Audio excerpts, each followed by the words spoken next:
When I was in my early 20s in St. Louis, I lived with my boyfriend. We both worked at a large government agency. We had a large group of friends who would all party together. At one particular party, there were a lot more guys than women. The guys were all playing football, air hockey, and some other games while drinking excessively. I've never been a huge drinker, so I wasn't drinking. I was just hanging out in the kitchen looking at magazines because I found the party to be boring with mostly men playing games. At one point, a guy that I'd seen around town but didn't really know walked into the kitchen and started chatting with me. He said, "Your boyfriend seems to be ignoring you." I told him my boyfriend was really into competition and loved playing in the foosball competitions. Then he walked over to me and unexpectedly grabbed me. He picked me up and started walking out the back door. I was kicking and punching him while struggling to get away. Another woman walked into the kitchen at that minute, and I screamed for her to help me. I was frightened, but in shock, since I didn't see it coming. The guy, whose name I didn't know, laughed and told her, "It's okay, we're just playing around. She's fine." The woman ran into the foosball room, grabbed my boyfriend, and told him some guy just carried me out of the house. My boyfriend ran out of the house after us and caught up to us as the man was pushing me into his car. I was still fighting and kicking, but he told me if I didn't shut up, he was going to make me. I was frightened out of my mind. Just as my boyfriend got to the car, the man changed his entire demeanor and said, "Hey man, you were just ignoring her, so I was going to take her to get something to eat." So untrue. My boyfriend quickly analyzed the situation, grabbed my hand, and told the guy, "Hey, I'll take care of her from here." The guy got in his car and drove off. I burst into tears. We went back into the house and called the police.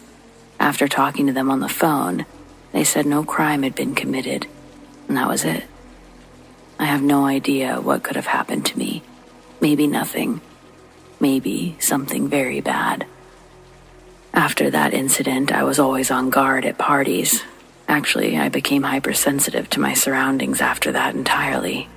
From that point on, I was always looking to see where the exits were. I always had money and change tucked into a pocket if I had to escape. To this day, I still keep money in my pocket, but I always have my phone with me. I have a tracker on it in case I disappear. My family can track me. I also have a panic button on my home alarm system and cameras that back up to my cloud. Yes, I'm paranoid. Better safe than sorry. When I hear about women at bars or parties getting drugged and assaulted, I realize how lucky I was that I hadn't been drinking, that I had my wits about me. I was also lucky that that other woman saw the situation for what it was and helped me. I also understand after my incident how serial killers grab women, children, and weaker victims right out of public view. It's the element of surprise and not being 100% aware of your surroundings that can put you in the worst danger. So, please stay safe, everyone.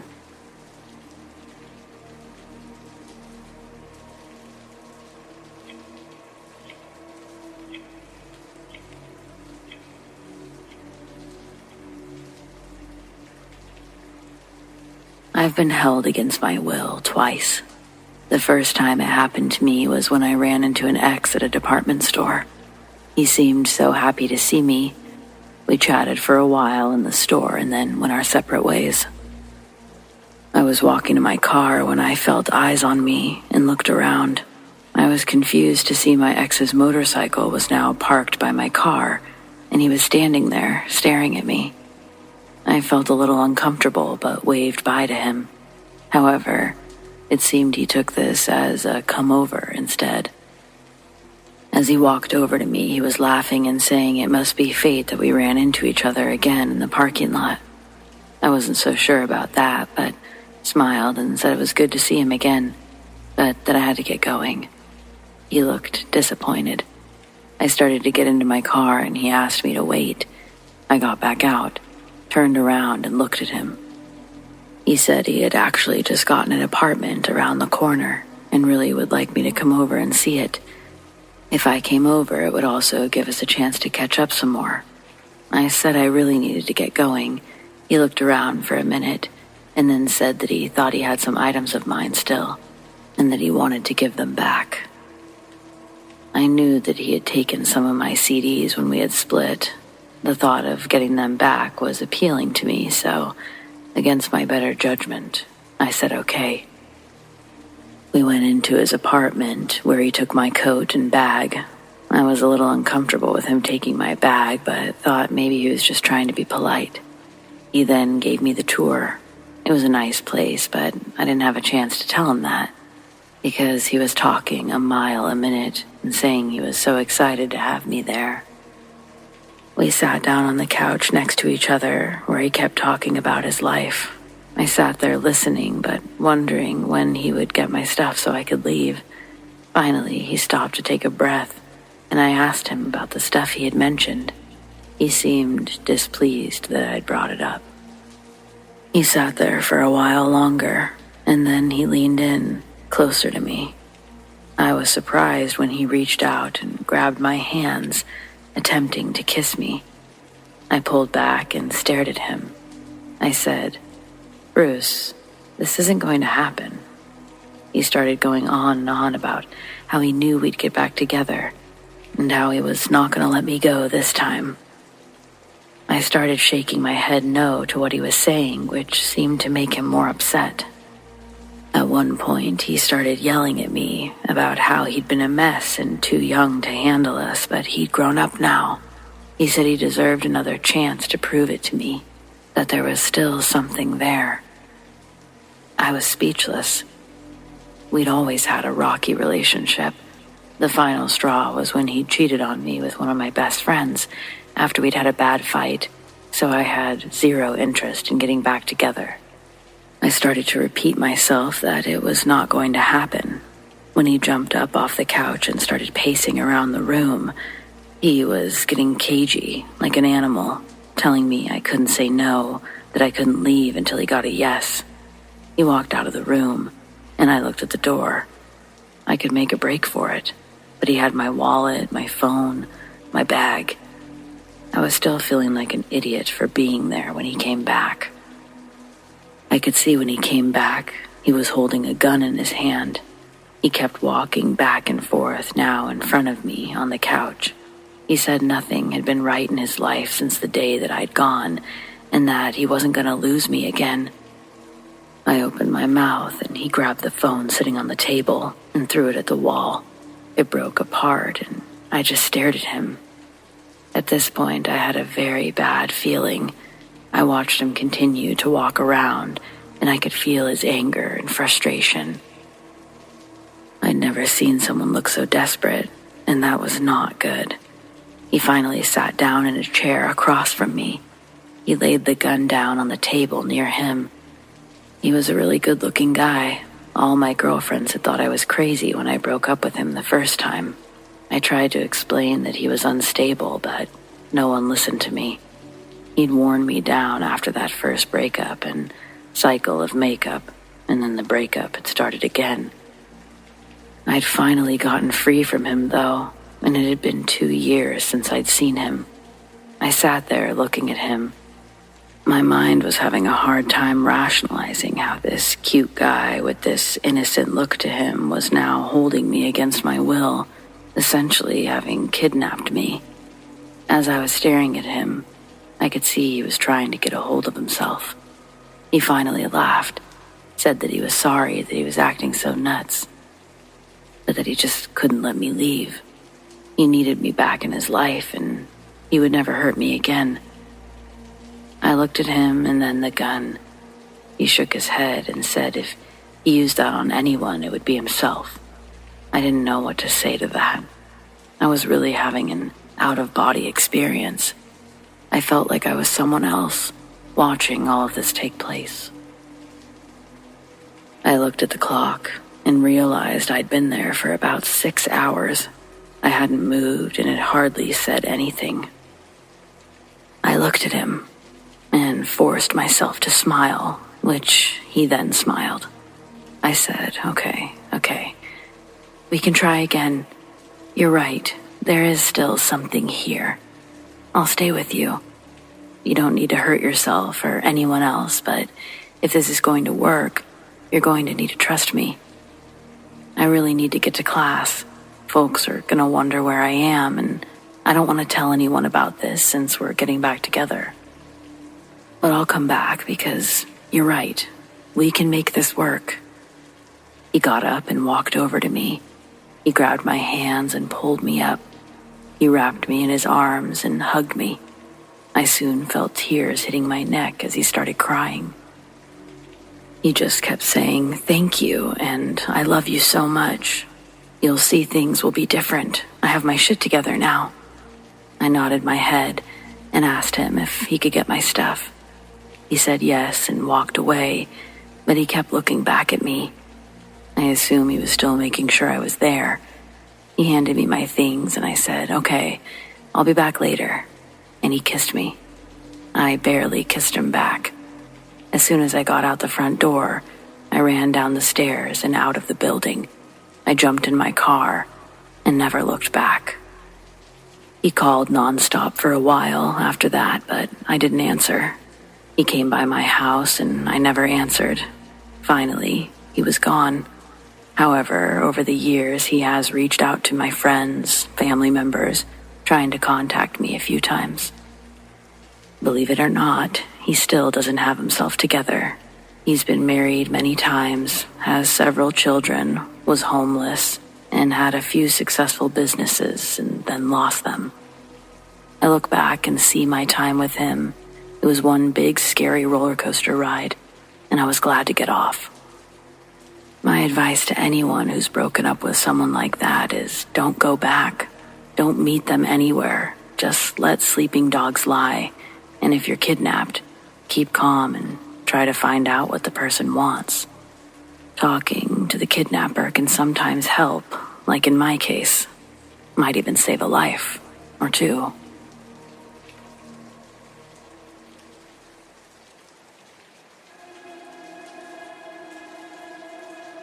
This isn't my own personal experience, but something that happened to a close friend of mine when she was living in Suginami in Tokyo.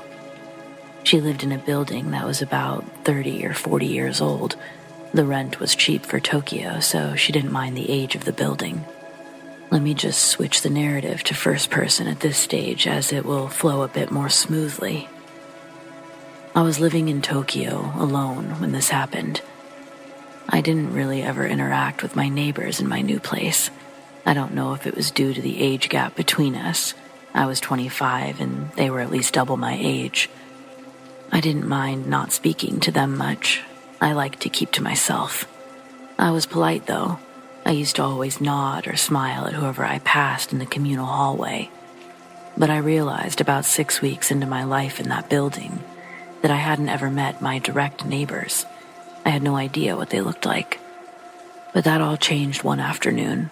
I had just come home from grocery shopping and a man was passing down the hall towards me.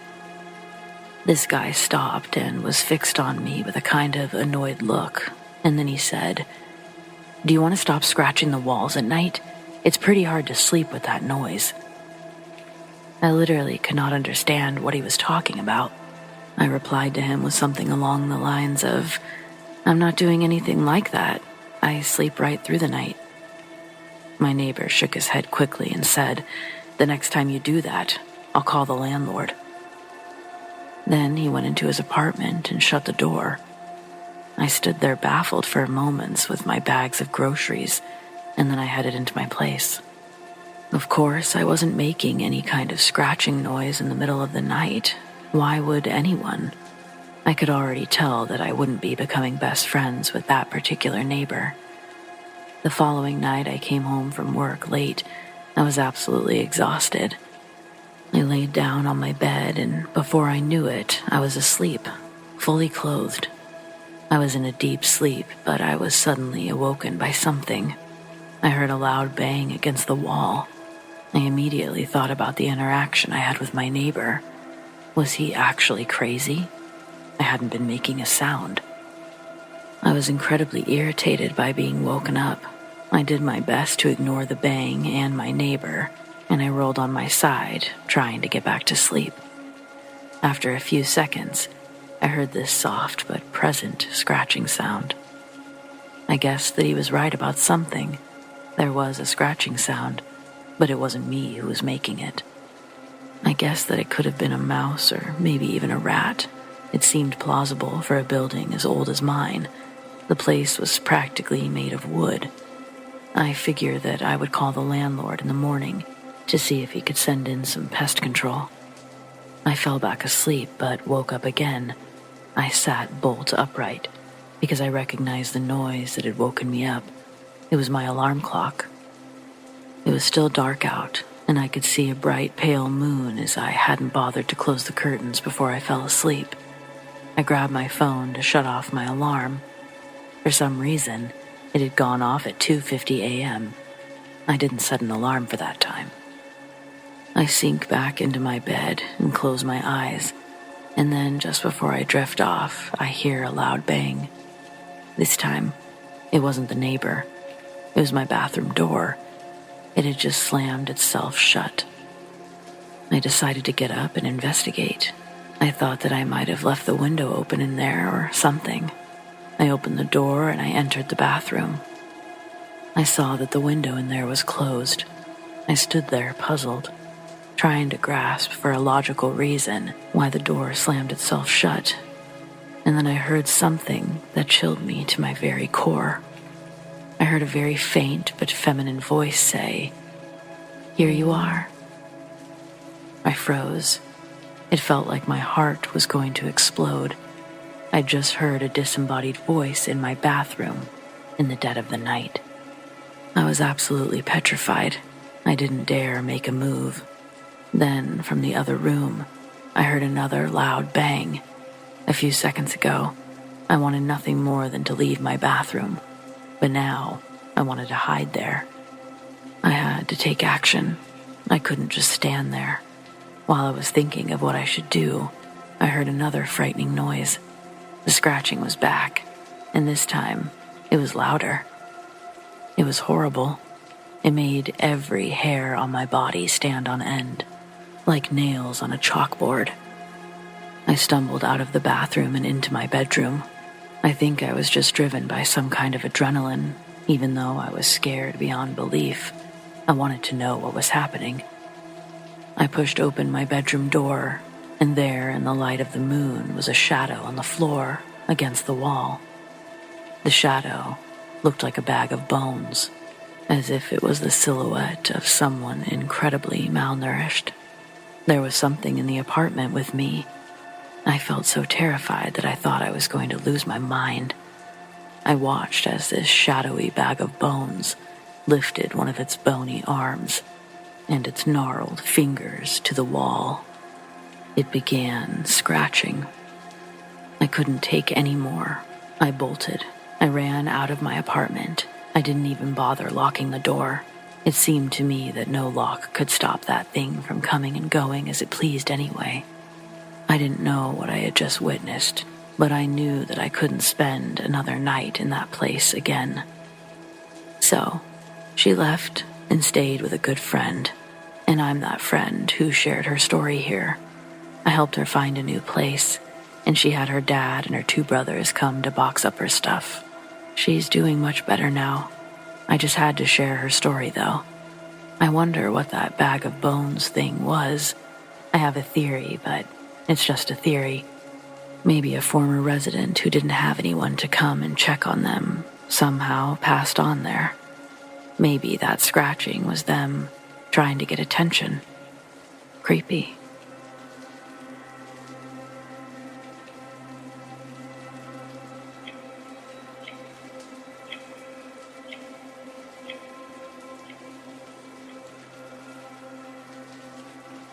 This happened about 6 years ago. I'll never forget it. I woke up at about 3 a.m. needing to use the bathroom. I was a high school student back then and was living with my parents. In our house, we only had one bathroom, and it was downstairs. As I went downstairs, my eyes were drawn to the front door. I noticed that just by the position of the door handle, that the front door was unlocked. This actually happened quite a lot when I was in high school. I had the worst habit of leaving the door unlocked.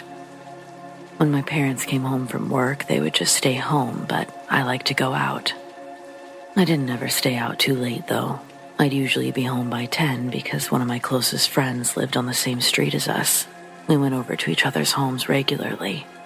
Anyway, I must have forgotten to lock the door when I came home that night.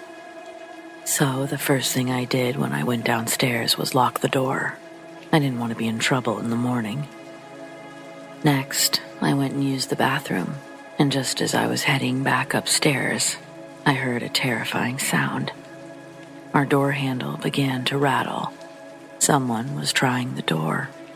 In a house that stood in absolute silence, the sound of someone violently trying the door handle was very jarring. It jumped me out of my skin. Not really knowing what to do, I turned to face the door. I guess I wondered at the time if there was someone from my family behind that door. A family member who had just stepped out and now that I'd locked the door, couldn't get back in. Maybe someone realized that we were out of something that we would really need in the morning time. Possibly they came and went to the convenience store. These thoughts all seemed plausible to me at the time. I thought that I should probably just unlock the door before whichever family member was out there got angry at me. I turned to head back to the door, but for some reason I hesitated on picking up the key from the bowl on the table by the door. Something just didn't feel right.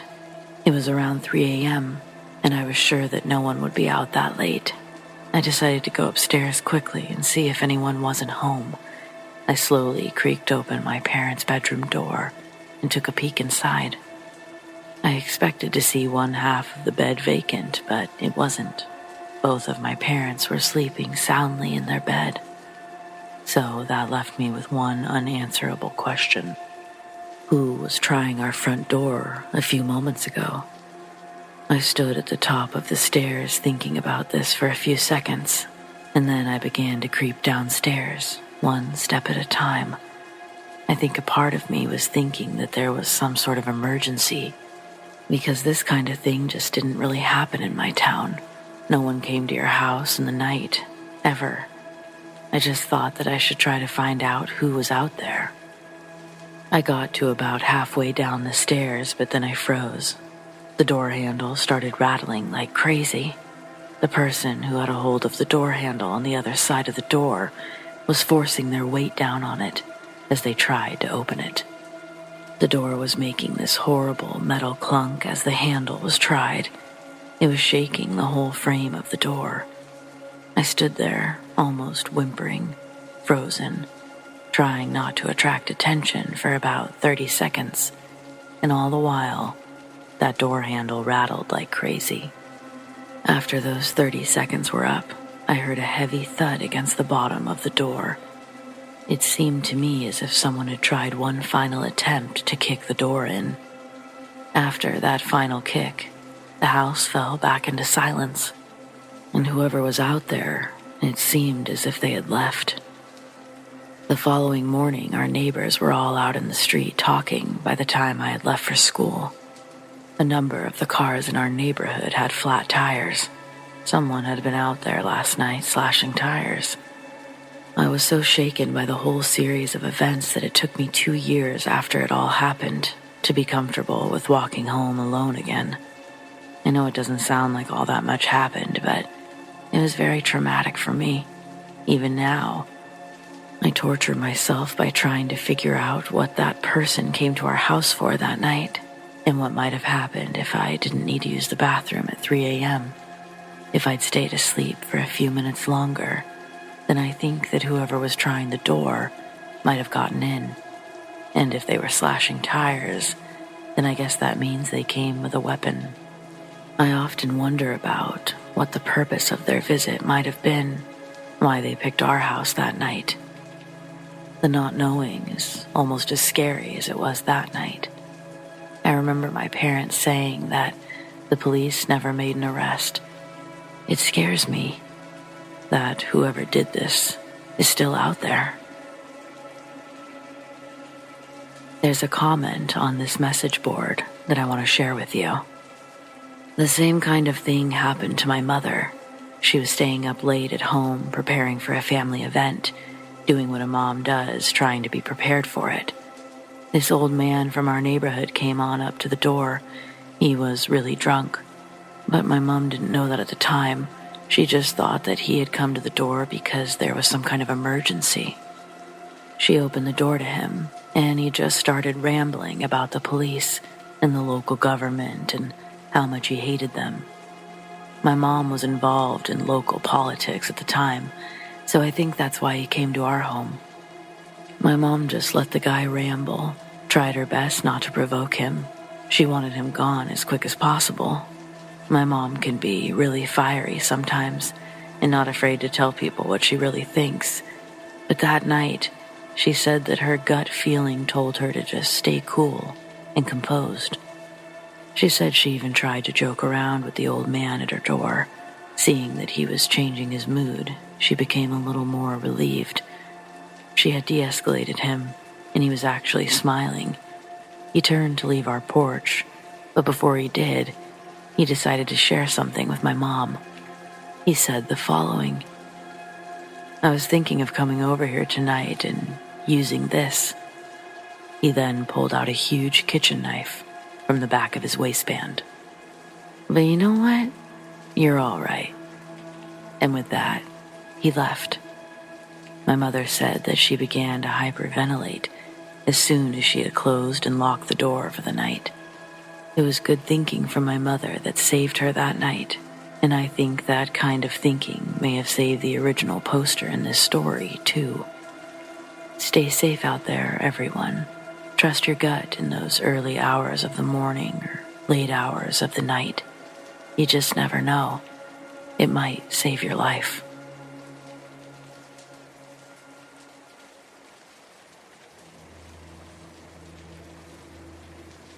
At first, I didn't know if this belonged here, but it actually completely does, so on that note, let's proceed. My sister moved to New England at the beginning of March 2019. She and her husband, Lou, purchased a beautiful forever home after they got married. This was all against my parents' wishes, and the relationship eventually blew up in her face.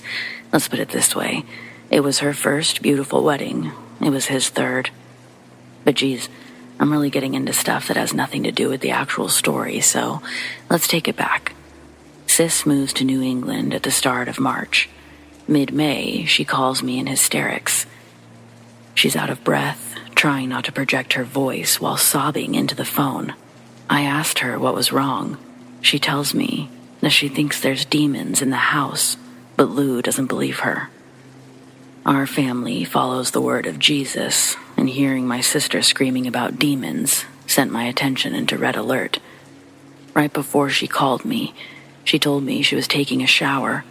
Lou's out of town, so when she saw a silhouette standing on the other side of the matte glass shower door, she screamed. She almost slipped. When she caught herself, she looked back towards the door. The silhouette was gone. But before that, she says that stuff around their house had gone missing, or stuff would end up in a completely different place from where they last put it. My sister is extremely OCD, and so she immediately noticed the oddities around the house, but she kept them to herself for the most part. She certainly never told me, until the silhouette. The terror set in for her a lot more while Lou was gone on business, and the disappearing acts continued. This was the first time the entity presented itself in physical form. It solidified my sister's conspicuous beliefs about everything that had been happening up to that point. A big house echoes a lot louder when you're alone, is one of the depressing quotes my sister would tell me. Apparently, her footsteps weren't the only ones to make noise up and down the hallways. She didn't care to chase the demon, though. She waited until morning, and then drove 4 hours back to mine and my parents' house. We live right next to each other. My dad's the one who taught us about the Holy Spirit, so he took it upon himself to drive back to my sister's place and disperse that evil energy plaguing her home. When they got there, it did not go at all how either of them expected. As they walked inside, my dad held his Bible close to his chest. Then, they heard the toilet upstairs flush, and the sink turned on. Demons don't use the bathroom, right? My dad didn't think so.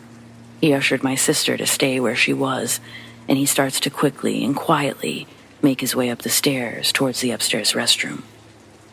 When the faucet turns on, my dad gets in a caveman-looking fighting stance, ready for the door to open, and confident a demon won't be what exists on the other side of that door.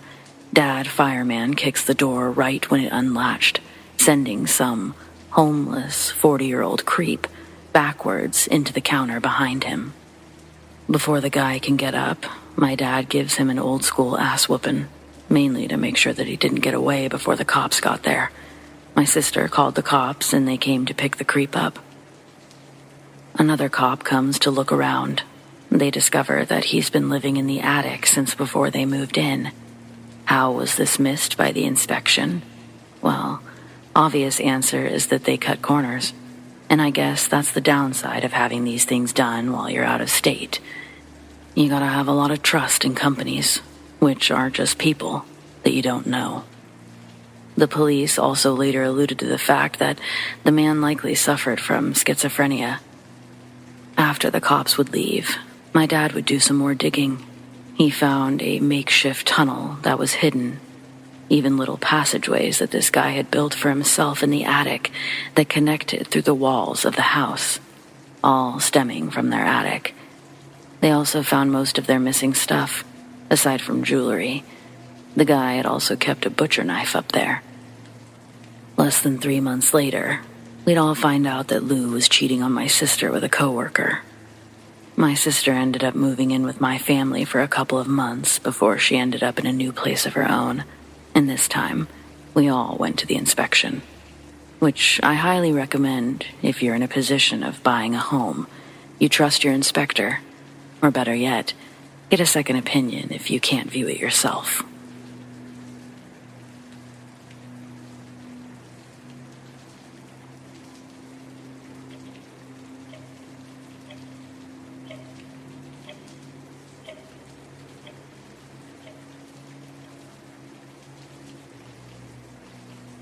Several years ago, my computer and webcam were hacked.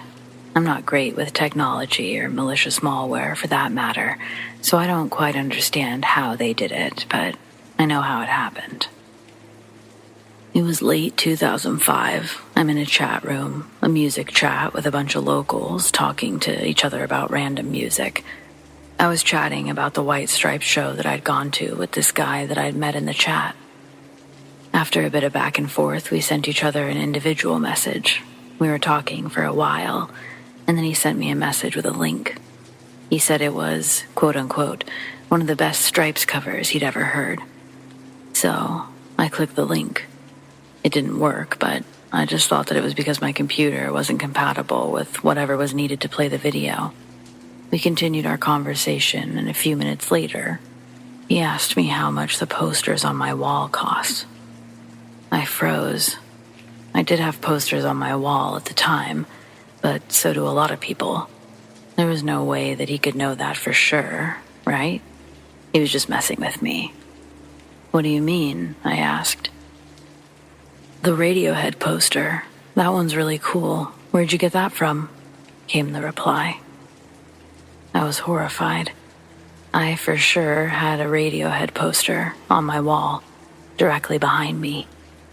There was no way that he could have worked out that I was into Radiohead, not based on our conversation in the chat. We hadn't even mentioned more than a couple of bands. I was adamant in convincing myself that this individual was simply fortunate in making accurate guesses. But it also crossed my mind that he could be a close friend in real life who was playing a prank on me. So I typed back, "Don't know what you mean, man. The only poster I've got is a Resident Evil one." I didn't really have one, but I wanted him to accept that he was unsuccessful in trying to scare me. He responded, "Huh, really? Weird. I see the Radiohead poster, and I can see what looks like a Modest Mouse poster, but I don't see Resident Evil." I was stunned. He was totally right. I had both of those posters behind me. This had to be one of my friends. I was pretty sure that it was my friend Jesse. He's the only one that would do this kind of thing, pranks and stuff like that. He knew that I would go into this chat sometimes. Plus, he'd been to my place more than a few times, so he would definitely know what my room looked like. I called Jesse. It went straight to voicemail. I began leaving a voicemail telling him that I knew it was him when I saw that this guy was typing in the chat. I saw 3 words. I'm not Jesse.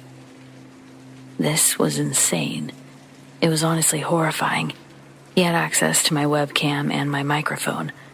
I was shocked. I basically threw myself on the floor and dove to the outlet where everything was plugged in. I was carelessly ripping out every plug there was, computer, charger, whatever. The computer had turned off. I dashed into my room, threw my duvet cover over the computer after unplugging the microphone. I dashed to the corner of my room and I just huddled there, completely unsure what the fuck to do next. What I came to realize, or I guess became paranoid about, was if he was able to get my webcam, my microphone so easily, did that mean that he could somehow get a GPS on where my computer was, therefore exactly where I lived in the city? It was all overwhelming, and maybe it was me overreacting, but at the time, I was terrified. I then got up, dashed to every window, locked it, double-locked the front door, even went as far as putting heavy things in front of the front door. Eventually, I phoned one of my friends and asked if I could stay at their house. They agreed.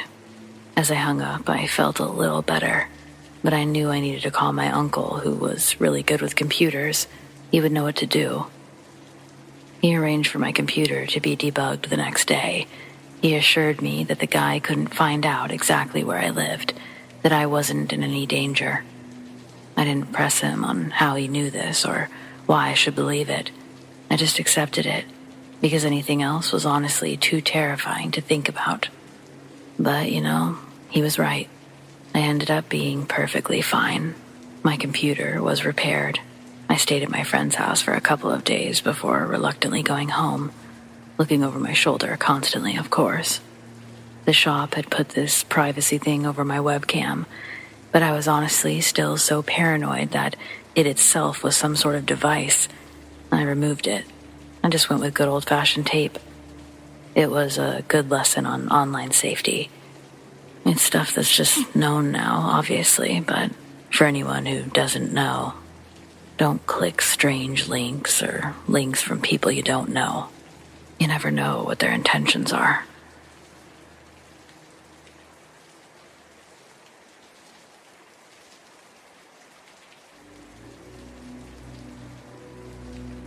When I was a kid, my mom always cooked black-eyed peas and cabbage for New Year's. It's supposed to bring good luck and money for the coming new year. But since I hate both, I would always drop the food out my window. We lived in the country with lots of woods and wildlife, so I knew it would be gone by morning. It worked like a charm until I was 14. As always, I threw the food out the window. I waited 15 minutes and then took my plate into the kitchen. The worst part was how my mom always said, "See, that wasn't such a bad trade, was it?" The disgruntled teen in me was desperate to inform her I hadn't participated in their ritual since I was 7. But that would have just resulted in receiving a fresh plate. I had actually promised myself I would save that pleasure for the New Year's after my 18th birthday, but ironically, this was my final year to throw out the food. After returning to my room, I began playing my Xbox and forgot all about the cabbage and peas until I heard something walking through the snow outside my window. Thinking a possum had already come for the food, I just ignored it. But then there was it was almost like a grunting noise, like an actual pig at a trough. In other words, this definitely wasn't a possum. I went to see what it could be, more curious than scared at this point, and glanced down to see a giant black shape crouch beneath my window. There was just enough light from the moon and the porch to see it greedily shoveling handfuls of food into its mouth. Handfuls. It had hands. It was way too big to be a raccoon. If not for how unnatural it appeared, I would have automatically assumed it was a human. But this thing definitely wasn't human. I swear. For starters, its legs were way too long, and the knees bent into sharp points that stuck out sideways. If you were to crouch down like this, your knees would be at a slight angle, and these were fully pointed out sideways at right angles. Likewise, its elbows seemed to bend inwards, and it made it seem as if it was shoveling food into its mouth with the back of its hand. An involuntary gasp escaped my lips, and it immediately looked up at me, dropping its food.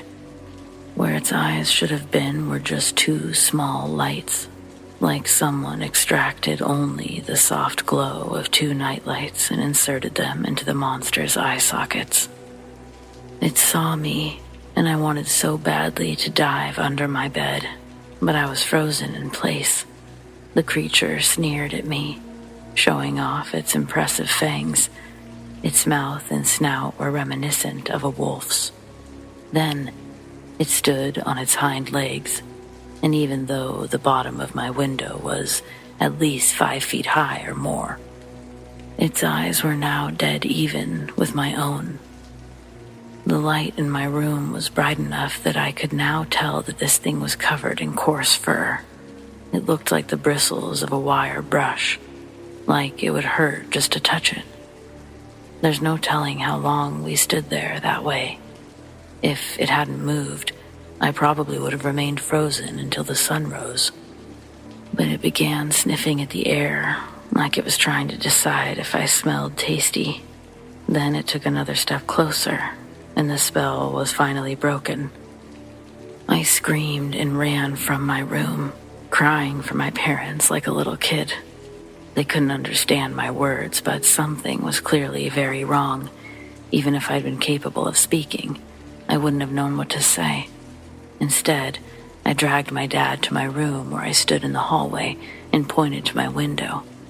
While he went to look, Mom came to stand with me, and I could feel her shaking as well. Dad didn't say anything at first. He just seemed confused, but then he turned on his phone's flashlight to look again. This time he noticeably stiffened and closed my curtains as he stepped away. He said nobody was there anymore and asked if I could describe whoever I saw. I hesitated, not understanding why he assumed I saw a person when I hadn't actually said anything, but all I could do was stutter. My mom was panicking, repeatedly asking what he saw, until he finally said that there were footprints beneath my window. They were too large to belong to an animal, but the toes were shaped so strangely, too strangely for a human. He wanted to go outside for a closer look, but I became completely inconsolable at the thought. I was fully convinced the creature would kill my dad if he even opened the front door. Thankfully, Mom made him stay inside, and though fresh snow had covered the tracks by morning, Dad found claw marks around my window. He said it looked like a bear had been scratching at it, but we don't have bears around here. I never told them exactly what I saw. I was afraid they'd think I was crazy. Even my dad never admitted exactly what he thought those footprints were shaped like. I was fortunate enough never to see the creature again, and I also never threw food out my window again, but yeah, I still think about it every single New Year's. I don't know if anyone else has noticed this, but it seems like a lot of people say they feel better after sharing their own experiences. So, I figured what the hell, maybe if I just embrace what happened, I can finally stop having these yearly flashbacks.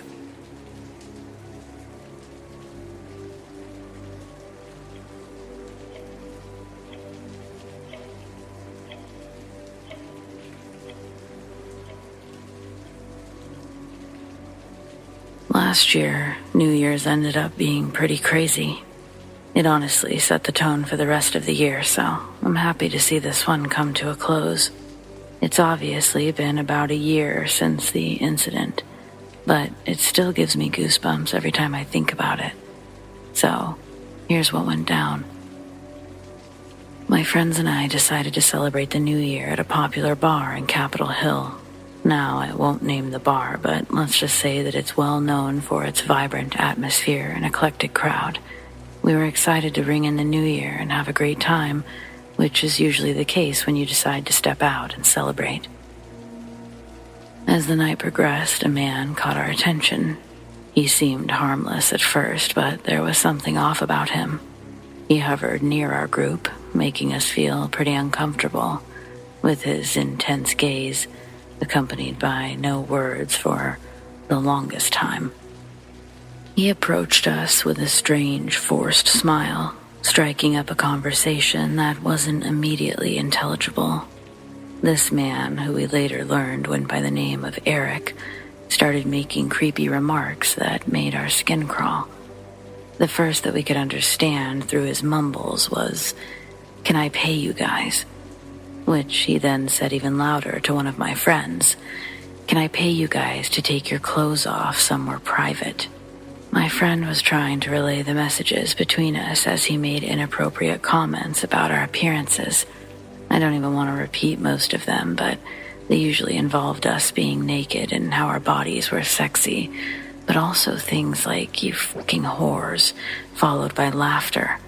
Lots of unsettling, creepy things as his eyes lingered on us for far too long. It was evident that he was making us feel uneasy, and the friendly atmosphere of the bar quickly turned sour for us. By the time we all knew what was going on, we had managed to get away from him, or at least we thought we did. But we turned around, and there he was. But to make matters worse, Eric began invading our personal space.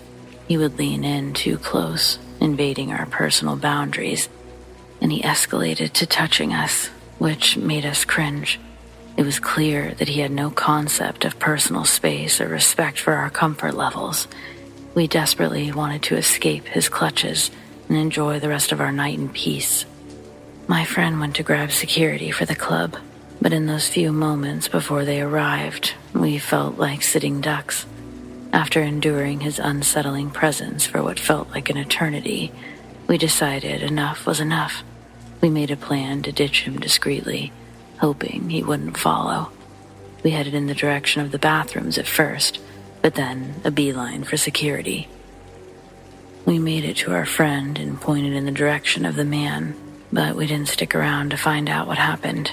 We were relieved that someone else knew about him and that we had managed to escape his creepy, prying eyes. We decided that that was the last that we'd see of him, and we made our way to another club. Halfway there, we noticed that just behind a group of maybe 3 or 4 people was Eric. Most of us noticed him immediately upon looking, but a couple kept walking. We ducked into a restaurant after calling after them. The place was absolutely packed, as was everywhere on New Year's. But this was also the kind of place that wasn't welcoming walk-ins.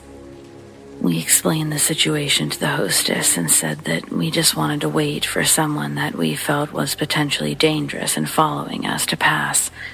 We watched as he almost passed the restaurant, only to stop and open the door. Surprised by the amount of people, he at first didn't see us. Then he spotted either me or my friend or both and started walking towards us, only to be interrupted by a man who'd heard us telling the story to the hostess. The man told Eric to leave, to turn around and get out of the restaurant. He didn't put up any sort of fight. He didn't like that sort of attention on him. That was clear. Before leaving the restaurant ourselves, we called our 2 friends who'd kept walking. I got a hold of one, who was with the other.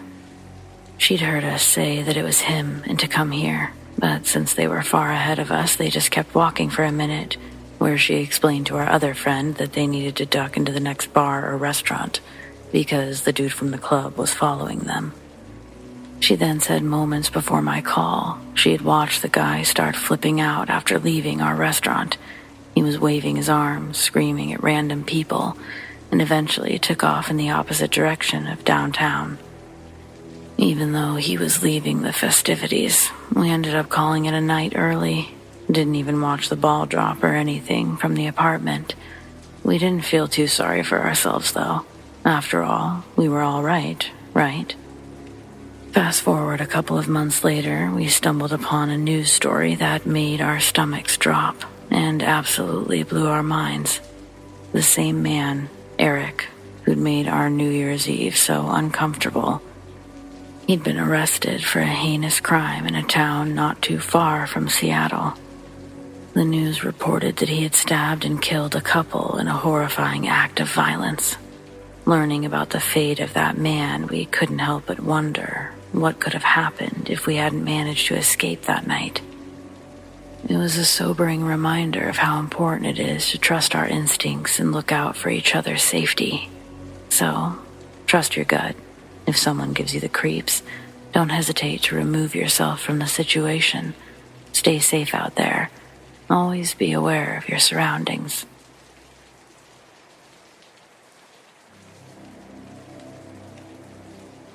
This was about 16 years ago. It was just another early morning shift for me at the post office. I was lost in my own thoughts, methodically sorting through the letters and parcels, when something caught my attention from the corner of my eye, just outside the window.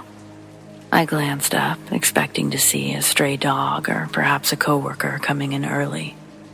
But what I saw left me frozen in place. There, hovering against a pre-dawn sky, just a few feet off the ground, was a sight that defied explanation. A shining, metallic object, sleek and, for lack of a better word, otherworldly. At the time, it could only be described as looking like something out of a science fiction movie. Suspended in the air, emitting this glow. Maybe nowadays people could try to shape their drones like this, but the object, its shape seemed to shift and shimmer. Something I don't even think holographic paint could accomplish. The object seemed to be casting an ethereal glow, unlike anything I'd ever seen in the sky or otherwise. I couldn't tear my eyes away from it. The feeling of awe, the tinge of fear, but mostly the sense of wonder was all washing over me, all as I tried to comprehend what I was actually seeing. I was so distracted by its iridescent glow, its sleek and oval shape. How long had I been standing there, transfixed by this seemingly impossible thing? It felt really hard to tell. Time seemed to stand still as I watched the object hang in the air, its presence slightly unsettling yet amazing. I searched frantically for any sort of wires or string, something to indicate that this was fabricated by a human as a joke, a prop, but I came up short and instead found myself just mesmerized by the thing. But as I continued to stare, a deep sense of unease crept over me. I shouldn't be here, repeated in my mind, but it didn't even seem to be my own thought. The sheer impossibility of what was happening, what I was witnessing. It gnawed at my mind as a chill ran down my spine. That's when I realized that moving or simply looking away wasn't that simple. I found myself trying hard, only I couldn't take my eyes away. But my hands, I could move those. I fumbled across the desk with my hands, searching for my phone, desperate to capture some sort of evidence of this object. But as quickly as I'd started moving, and as quickly as it had seemed to appear, it vanished. One moment it was there, a silent but obvious object in the sky, and the next it had vanished without a trace. I felt a surge of disorientation, maybe disbelief, my heart racing in my chest, and for the next hour or so, I had to keep retelling myself what had happened. It was like the memory wanted to disappear, like a dream. The rest of the day, my thoughts were consumed by the encounter. I couldn't shake that feeling that had seized me during those moments, the lingering sense that something unknowable was hovering just beyond the walls of the post office. Days turned into weeks, and then still, to this day, I find myself scanning the skies at every opportunity, half hoping for another glimpse and half dreading the possibility of encountering something again.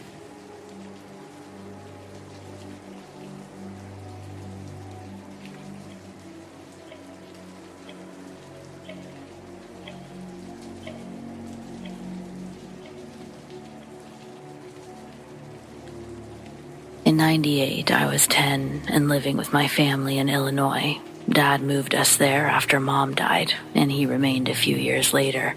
At the time this story took place, it was just the three of us and my baby sister. We had a nice house in a nice neighborhood. The backyard was closed in by an 8-foot privacy fence, and we had a large metal shed in the middle. One night, around 11 p.m., my dad and stepmom were watching TV in their room. The baby was sleeping in the nursery, and I was playing Nintendo 64 in my room. The master bedroom had sliding doors to a balcony which overlooked the backyard, and from bed, Dad could see out of them perfectly. My window also faced the same direction, and I could also see mine from where I sat playing. Suddenly, a bright purple flash illuminated the sky. It looked exactly like lightning. If nothing would have happened afterwards, there would have been no question that's exactly what it was. My window was cracked open, and worried about rain, I paused my game to close it. But as I got closer, a new light appeared out of the darkness. It was like a new star appeared, except this one was much brighter and had an almost purple tint to it. The light was only solid for a single instant. Then it began to flicker and move in a distressed pattern. I'm not sure how else to describe this part. It was kind of like a bug that had a bad wing. You know how it kind of spirals as it slowly descends until it finally crashes? It was oddly identical to that, only the descent was much faster. I would lose sight of it when the light flickered off, but then it would reveal itself with another flash. When it was low enough to see the shape, it reminded me of a large egg laying on its side. It wasn't very big. I doubt a grown man could have fit inside, maybe a woman or a child. That was about the time I realized it was going to crash really close to us, and I ran upstairs for my dad. He and my stepmom were watching from their balcony. I started to ask him what it was, but when he turned towards me, I saw how frightened he looked. He sent me downstairs to lock my window and check the others while my stepmom got my sister from the nursery. I had gotten too scared and ran before seeing where it actually landed, but when I locked my window, I saw one last flash of light flicker behind the shed. Then there was a bang that sounded like a gunshot. I didn't even check the other windows or doors. I just ran back upstairs where my sister was now asleep in her car seat inside the master closet. All the lights were off, and my stepmom was watching out the balcony door while on the phone with 911. Dad was loading his shotgun and, without looking up, told me to get in the closet with my sister. I didn't want to, but I had never heard him use that tone before. I got into the closet without saying a word and crawled beneath a pile of clothes. I know it sounds horrible, but I was still jealous of having a new baby in the house. Part of me hoped that whatever came would just take her and not notice me. I'm not sure how long I had been there when I heard my stepmom scream, but Dad shushed her right away. And I didn't hear another sound until they got us out of the closet hours later. I'm not sure how long we were actually there, but it wasn't daylight yet. I was told that a weather balloon had landed behind our shed, and then the police came to take it away. But I never believed that story. I didn't even know what a weather balloon was, but I knew Dad was lying. I tried asking about it a few times over the years, but I got a different story until a few days ago. I didn't really expect to tell anyone else, but I just can't let this thing go, and I don't have anyone else to talk to. Dad just got divorced, and he's been staying with me while his wife moves out. This last weekend is when the paperwork was finalized, so he got pretty drunk, and I seized an opportunity. This mystery has plagued me for 25 years, and I just wanted a real answer. Or I thought I did. Now I actually kind of regret knowing. When my stepmom screamed, it was because she saw some kind of mutated creature peek out from behind the shed. It had a weirdly shaped head, large hands, but tiny arms, and it was the size of a child. When she screamed, it looked right at her and ducked back behind the shed. But before it went, it blinked sideways, meaning its eyelids closed to a vertical slit instead of horizontal like ours. She and Dad both saw it. That bang that I had heard, it was some kind of mini implosion. We couldn't see it because of the shed, but it left a small crater where the object seemed to have collapsed in on itself. Nothing was left except for a small hole and a few scorch marks. But one of the things that frightened Dad the most was how quick the government covered it up. Real police were only there for a few minutes, and they refused to go into the backyard. They said that their orders were to only secure the location. Then, a bunch of feds showed up and sent the officers away. A few of them stayed inside to conduct their interviews, well away from any windows, while a bunch of people in hazmats erased any trace of whatever had landed in our yard. They said filling the hole in now was a safety measure provided by our tax dollars. Dad claimed that I had been asleep through the whole event. He said something about the whole thing seemed wrong, like we were one wrong answer away from disappearing ourselves. He and my stepmom never said a word about the creature to the feds, only that they saw some kind of meteor land behind the shed. This seemed to make the government men happy, and once their business in our yard was concluded, they left without any issue and didn't contact us again. The next morning, Dad went out to look at the yard and found no evidence that anything had occurred at all. He would have sounded crazy if he tried to tell anyone.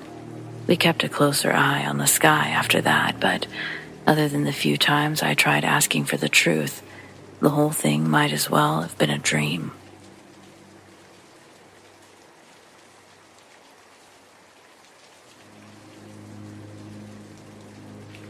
This happened around 20 years ago. After dropping out of high school, I was working a few part-time jobs.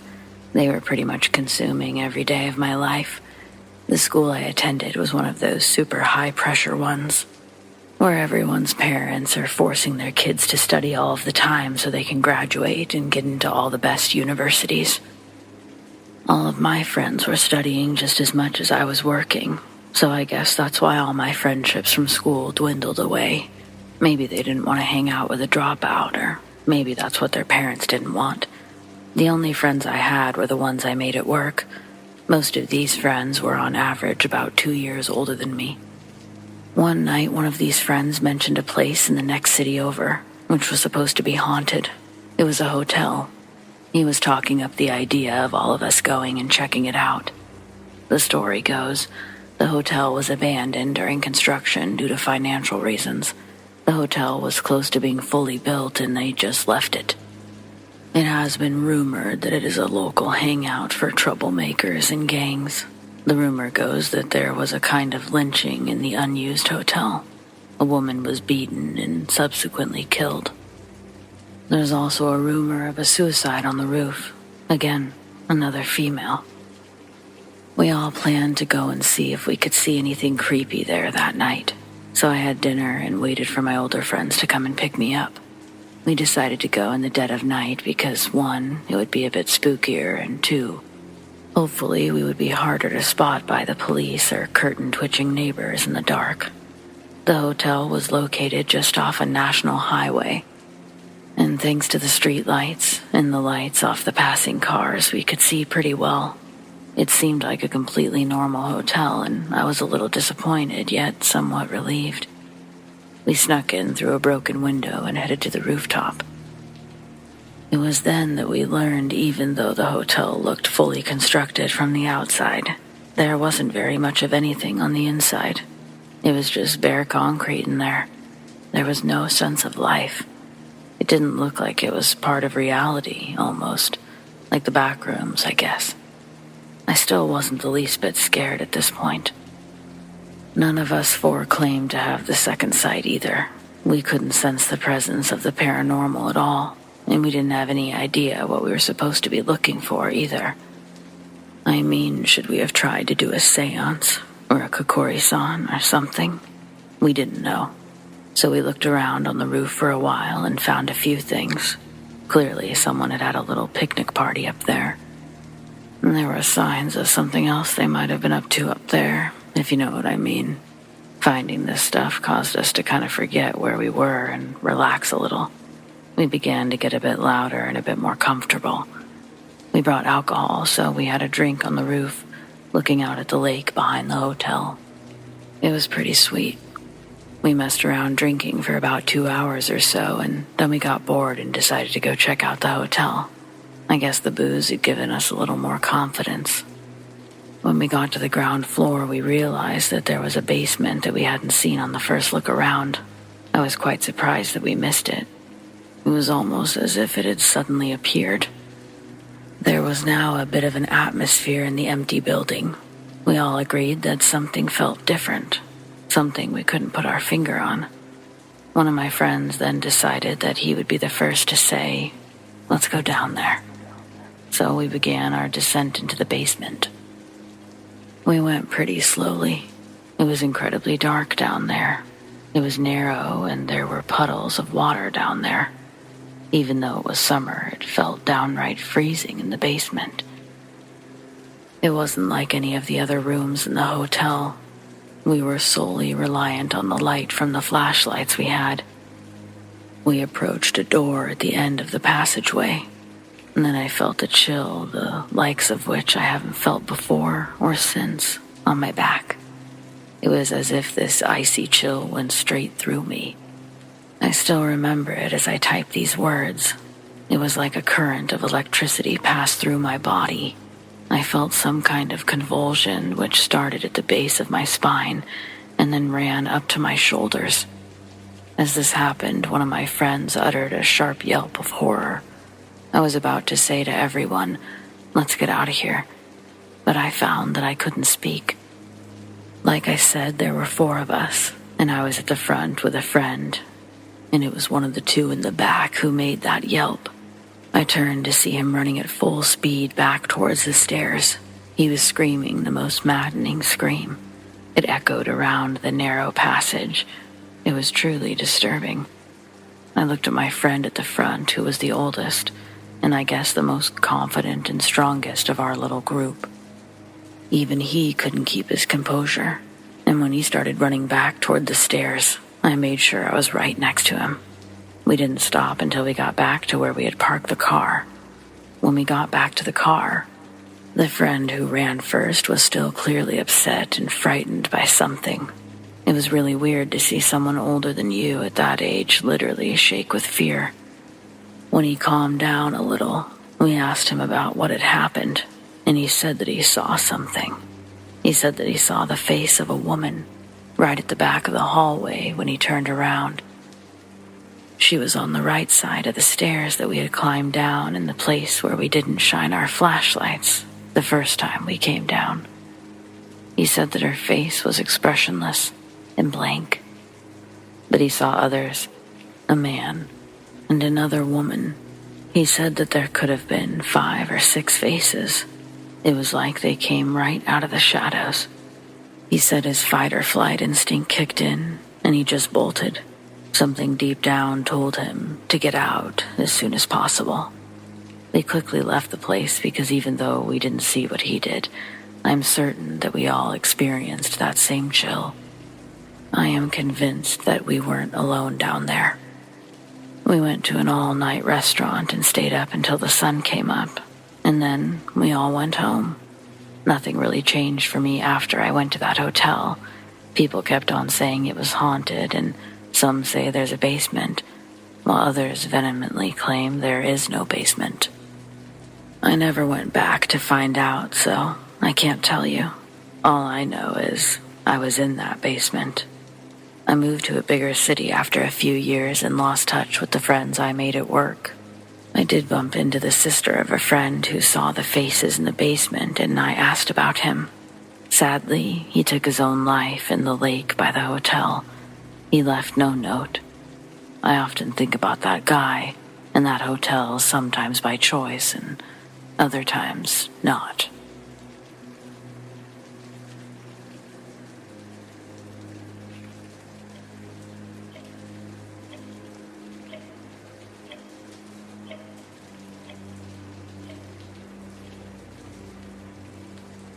This happened when I was in university. My university wasn't in the same town or state that I lived in, so I couldn't commute.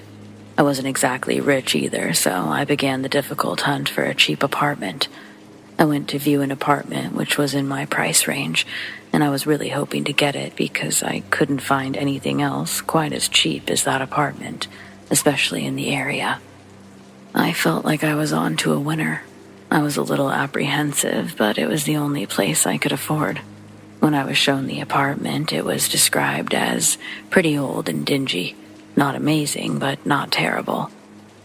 One thing I noticed that was strange was that the bathroom door seemed new. Its paint wasn't as faded as the rest of the paint in the apartment. I asked the landlord about it, and he said that they had to change the door because sometimes it got stuck and wouldn't open. Fair enough, I thought. The first 3 months flew by without issue, and I was enjoying my own space. That all ended one night when I woke up in the dead of night to hear a scratching sound. I went to go and check for the cause of that sound. I turned on the light and got out of bed, and suddenly the scratching stopped. That spooked me a bit, but since it stopped and I was tired, I just ignored it, turned out the light, and went back to bed. The next day I was watching TV in the afternoon, and I heard the scratching again. I pressed the mute button and waited. There was the scratching again. I stomped on the floor, and the scratching stopped. It sounded like it could be cockroaches or some sort of bug. Thinking back on it, I realized how wrong I was. It was a very strange sound. I heard those noises every day from then on.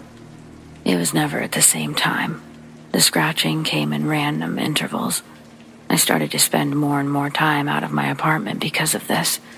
I guessed that those noises were probably still occurring, even when no one was home.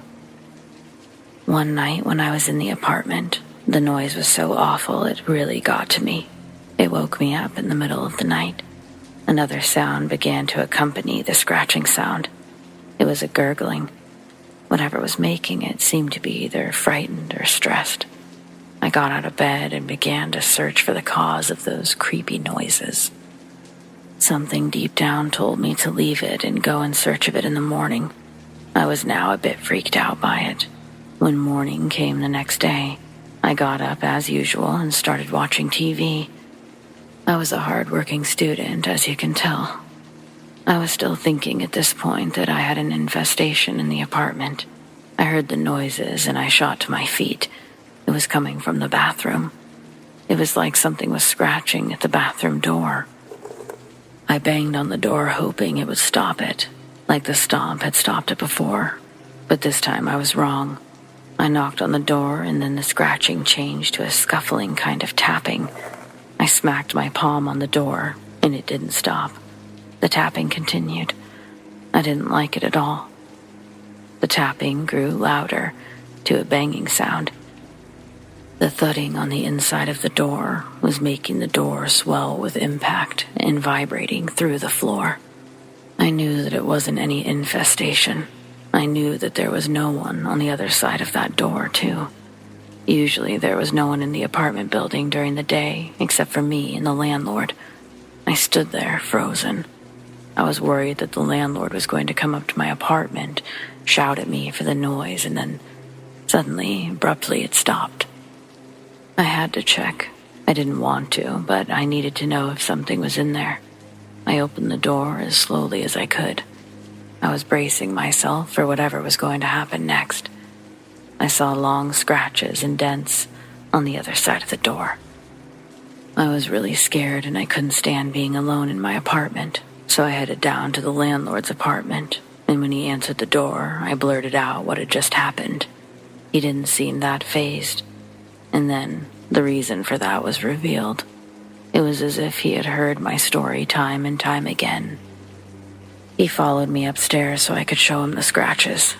He sighed, and then told me about a former resident. According to the landlord, there was a woman who tried to take her own life by using a poisonous gas in the bathroom. Apparently, during her attempt, she changed her mind and tried to get out of the bathroom. Like the landlord explained at the start of this story, the old bathroom door sometimes didn't open, and it got stuck. She couldn't get out. The police's suspicion is that the young woman began to kick and bang with her fists against the door to try to get the attention of anyone nearby. Sadly, she was unable to escape, and even if someone happened by, they wouldn't have been able to get inside because her front door was locked. In her final moments, however long or short they were, she must have dropped to her knees and fell forward onto her stomach. She scratched at the door, leaving marks like the ones I saw that day. The sound that I had been hearing was maybe the sound of her scratching. The landlord then said, "Look, I have a lot of tenants in here, and I tell them the same thing when they realize that an accident happened in here. I probably should have told you, hey, sorry. Look, the thing is, if you hear the scratching and you show her that you noticed it and that you're aware of it, she always stops. Same with the banging. I can paint over the scratch marks if you want. No charge. How about that?" I was so angry.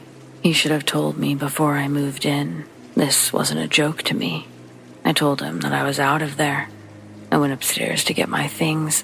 I threw as much as I could into a suitcase and I burst into the streets. I'm now completely free from all mysterious phenomenon, but I often think about the poor woman and the noises I heard in that apartment.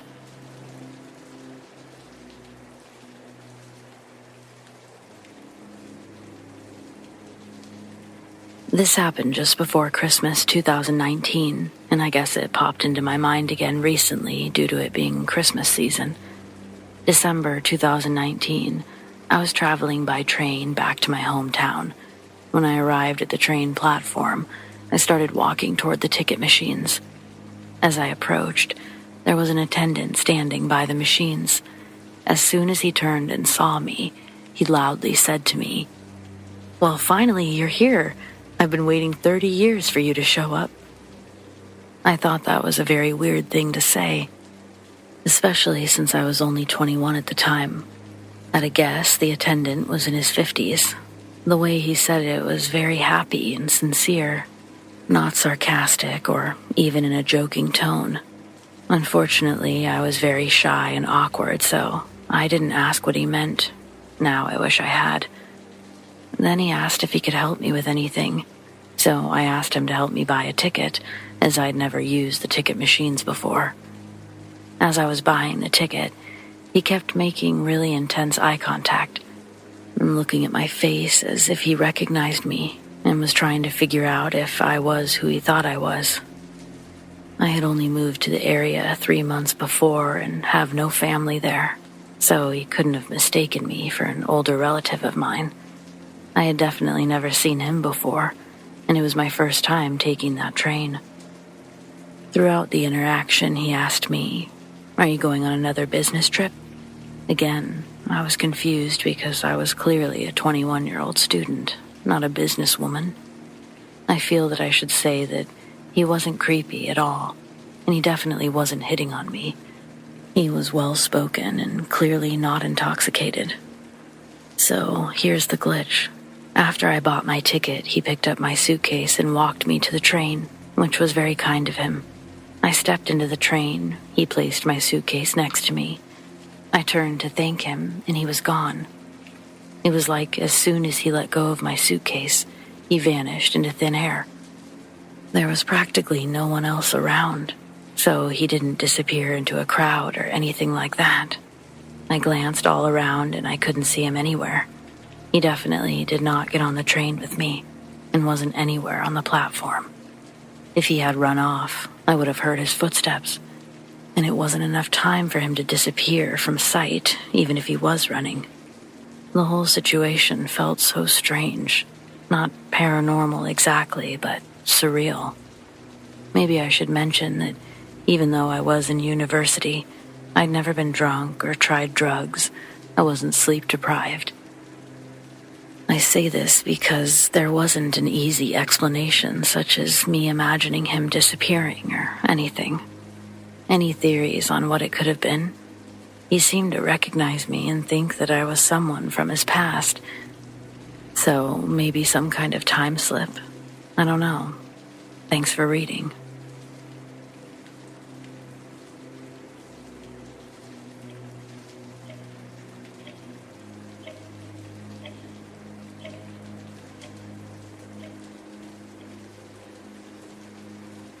Therapists out there, give me some advice free of charge. Each reply will be like a Christmas present I can gleefully unwrap. By continuing further, you legally agree to help, so here goes. My mother-in-law was an old, mean, sickly woman. I thought she was showing signs of dementia, but my husband never pressed to get her checked. She'd been living with us for around 9 months. Her residence at the senior facility that we were paying for, it had been revoked at the beginning of the year after she'd almost set her apartment on fire with a lit cigarette. In September, she committed suicide off the banister of our staircase. I know that sounds crazy. Maybe she fell over the railing and it was an accident, but I watched her do it. I had no clue that she was going to jump. We'd been arguing about something silly. I think she was accusing me of stealing the fish from the large circular tank in her room. It had me heated enough to where I had to storm out. She was following behind me, still yelling. I turned to walk down the stairs to the first floor. She stays at the top area, shouting down at me. Then she quieted down real quick. I turned around thinking that she'd given herself a heart attack. But I see her glancing around, almost like there's a bat swooping around her head. She stood up real straight, made a really heavy, slow inhale before pressing her stomach against the railing, where she then spun over the railing, falling straight down like an arrow into the ground of our entry room. The floorboards shook under me with the drop. I've never seen something as terrible as what I witnessed that afternoon, and nobody knows why she did it. It was hard to console my husband and deal with the repeating horror movie in my head. He would want to talk about her and mourn, but her name only brought disgusting images to the forefront of my mind. We're both still trying to help each other while struggling to help ourselves. On top of that, days later, and I'm talking a matter of 24, 36 hours after her death, weird stuff started happening around the house. We have pictures that line the wall of our staircase leading up to the bedrooms. That next night, all of them were crooked, all leaning the same direction. My husband told me that he's heard her talking in her bedroom. We still haven't cleared her stuff out. Some family's been by to take some things, but for the most part, her room's been left untouched. I think I'll be more insistent about us going through it after the new year. It's only been a few months, and it's been hard enough handling her cremation, all while sorting out her accounts and bills. We still feel her living here, like she's never left. We've both heard footsteps approach the room that we're in, just to have no one enter. As much as I've tried to deny what's going on, I've seen our curtains blow around with no wind present, none of the other plants or papers around it move, and yet I watch the curtains make shapes of waves with the fabric. I believe now that something is going on, and I worry that these things will just keep escalating. A few days ago, all of our burners were turned on. When we got home from work, our entire house was filled with gas. It took us hours to air the place out. During the summer, My husband promised our house to the rest of the family to celebrate Christmas. I absolutely don't feel comfortable hosting family over with all this stuff escalating. But we gotta do something. I've narrowed it down to this. Cancel Christmas plans with my husband's family 4 or 5 days before Christmas. Or desperately try to find someone to exorcise his mom out of our house. So, which would you pick?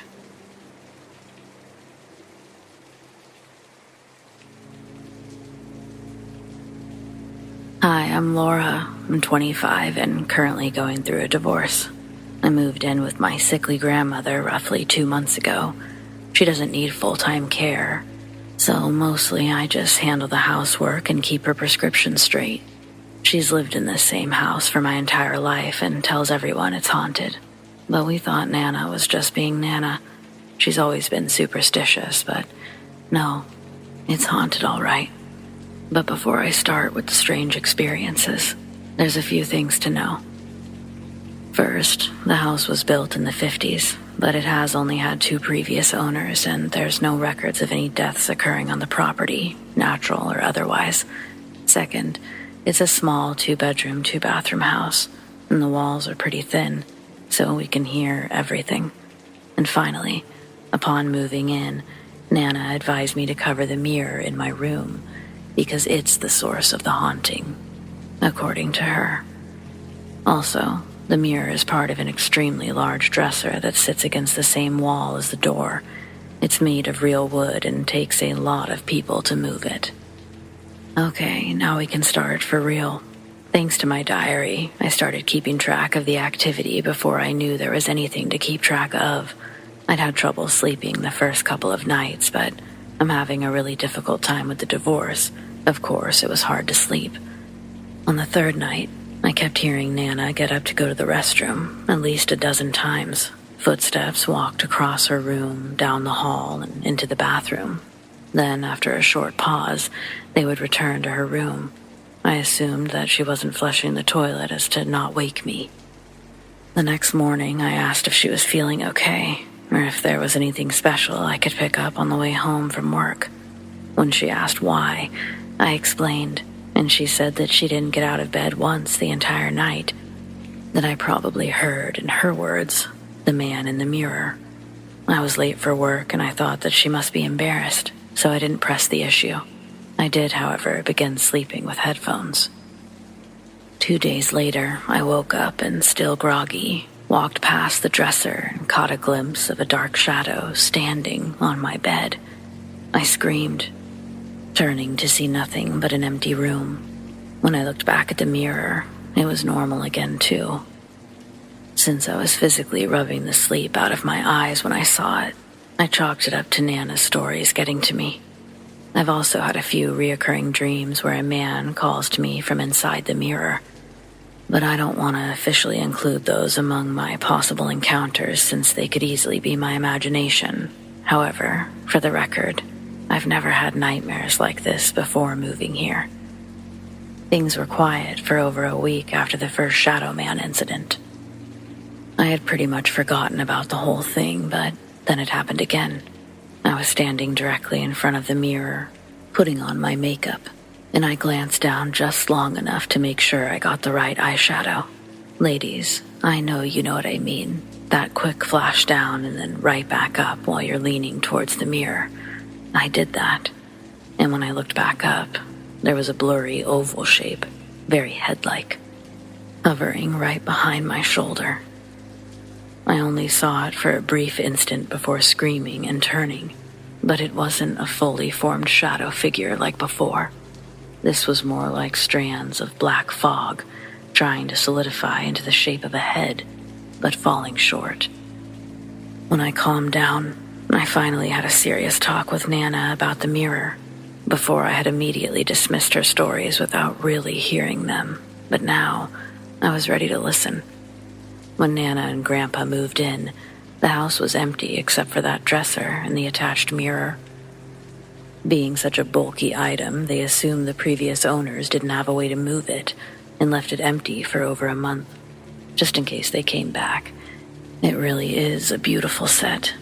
This was after Mom and her 2 brothers were grown, so it was just Nana and Grandpa living there. A few months later was Thanksgiving, and they decided to move the dresser into their room. It took Grandpa, both of my uncles, and my dad just to slide it across the hallway. And they even told Nana, "I hope you like it because that baby is in there forever." Little did they know. They began hearing noises soon after. On multiple occasions, Grandpa got out of bed with his gun because he thought someone had gotten inside, but he never found anyone. Eventually, Nana saw a shadow figure crouched in the corner of the room, but when she turned around, no one was there. She saw it on 2 other occasions as well. Once when it was standing a few feet behind her, and once when it was sitting on her bed. Grandpa never saw it, but he witnessed the whole mirror shaking by itself while getting dressed one morning. By Christmas, they had seen enough and wanted it gone.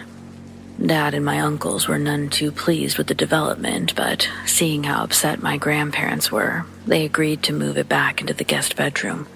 Only that wasn't good enough. They wanted it out of the house entirely. Unfortunately, they had barely been able to get potholders beneath the legs to slide it between adjacent rooms the first time. To get it outside, they would have had to pivot around multiple corners. Nana was so upset that one of my uncles measured just to confirm it wasn't physically possible. They would have had to take it apart and cut the frame to get rid of it. Even if they'd had the time, they didn't have the right tools.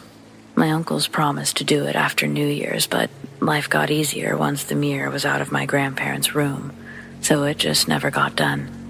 They kept it covered with a blanket and would hear the occasional noise, but for the most part, they stayed out of that room and forgot about it. I'm the only other person who has actually lived in the same room with that thing, and now I also keep a blanket over it. Again, there was more than a week where nothing happened, but just as I let my guard down, I woke up to the sound of my music suddenly being turned all the way up during a particularly loud part. My headphones had done a perfect job of blocking out any nighttime noises up until that point, but I didn't want to sleep with them after that. Since then, I've woken up to the sound of a man crying, and I tried to record it, but the second I got my camera open, everything went silent. That was the last thing I've experienced so far, but I'm sure there will be more. I have no clue what this mirror's history could be or how to find out.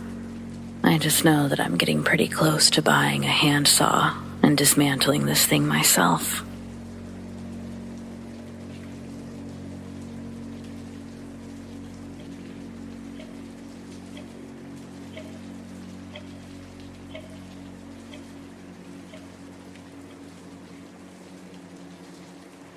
My grandparents basically raised me, so growing up between the ages of 4 through 9, I spent a majority of my childhood living with them in their home in eastern Washington. It was what I'd call my happy place, but every once in a while I'd have to spend some time with my mom. I say have to because at this time she was no fun to be around. She didn't get clean until I was about 9, so things before that were always shaky. My resistance to seeing my mom, though, it wasn't all her. A lot of it had to do with her apartment. It sat in downtown Spokane, and it was a small one. I guess you'd call it a studio. There was really only one door, the front door. The bedroom was essentially the living room and the kitchen, but the bathroom, it was across the hallway. You'd have to leave the apartment and step across the way to access it. Each unit shared their bathroom with another one, though this didn't seem to be a problem since most of my mom's buildings seemed empty. The first time I stayed there, I remember being too scared to use the bathroom at night, so I just held it, waited for some light outside. This couldn't last, though, not if I didn't want to have an accident. One night, squirming in the pull-out bed, I tried to wake my mom up to see if she would go with me. She was unwakeable. She was snoring, and clearly in a deep sleep. After being patient long enough, I had no choice. I tried to make as much noise as possible, in hopes that those noises would wake my mom up, but it didn't work. I'd made it to the front door, and she was still snoring, so I ventured across the hallway, solo. It was only a couple of steps before you were inside the bathroom, but it seemed like miles.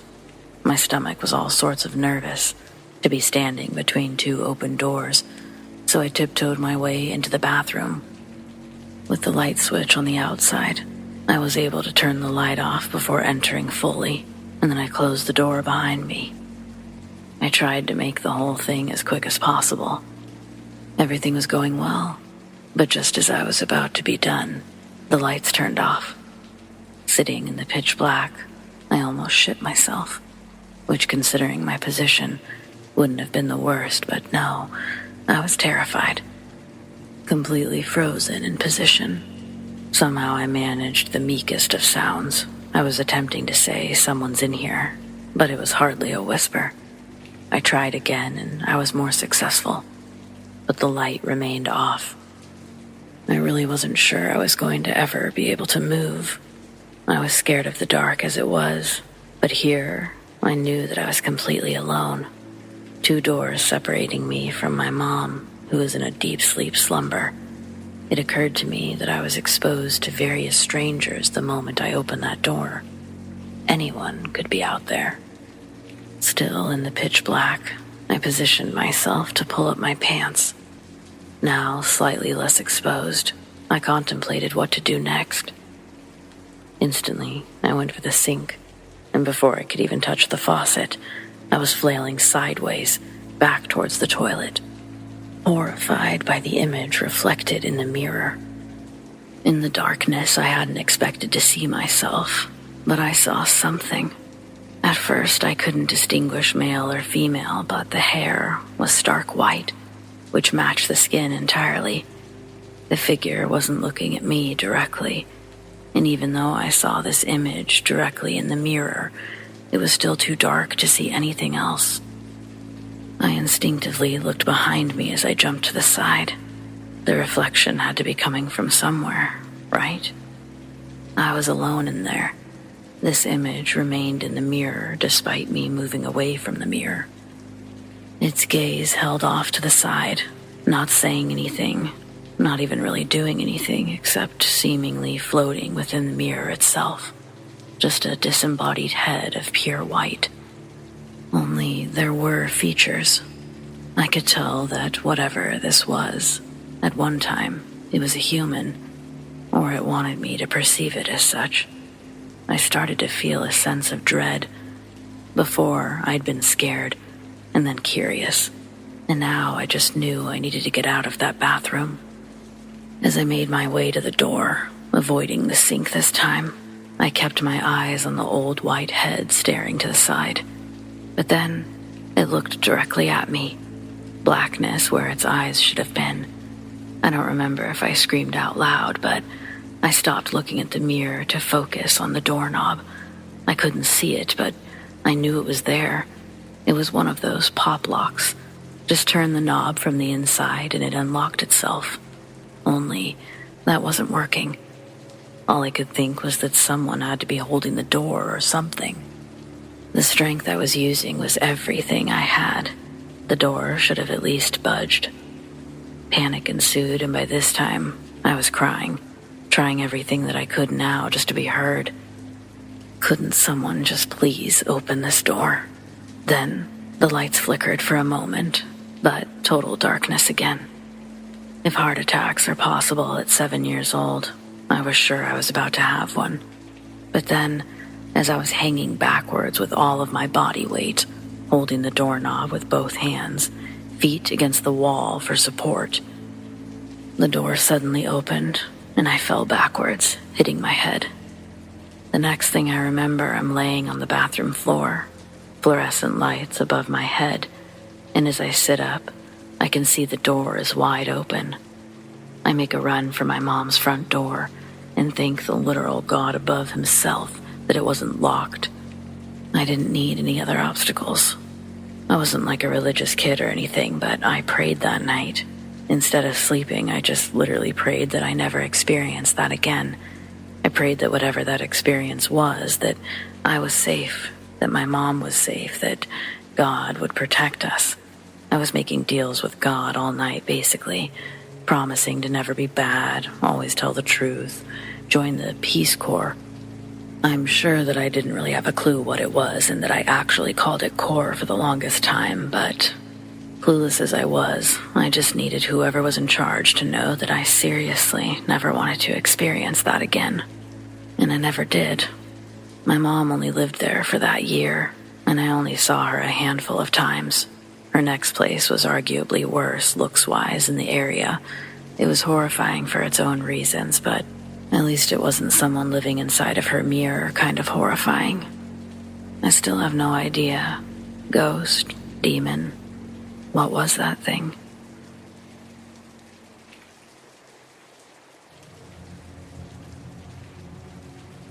I wanted to share something I experienced a few years ago in my previous apartment. I'm sure that place was haunted. Many weird things happened, and despite my best efforts, I couldn't discern any rational explanations. I won't make a list of everything that happened.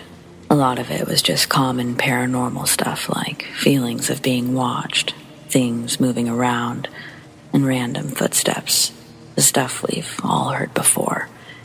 Today I want to talk about the weirdest thing that happened.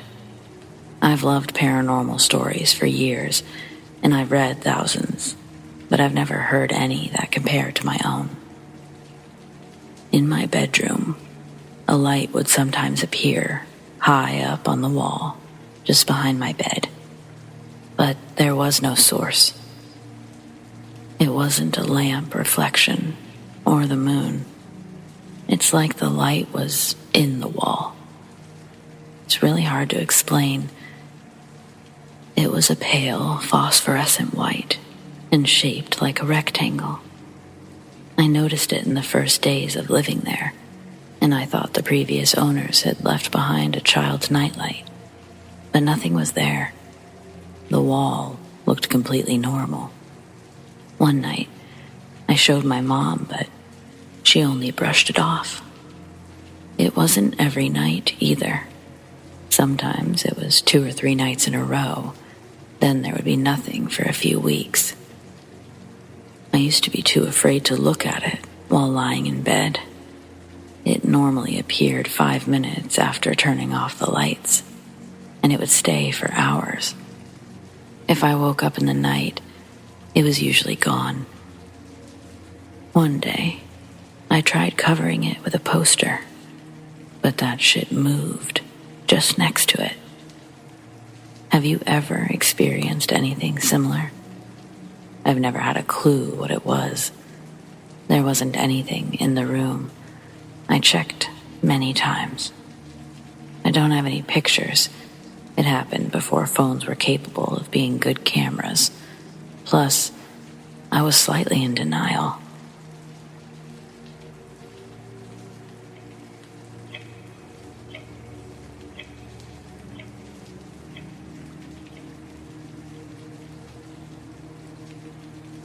Hi everybody. I'm writing to share some experiences I believe to be paranormal. It's also important to note that what I say here is only my testimony. I don't have any physical evidence, and you're free to believe it or not. Everything happened in the house I've lived in since age 4, and my grandparents' house, which is like a second home since they're just 5 minutes away. I spent most of my time with them when I was younger. My house was built on an ancient vine culture, but I don't have any more information about the land. My grandparents don't know anything about the past of their house or land. My first experiences began at age 9. Before, I never had any disturbing experiences outside of night terrors, but nothing abnormal. I grew up in a Catholic family, so I was never taught that spirits existed. To me, ghosts were cartoon figures, draped in white sheets with holes cut out for the eyes. I didn't understand that human souls could stay on Earth. Mom's always said good souls go to heaven, and bad souls go to hell. I never questioned it. I wasn't even interested. Honestly, I was just a kid with other interests. Mom never believed in the paranormal anyway, and Dad was even more skeptical. We had 4 bedrooms in our house. 3 were on the first floor, and the guest bedroom on the second floor was basically used as an attic. The downstairs bedrooms were mine, my brother's, and my parents'. But then, Mom learned she was pregnant again. As the oldest, I had to move upstairs. The room was large, with a private bathroom, but back then, I still didn't like it. I couldn't sleep for the first 2 years. It always felt like there was something heavy in the atmosphere, something watching me. Sometimes, I get very cold in the middle of summer, and it's hot where I live. Until age 11, I spent all of my time in the living room, or my little sister's room.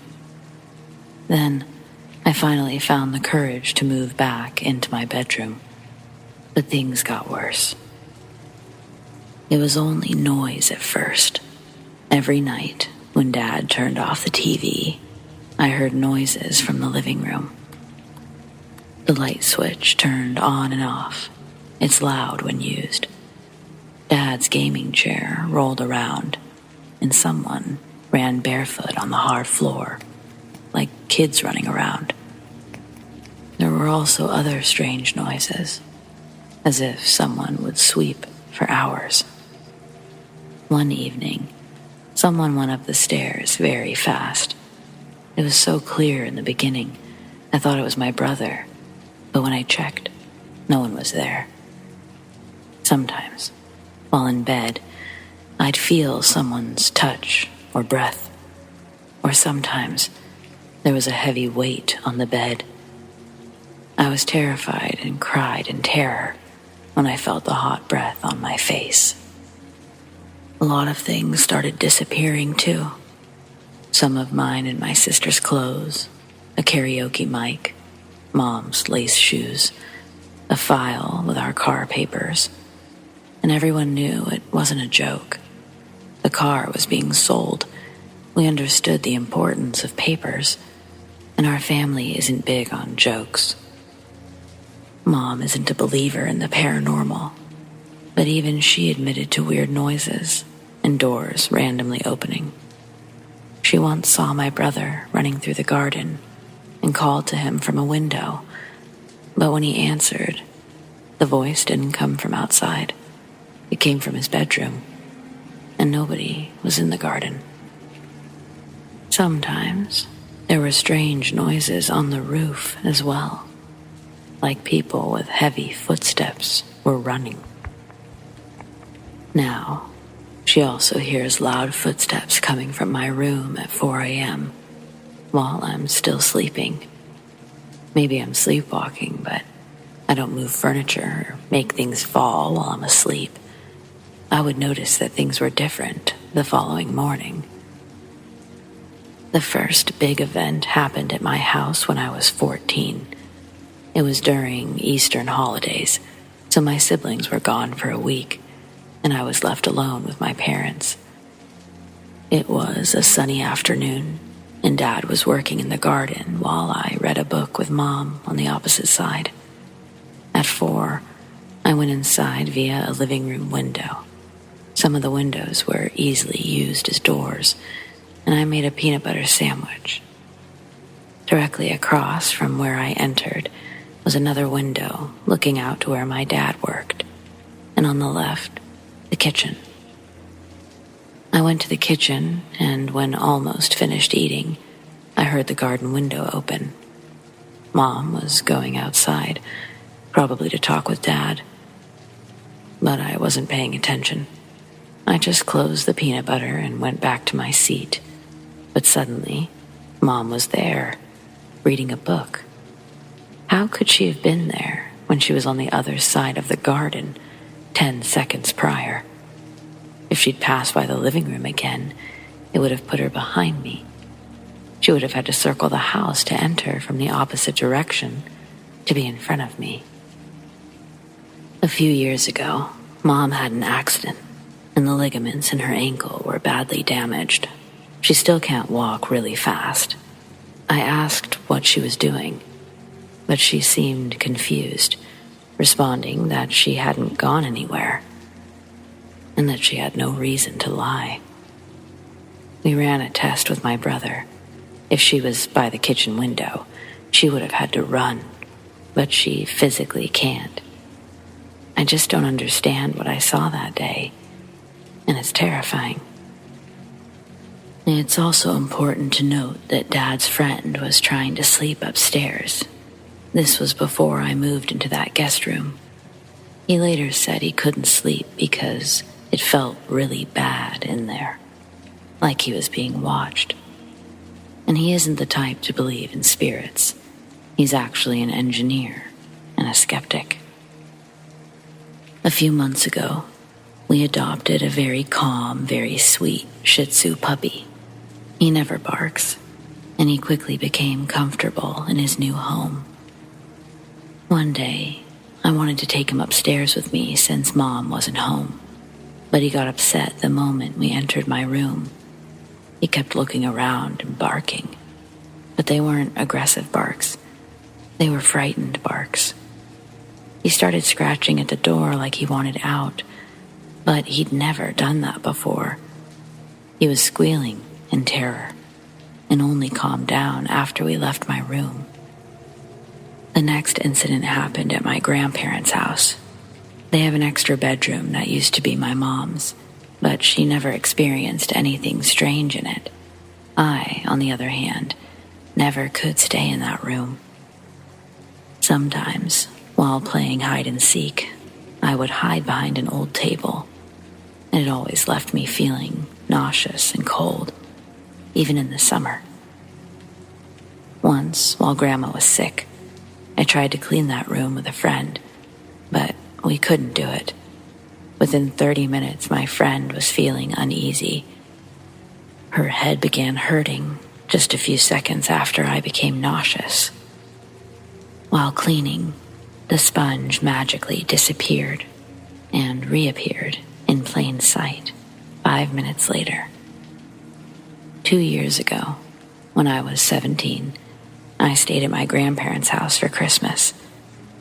But some of the radiators were broken, including the one in my room. That meant I had to sleep in my mom's old room, and I tried reassuring myself I could manage for a single weekend. At 10 p.m., I went to bed planning to read and chat with friends. The ambiance was nice even though the room was freezing. I eventually turned off the lights and went to sleep. But it was the most terrifying moment of my life. I heard scratching noises from inside the walls, and I felt a weight on my bed.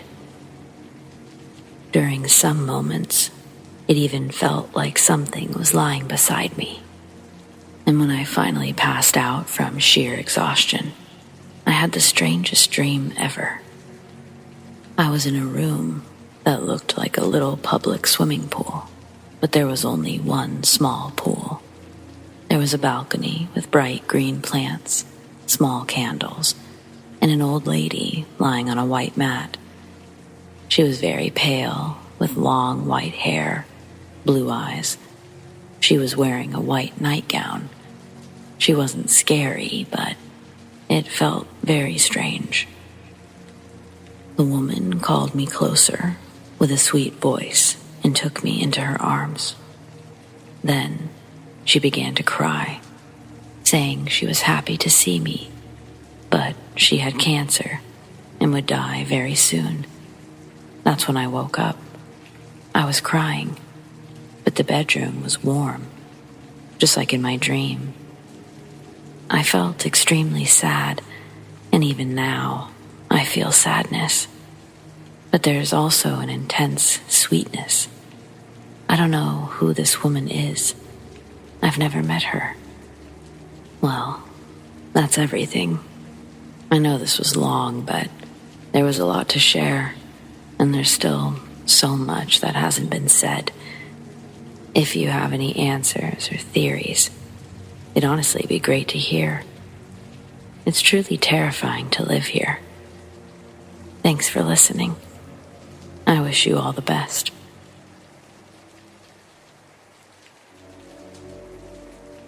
I'm 25 and doing okay now, but I grew up in a poor family.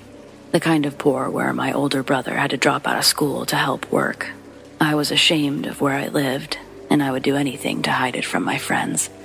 If someone wanted to come over, I'd make up an excuse for why we needed to stay at their house instead, which obviously becomes more difficult the longer you try to pull it off.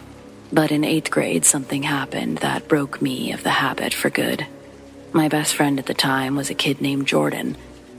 His family wasn't rich, but to me, they seemed that way because they lived in a 2-story house in a really nice area, had 3 vehicles, and always wore name brand clothes.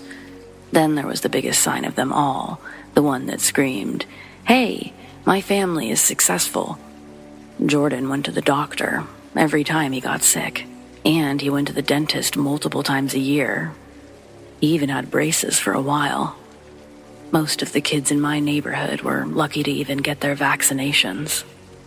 I stayed with Jordan every chance I got because his dad took us to fun places that mine could never afford, and restaurants I would otherwise never see the inside of. Anyway, you get the idea. Jordan had a much different lifestyle than myself, and I was jealous, but only until homecoming weekend of 8th grade year. That's when everything changed. I stayed with Jordan Friday night and most of Saturday without any issues. If I'd gone home that evening, everything would have been fine, but I desperately wanted to stay an extra night. We stayed up playing Halo long after his parents went to bed, and since we were known to sleep late into the afternoons, Jordan had a black blanket tacked over the window. No light got through that thing. To anyone on the outside, the house would look completely dark. Maybe if there had been a visible light, they would have waited for a different night. But I always torture myself with the what-ifs when reliving this night. It was 11 years ago, but I still remember it like it happened yesterday. Around 2 a.m., Jordan paused the game because he heard something downstairs. We listened for a few seconds, but quickly disregarded it. After a couple more minutes had passed, I heard something and paused the game. This time, we both heard something, but it was faint, and it happened so fast that we couldn't be sure. We later learned that one of the intruders knocked a picture frame off of a table, but Jordan didn't have any pets, so we didn't understand what it could possibly be unless his parents were awake. Then Jordan's phone buzzed with an angry text from his dad. He wanted to know what the hell we broke, why we were downstairs so late in the first place. We both read the message at the same time, and I'm sure my face looked just as horrified as Jordan's. His fingers raced over the keys as he explained that we were still in his room, that we thought they must have made the noise. The next message makes my blood run cold. My mind couldn't dance around the facts anymore. It's crazy how our brains fill in the blanks when we're in crisis mode. In reality, the text was filled with errors and missing words. Most people would need a second to decipher what the sender intended to say. But when it was discussed afterwards, Jordan and I both swore it was written perfectly. We had to read it again to believe differently. But we had no trouble understanding Miss Sheila was calling the police, and they wanted us to hide in the closet. We were both in a complete state of shock and sobbing softly as we crawled to the back of Jordan's walk-in closet. We each settled into one of the corners and pulled clothes down on top of ourselves. Then we waited for what was the longest 12 minutes of my life, until the police arrived. Of those 12 minutes, I have no clue how many passed before we heard Jordan's door open, and a woman's voice said, "It's not this one either." After a pause, she added, "Yes, I'm sure. It's a boy's room." And the door was shut softly. There was another long stretch of silence before we finally heard an officer shouting for someone to freeze. We came out from under the clothes then, but we didn't come out of the closet until Jordan's dad was at the door calling for us. The police arrested a man and his sister who broke into the wrong house in order to kidnap a man's 6-year-old daughter. His wife left him for Jordan's next-door neighbor, and he decided the best way to get even was to take the kid away. All the houses in the subdivision were built with the same floor plan, so they broke into an empty one to learn the layout. Since they knew where the master bedroom was, they avoided running into Jordan's parents and came straight to the rooms most likely to hold the daughter. Suddenly, my house didn't seem so bad anymore, and I got over my embarrassment. I still wasn't a fan of being there. I just wasn't filled with shame by the prospect of someone knowing where I lived. I didn't stay with Jordan overnight quite as often after that, either. It's not because I thought it would happen again. I just couldn't feel safe sleeping there. As an adult, I can look back and say that it was probably PTSD, but I wouldn't have thought to put that label on it as a kid. Jordan and I still see each other occasionally. We just don't talk about that night very often.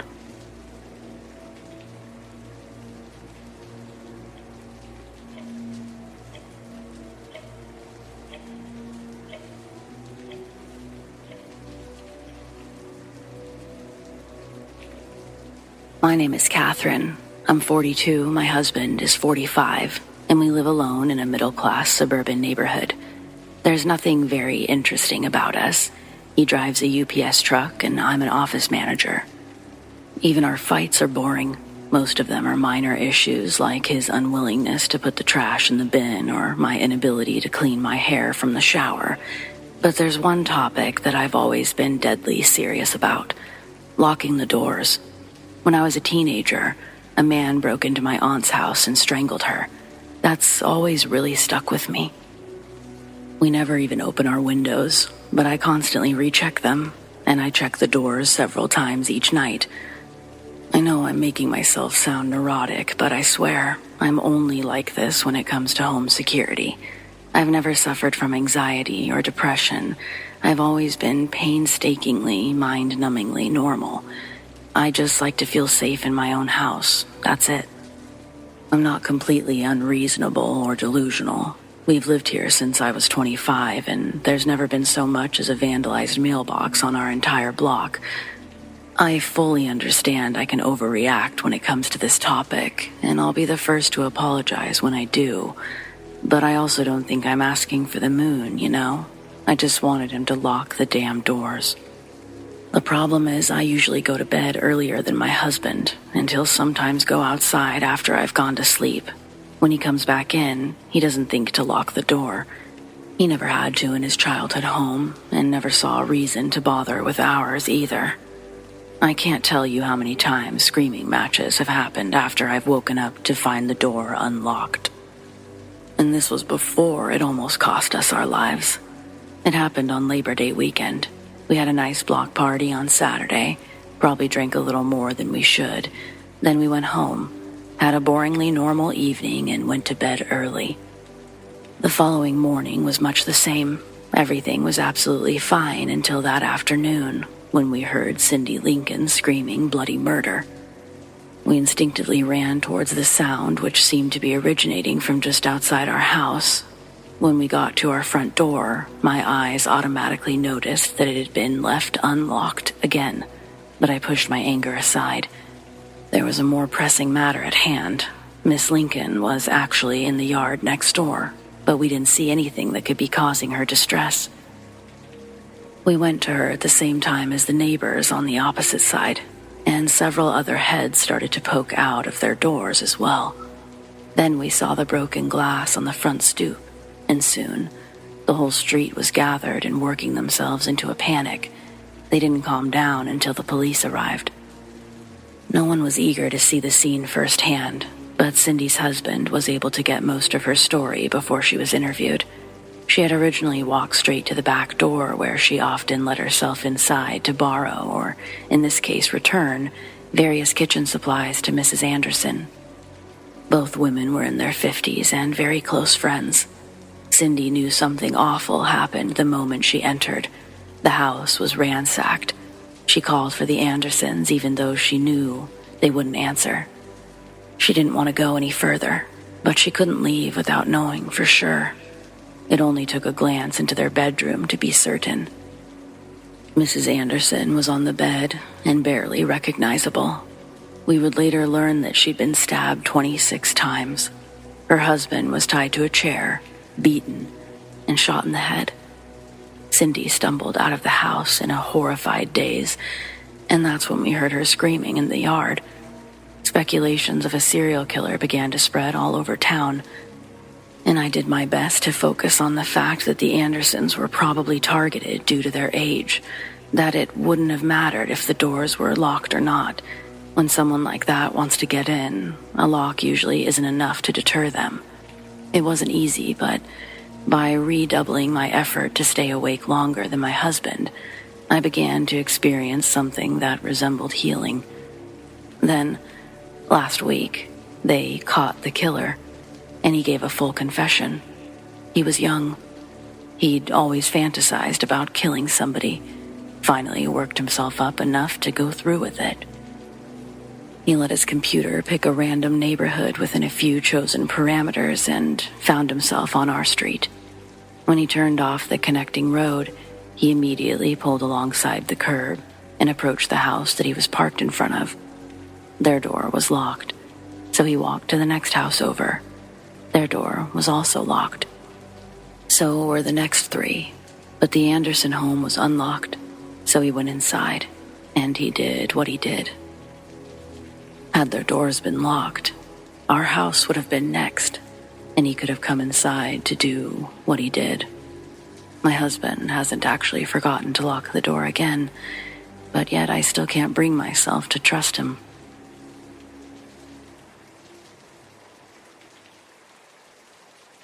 I've had people ask about my family's paranormal experiences with a cult, so here it is. Very soon after getting involved with them, we started having paranormal activity in our home. And when we moved to the same town as the leaders, the activity increased. During our time in the cult, the leaders decided I should move in with them and 4 other teenage girls. One evening, my friend and I were doing homework at the kitchen table when my back suddenly started stinging and burning. It was irritating, so I asked my friend to have a look. Rolled up my shirt. She stared at my back in confusion. There were 3 long scratches down the center of my back. It almost looked like a cat had its way with me, but they were way too big and far apart to be from a cat. Plus, we didn't have a cat. My friend seemed pretty freaked out by it, so I went to look in the bathroom mirror. There's no way I could have done this to myself. I wasn't worried. I assumed it had happened earlier, and I was only just now noticing. But then it happened again, a couple of months later, while I was playing on the computer. Out of nowhere, I felt that same stinging, burning sensation, again on my back. I went to the bathroom, lifted my shirt, and found 3 scratch marks, very similar to the first set. They were just a little shorter and off-center. This time, I was a little worried, but I figured it must be from the clothing I was wearing. Eventually, I pushed it from my mind until years later, when I heard about it happening to many others.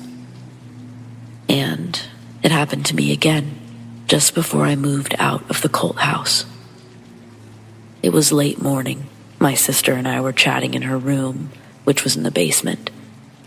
Next to her room is the utility room and the staircase. Her door was closed, and we were about to go upstairs when we suddenly heard a growl. It was coming from the utility room. It wasn't like a cat or a dog. It was the deep, low sound of something like a lion or a bear. It's so hard to describe. When I first heard it, I was confused and frightened. My mind was racing, wondering how a wild animal could be in the house. Then, I thought someone must have an aggressive dog outside, even though it sounded nothing like a dog. I was just trying to make sense of it. Some sort of primal instinct kicked in. I became filled with dread as the growling got louder. It sounded like it was getting closer to the door.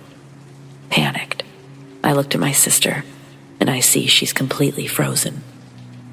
Her face was filled with fear and confusion, and I was seriously considering an escape out the window. She said to sit still and be quiet, but I couldn't. The growls were getting louder and closer. I couldn't sit there doing nothing, so I started screaming for my mom. The growling stopped immediately. I screamed for a solid minute before stopping to listen, and it was totally silent. My heart was pounding, but I told my sister we had to run for it. She tried to stop me, but I opened the door and didn't see anything. We raced upstairs and told our mother everything. There was an incident when I spent the night in my sister's room. We had just gotten into bed, and as soon as the room was totally silent, there was a loud whisper from the end of the bed. It said my name as clear as day, and nothing else. I couldn't tell if it sounded male or female. I grabbed my sister, totally freaked out, and she had heard it too. I clung to her, terrified, trying to process what we had heard. She said not to give it any attention, but I was too frightened to stay there. I got a glass of water to calm down and slept on the couch that night.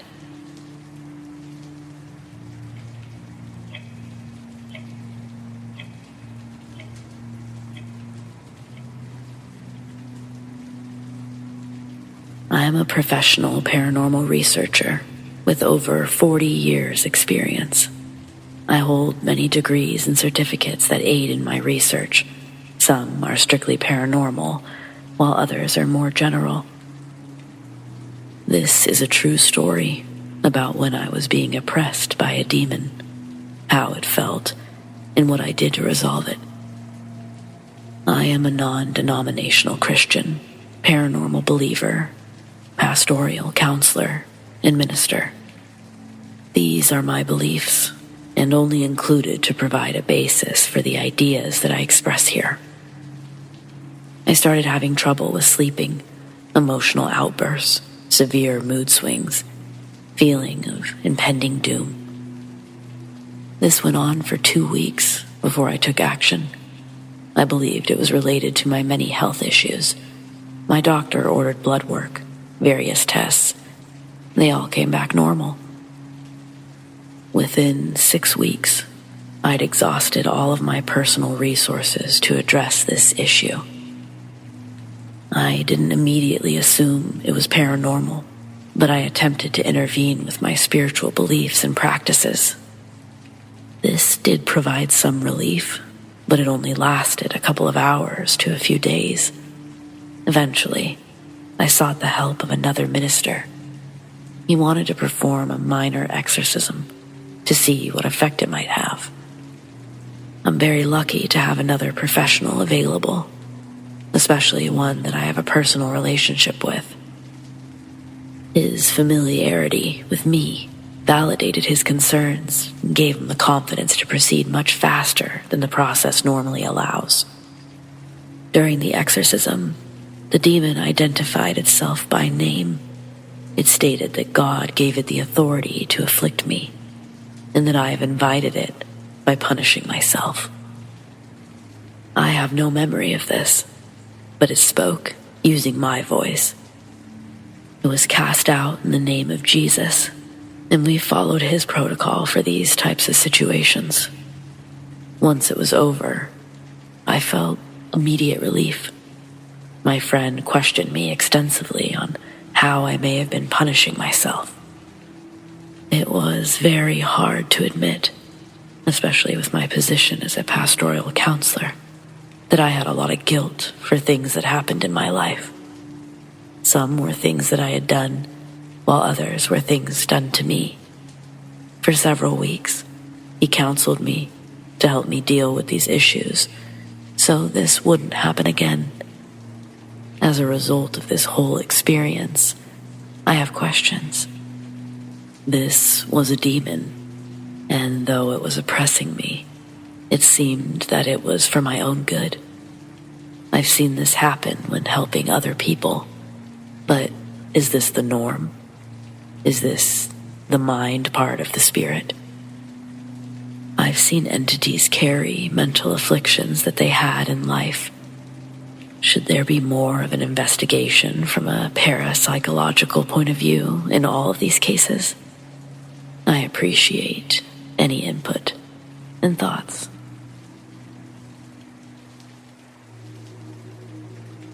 I used to be quite the kleptomaniac when I was in middle school, but one event made me rethink my life of petty crime.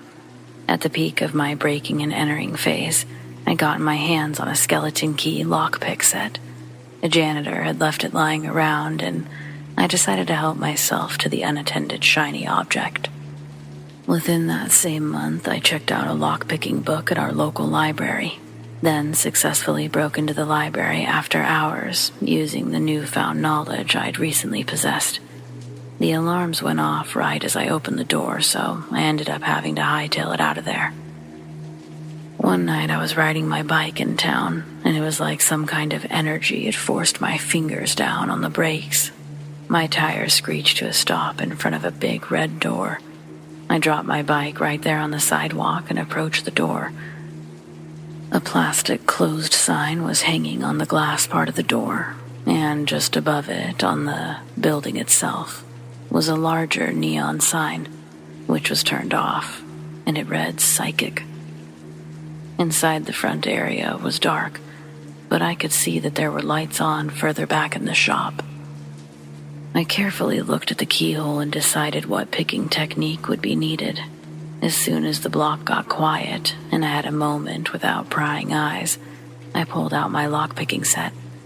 But as soon as I put the first pick into the hole, the door opened. I didn't know if I had just gotten lucky or if the door had already been unlocked. Regardless, I opened it just enough to slip my hand in and feel for a bell. There was none, so I opened the door up just a bit more and slid in, closing it behind me. I knew I had to be quick. This wasn't a perusing visit. There was a clear crystal ball sitting on a table, in a cash box under the front desk. I took both and ran out back, not worrying about the existence of a bell this time, and nobody followed in pursuit. I got on my bike and pedaled harder than I needed to escape the crime scene. When I got home, I brought the crystal ball and cash box into my room. It was locked, but my skeleton key picked it open swiftly. To my disappointment, there were only a few ones and some change in the bottom. I was planning on selling the crystal ball at a pawn shop the next day. By this time of night, all the businesses were closed. But when I woke up the next day, the cash box and the crystal ball were gone. I looked everywhere. Originally, I thought my mom had grabbed it, but she hadn't returned home from work yet. It was baffling. Then, a few days later, I was riding my bike past the same psychic shop when I saw something that almost made me crash. Hanging in one of the shop windows was a black and white printout of my school photo. Obviously, I couldn't go in there. I mean, I'd broken in, and even if the door was unlocked, I'd stolen from the place, and they clearly knew it. I picked up my bike and decided I needed to get out of there ASAP, but part of me just had to know. Was the crystal ball inside? Where else would it be? I cased the building to see if there was a way that I could walk up to it unnoticed, just to peek inside one of those windows and see for myself. I found a decent way on the left side of the building. There was a wall of trees lining each side of the lawn, and they stopped where the building started. I could walk behind the trees and discreetly look inside the window. As I approached the side window, but before I was fully in front of it, I saw another black and white school photo of myself plastered to the window. It wasn't just one. They were lining the whole sleet of windows down the left side of the building. I was officially sweating, and the presence of the crystal ball was no longer important to me. I was sure that it was there, and I was sure I needed to leave.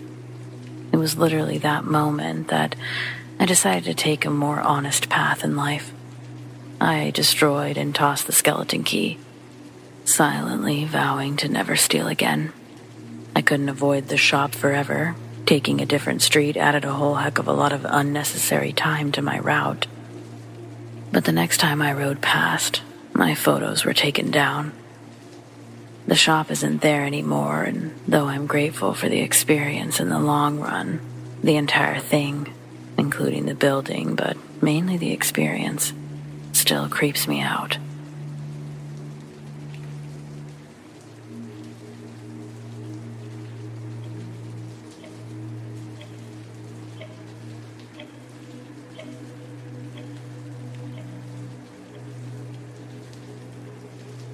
This story took place during the summer of 2008, when my best friend got her license and we got our first taste of freedom, but we were also major assholes. There's going to be times you think to yourself, wow, what sorry little shits. Just know that I agree, and that karma is going to slap us with spiked stupid sticks. So, on our first day of riding around, Raina and I basically circled town for hours while listening to music. At one point, we got behind a truck with one of those pink cancer ribbon magnets on the tailgate. Raina's aunt had breast cancer, so she wanted one for her car too. We figured they would have some at the mall, but we lived in a smaller town, so our mall had maybe 10 stores and a handful of kiosks. As we walked back to the car, I saw a cancer ribbon on a van parked a few spots down. So I said, "Oh look, they have the magnets here after all." Then I took it and stuck it on the back of Raina's truck. We were both utterly delighted. See, I told you we were little shits, and it gets so much worse. We had this weird little rush over stealing what was probably a $2 magnet and decided that we should try to collect all the different colors. For the rest of the day, we drove through various parking lots in search of these things. We got a few colors, but not the impressive rainbow display that we had imagined. When it started getting late, we decided to swing through Walmart one more time, and we were excited to find a camouflage ribbon. Incredibly pleased that our last stop was a success, I grabbed the new magnet off the black Ford truck. We looked around as we drove away, and no one seemed to be aware of our existence. We had never seen a camouflage ribbon before, but we live in the South. These people put camouflage on everything. By that age, I'd seen at least 3 camo-themed weddings and knew more than a dozen guys that would answer camo when asked their favorite color. Most of the older kids at school had camo wraps around their trucks, for Christ's sake. We never considered that they would be associated with the military. Anyway, with the new addition to our collection, we returned to Raina's house where we lined our trophies across her truck. Now, Raina lived pretty far outside of town. When you finally turned onto her long, winding road, the last 5 miles turned to a dirt one-lane. If more than a single car came through at a time, one of you was pulling over. It was also a dead end, so we never really saw anyone except for a few neighbors. When Raina's parents saw the magnets, we said we bought a bundle pack, and that was that. I spent the night and we woke up the next morning, ready for another round of magnet hunting. Oh, and in case you're wondering, no, we didn't have anything better to do. We didn't have a movie theater in my town. Kids generally hung out in big empty fields gathered around a bonfire because there was literally nothing else. After breakfast, we got ready to leave. But when we got to her car, all the magnets were gone, stolen. Instead, an envelope was taped to the trunk in their place. Obviously, this was a depressing number of years ago, so I don't remember everything the letter contained word for word, but I promise this is pretty damn close. Yesterday, I exited Walmart to witness your vehicle stopped behind my truck. I was then shocked and frankly disgusted to witness the theft of the camouflage ribbon. You drove right past me, laughing, without realizing you'd been caught. You also failed to realize I followed you home. I saw your father in the front yard and almost stopped to retrieve my magnet right there. But then I saw the neat little row of ribbons across your truck, and I became even more enraged. I could not trust that your father would instill upon you the respect you so clearly lack.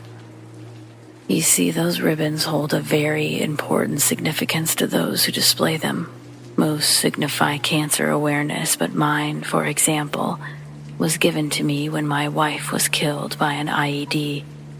The ribbons are a symbol, a sign of respect, a simple way to know we are not alone and to show others they are not alone. But you tried to take that away from me. Why? I've taken not only my ribbon, but also those from your other victims. I originally intended to press charges since I have your license plate number and address, but then I realized such an act would make me a suspect should any harm befall you. Since I'm not finished teaching you a lesson, I felt this could become detrimental to my cause. See you soon. We were beyond terrified. We hadn't told anyone else about what we did, so we knew it wasn't a joke. We'd been so immersed in our little world, we hadn't even noticed the truck following us home. We also felt like absolute garbage for thinking the camo ribbons were just for rednecks. Obviously, we didn't go magnet hunting, but we didn't want to stay at Raina's house either, so we decided to go to mine, only we never made it. When heading to town, Raina's small dirt road didn't go straight to the highway. It came to a stop sign. And directly across from you was nothing but forest and a huge dead-end sign with a double arrow pointing left and right. Left took us to the highway, and right took us into an extremely dangerous neighborhood where the meth heads were known to do their cooking. We turned left, and a black truck suddenly pulled out from one of the meth head driveways and zoomed up behind us, riding our ass. It was the black truck. We immediately started crying. To this day, it's still the most terrifying moment of my life. He would get within inches of our bumper and then back off and do it again. He did it all the way to the stop sign, which led to a 65-mile-per-hour highway. Raina was so frightened that she didn't stop. She blew straight across the road to the other side without so much as looking. The other car that was barreling towards us laid on its horn and swerved to miss us. It couldn't have been by more than an inch. I looked back to see the truck sitting at the stop sign, safe and sound. The car that had narrowly avoided us was now stopped on the shoulder, but we were too afraid to turn around. I wouldn't let Raina drive to my house after that.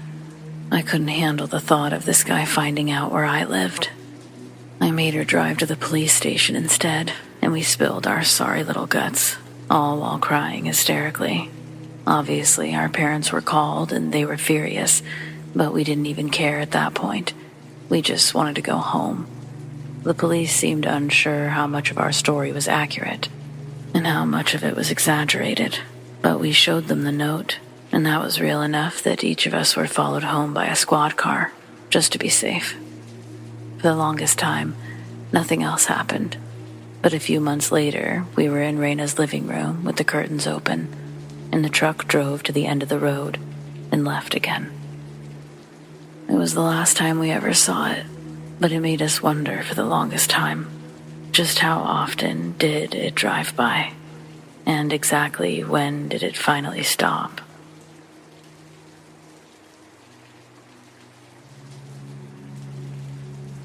I was 12 when this happened. My brother, older cousin, and I grew up on a reservation near a mountain.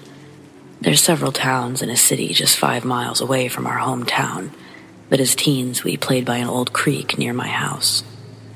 In May of 2008, we spent a couple of hours having a water gun fight there. As I was filling my gun, I saw what looked like a bear's left arm from the shoulder joint. It was covered in brown fur, rotten green meat, and a little blood. I pulled it out of the mud, and it was exactly like a human hand. It had a palm with fingers and nails, but much larger. I screamed and fetched my brother and cousin so that they could look at it too. They wanted to bring it home, but we vomited repeatedly due to the stench. It was also heavy, so we took turns carrying it until we finally were able to show our uncle and grandmother.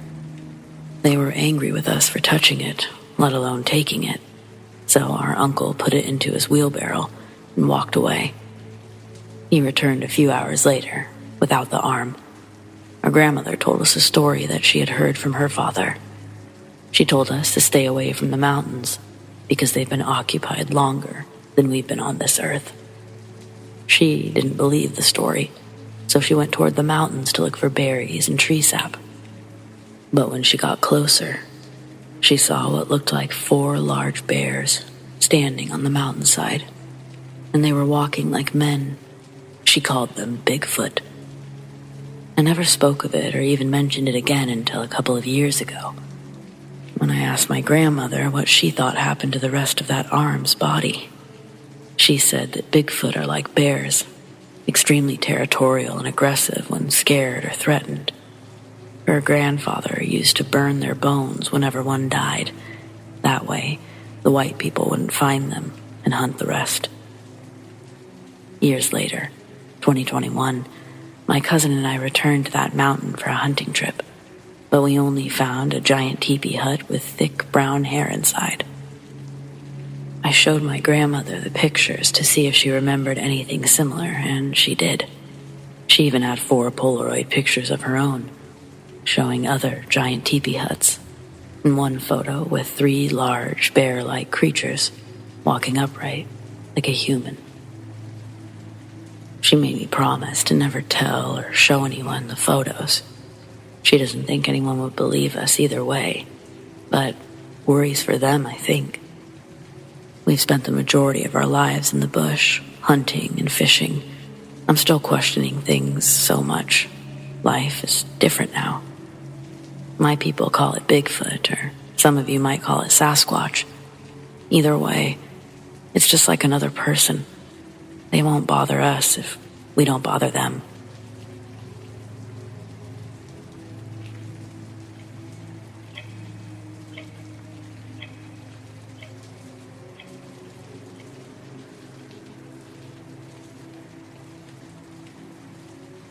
On February 27th, 2023, my friend was driving home from work down a country road between 5 and 6 p.m.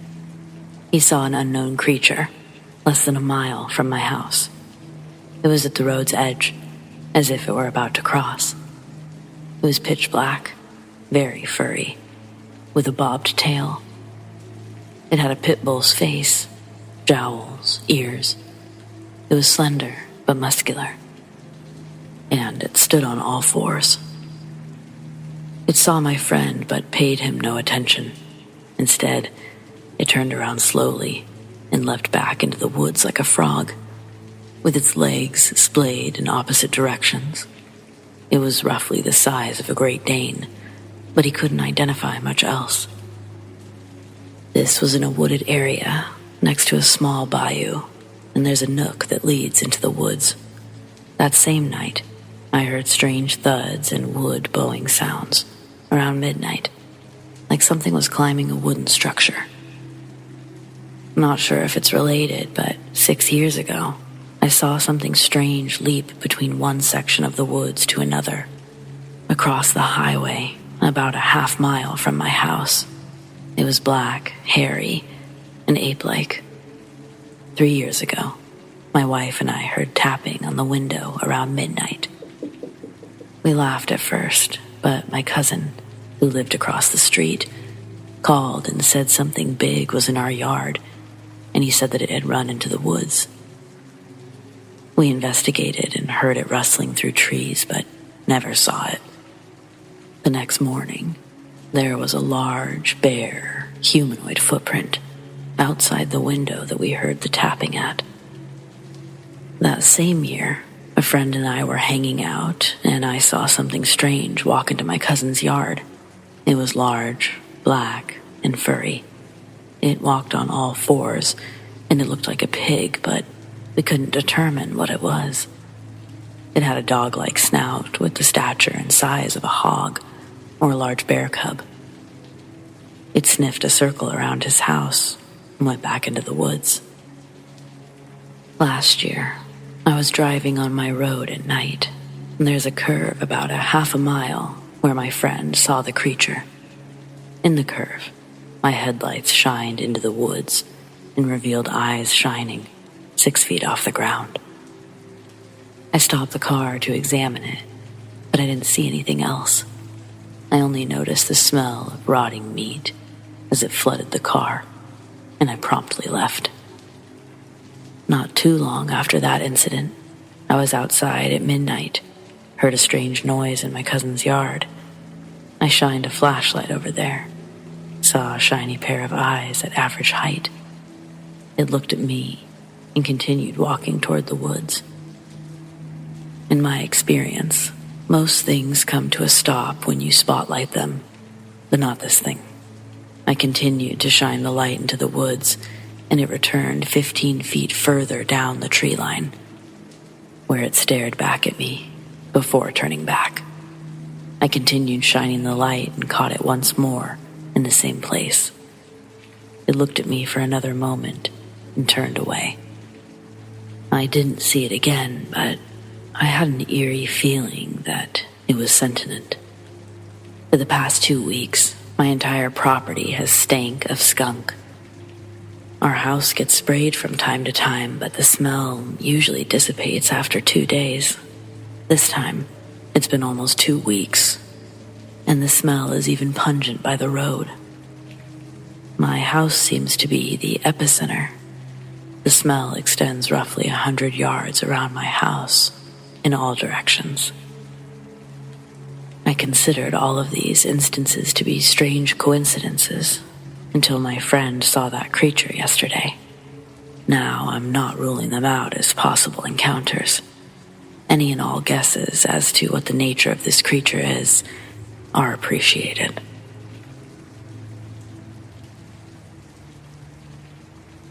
This story may be hard to believe, especially since I don't have the photo at hand, but I promise I'm telling the truth. When I was a kid, I went on a church service trip to New Orleans. Our aim was to help clean up remaining damages from when Katrina hit. About midway into our trip, we helped remove brush and debris from some old plot of land so that a playground could be built. We were all ecstatic because the day was incredibly productive, and we really believed that the spiritual forces of good, godliness, were at work through us. That night, we visited Bourbon Street to have dinner, listen to some live music, and celebrate the work that had been done. At some point, one of the church leaders was taking pictures and pointed her camera to the sky, facing a distant casino. The sky was clear, no clouds.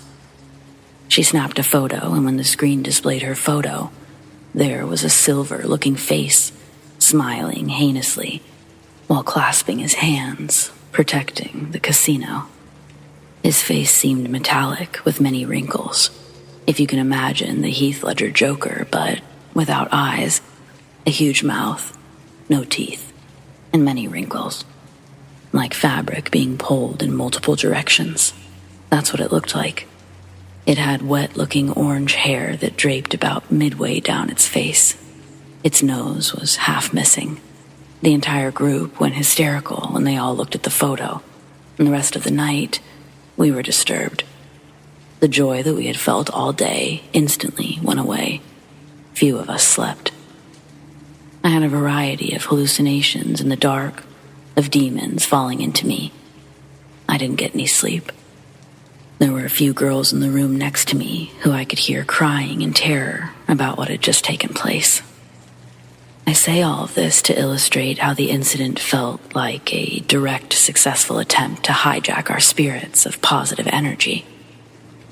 One person in the group tried to come up with multiple natural explanations for the incident, but the leader who took the photo always had new details to explain how there wasn't a natural explanation for what had taken place. This incident alone has been enough to keep my agnostic ass alert and aware of all possibilities.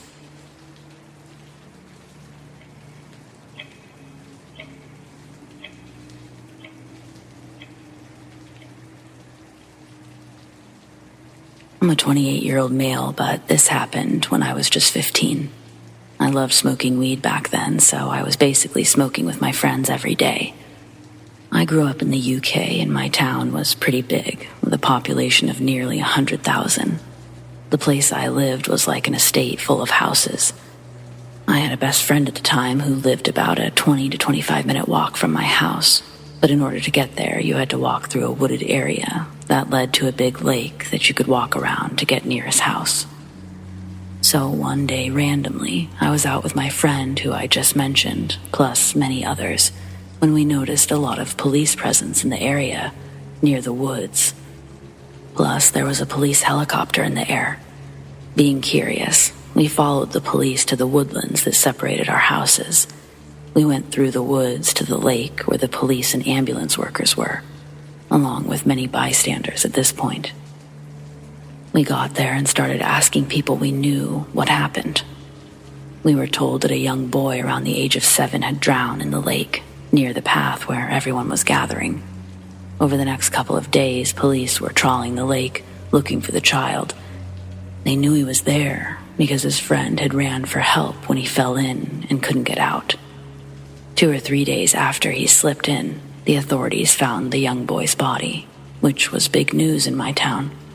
No later than 24 hours after the boy was found, the local council installed a black metal bench on the footpath near where he had died, with a little plaque commemorating his life. Okay, so that very next day, I was out with my friend over near where I lived. We were getting high with a bunch of other friends that we knew. By the time we were done getting high, we decided to go back to his house to sleep because my mom would have gone crazy over the fact that we were high. We started to walk back to his house at around 11 p.m. It was really dark out. We passed my house and eventually got to the woods. We walked through the woods and got to the start of the lake. We started walking down the side of the lake, down the path towards where the kid had drowned and the bench was. We were just talking nonsense as high teens did, when I noticed that there was a man sitting on the bench. Now, I was a little bit freaked out by this, but I didn't say anything yet. It was 11 p.m. near the woods in the dark. It was creepy, but when I got a little closer, I noticed that I could see what the man was wearing. He was dressed as a priest. You know, black jacket, white collar. Upon seeing the priest, I sighed some relief because I just presumed he was praying or something. Most likely for the kid that had drowned in that spot 4 days earlier. So after noticing this priest, I just watched him sit there as I got closer and closer. I didn't say anything to my friend who was right next to me, but we collectively stopped talking once we noticed the man. As we got closer, it was more obvious that he was a priest. And then, once we got within 5 meters, he was gone. I felt like I blinked and he just disappeared. When we were walking past the actual bench where I'd seen him, there was nobody there. But if he was to have just gotten up and walked away, I'd have seen him. It's a one-way track. After I got to the bench, I turned to my friend, who was just as confused and spooked as I was. I asked him if he'd just seen that man that sat on the bench. I didn't want to say what type of man because the way he was dressed was very obvious as to what type of man he was. But as I asked him, "Did you see that man that sat on the bench?" he said, "Yeah, the guy dressed like a priest." When I tell you my heart sunk, I can't explain that feeling or that situation to this day. What gets me is I purposely asked my friend if he'd seen the man. He corrected me by saying the priest. If it was a person, they'd have to get up and walk away from us in a straight line down the path, which we'd have seen, or they'd have to walk past us.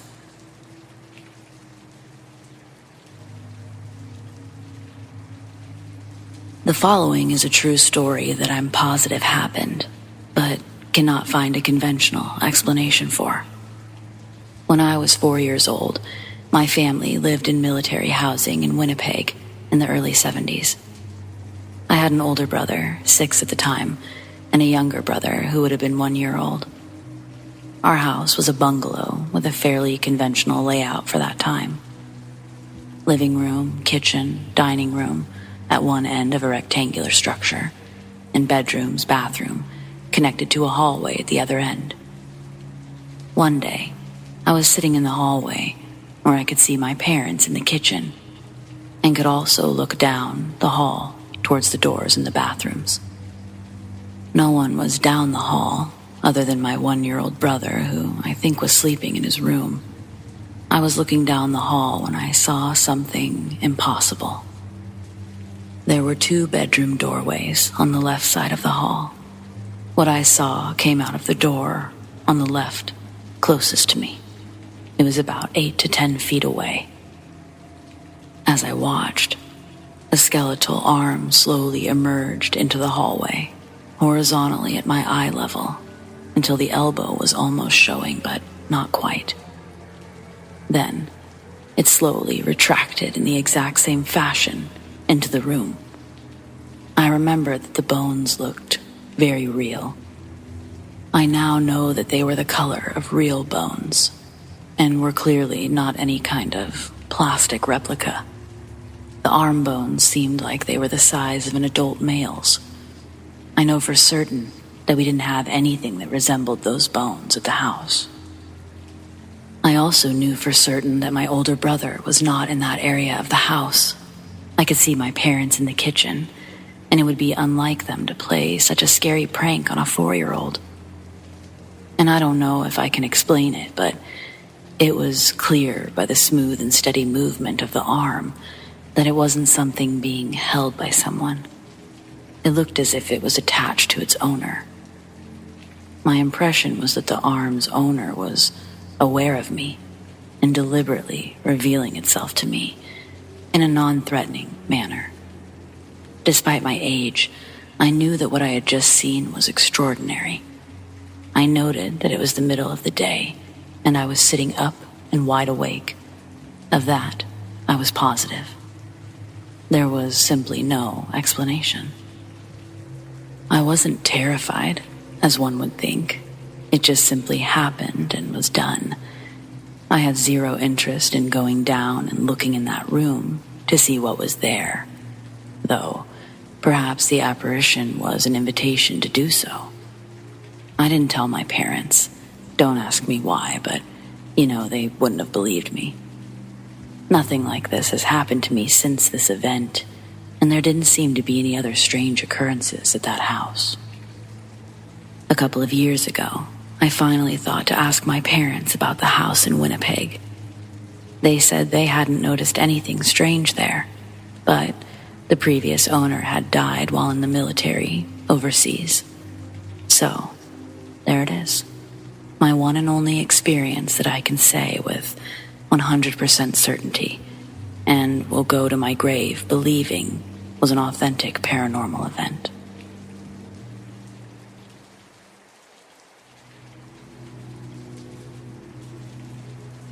When I was in the 8th grade, back in 2015, I lived at Fort Carson, a military post in Colorado. The house we lived in was pretty normal for military housing. Nothing really felt strange or creepy about the house itself. It was just your regular 4-bedroom home in a small neighborhood of identical houses. I had already lived there for a few years and had nothing out of the ordinary happen, and my family, if they did experience anything, they never told me, except my younger brother. My brother is the youngest out of me and my siblings and was only 4 at the time, so whenever he would talk about things that scared him at night, a lot of the time I just assumed it was his imagination. A year before we moved out of the house, my brother would often wake up in the middle of the night and scream and cry as if he was being hurt. First time it ever happened, the whole house ran to his room to see what was wrong, but he was just in his bed, pointing at the door, screaming. He said that he saw a monster in the doorway. At first, we all thought that he had just had a bad dream or a really active imagination. However, almost every week after that, at least once or twice, he would wake up and do the same thing. I've always had a huge interest in things that are paranormal or strange, so after a while I became curious to see if he was really seeing something. One night, in the middle of summer, while I was playing Battlefield 4 with some friends, I got up and I went downstairs for a snack run. When I returned to my bedroom, I thought about what my brother would say about his doorway. Me and my siblings had our bedrooms on the second floor of the house. My room was directly across from the stairs, and to the left of my door was a long hallway with a bathroom between mine and my sister's room. Then, my brother's room at the end. Before I sat back down to continue playing, I decided to check on him, look down the hallway to his room. Standing in his doorway was a tall figure that almost didn't fit in the doorway. The top of its spine was pushed against the top, and I could only see the bottom half of its head. It had pale skin and backwards legs, like a goat, except they were human legs. It was facing the inside of my brother's room, towards his bed. I stared for a few seconds before I went back into my room and shut the door. What I'd seen shook me up a bit, but I reassured myself that I was probably seeing things, as all day I'd been watching ghost videos and listening to creepypastas. So I decided to take another look. I wish I didn't. This time, the thing was facing down the hallway, staring back at me. Its face had almost no features, except for dark holes for eyes, and its arms hung almost all the way to the floor. I froze and immediately felt sick. And after what felt like an eternity, I pulled my head back into my bedroom and shut and locked the door. My brother didn't wake up that night, and he later would be afraid of my bedroom too, even during the day. I never left my room at night until we moved out of that house, and I didn't tell anyone about it for a few years. I still think about it from time to time, but often doubt if I really saw what I had seen. Any of you have any similar encounters?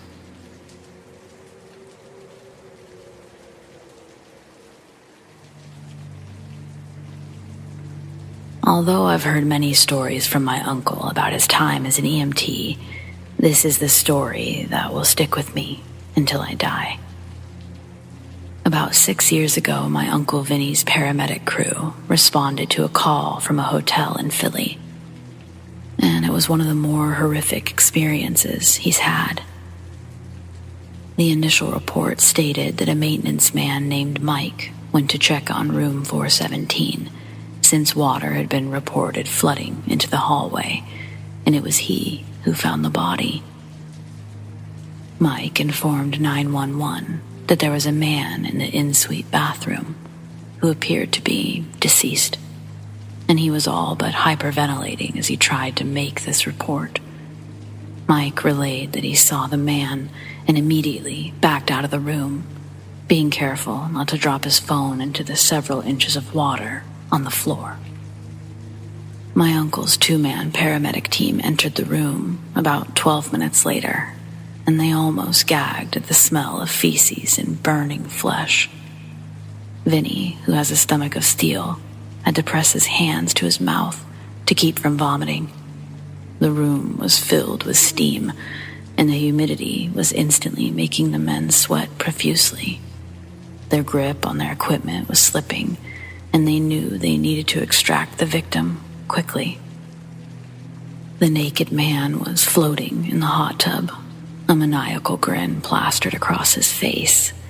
From the looks of the man, he'd been in the water for a while, since his bruised skin was starting to peel off of his body in long, squishy strips.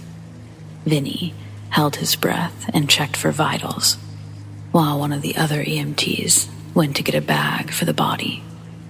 Even though my uncle saw corpses regularly, this method of death was a disturbing first for him, and something about the whole situation was unnerving. As Vinny placed his fingers on the man's wrist, expecting to feel nothing, he had to choke back a startled scream when the victim's hand shot out and grasped his arm. It wasn't a corpse. The John Doe didn't show any other signs of being responsive, but when the other EMT went to check the man's eyes for a dilation reaction, his pupils, they looked slitted. almost like those of a reptile.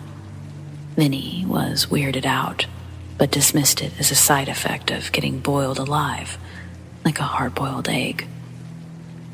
As the men removed the victim from the hot tub, the man began to thrash, strips of flesh splattering on the EMTs. They tried to pin the man down to keep him from hurting himself, but he was shockingly strong. As the last bits of flesh dropped to the floor, Vinny saw that it wasn't skin underneath. It was more like scales. His partner must have noticed too, because both men began screaming, almost in unison. The thing began to growl, and my uncle's normal desire to figure out the problem turned into sheer fight or flight, with flight winning out. He ran from the hotel room, his teammate on his heels. They slammed the door behind them, and a moment later, they heard one of the windows shatter. The men had no idea how to explain to their boss what had just happened. But after some phone calls and a few men in black suits appearing, they were given a specific story to follow. They were told to say that a John Doe tried to drown himself, and that the mentally unhinged man climbed down the fire escape when his attempt failed. Vinny, who was paid extra well to keep his mouth shut, never did tell anyone about his story until he shared it with me the other day. I could tell he didn't want to, but I was the only one in the family that he thought would believe him. The only reason he even shared his ridiculous story is because he thinks something has been stalking him the last few weeks, and he's worried that the creature has returned. I thought he was crazy until I went to his house yesterday. I saw a trail of bipedal clawed footprints underneath his windowsill.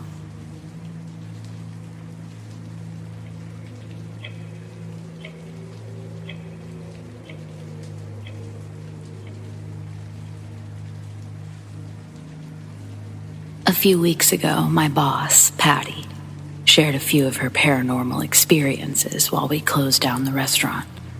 She's in her 70s, and her family owned and operated an actual haunted hotel when she was growing up. It was built in 1927, and it's still one of the nicest hotels in town. I've never stayed there personally, but I thought it would be fun to share Patty's stories. I didn't know what party lines were, not until Patty explained how she had to share a landline with other people. Multiple families would share a single phone line back in the day. It was wild. Their hotel didn't have physical phones in each room, but they had one in their residence, and it was the same line as the phone at the front desk. Sometimes, guests would complain of a young girl speaking into the phone, and it was assumed to be Patty or her sisters. The hotel already had a reputation for being haunted, so guests assumed it was a gimmick. But Patty and her family heard it sometimes too. How often the girl spoke varied from several days in a row to months of total silence. Most of the time, the girl called out, "Hello," as if she wasn't sure anyone was there. But no matter what they replied, it was like she couldn't hear them. There was also a handful of times that the girl was crying, and the longer they listened, the louder it got. And Patty still seemed shaken by recalling the young girl's plea for help. She was 10 when she heard it. She'd answered the phone while her mom was cooking. It was only her aunt, but the connection sounded fuzzier than usual, like someone crumpled a candy wrapper in the receiver. Her aunt's voice was barely audible, but then a clear, distinct child said, "Hello?" Before she could reply, the static spiked and the sobbing began. Patty tried to ask what was wrong, and her mother grew concerned by the panic in her voice. Before the phone was taken, She heard the crying child's desperate pleas for help. She dropped the phone and tried to run away, but her mother caught her by the arm, telling her to wait a second as she put the receiver to her own ear. No one was there. The aunt arrived in a panic 10 minutes later, having assumed Patty screamed for help. When she tried to call back, she couldn't get through, yet other calls had come in just fine. They never learned the poor girl's name, but they believed she was the child of a construction worker. When the hotel was built, they didn't have safety codes or workers' union. Immigrants were cheap, easy labor, and often taken advantage of. One of the builders was a widower with a young girl, maybe 4 or 5. But they were homeless. He set up camp near the river, but the child was too young to be left alone.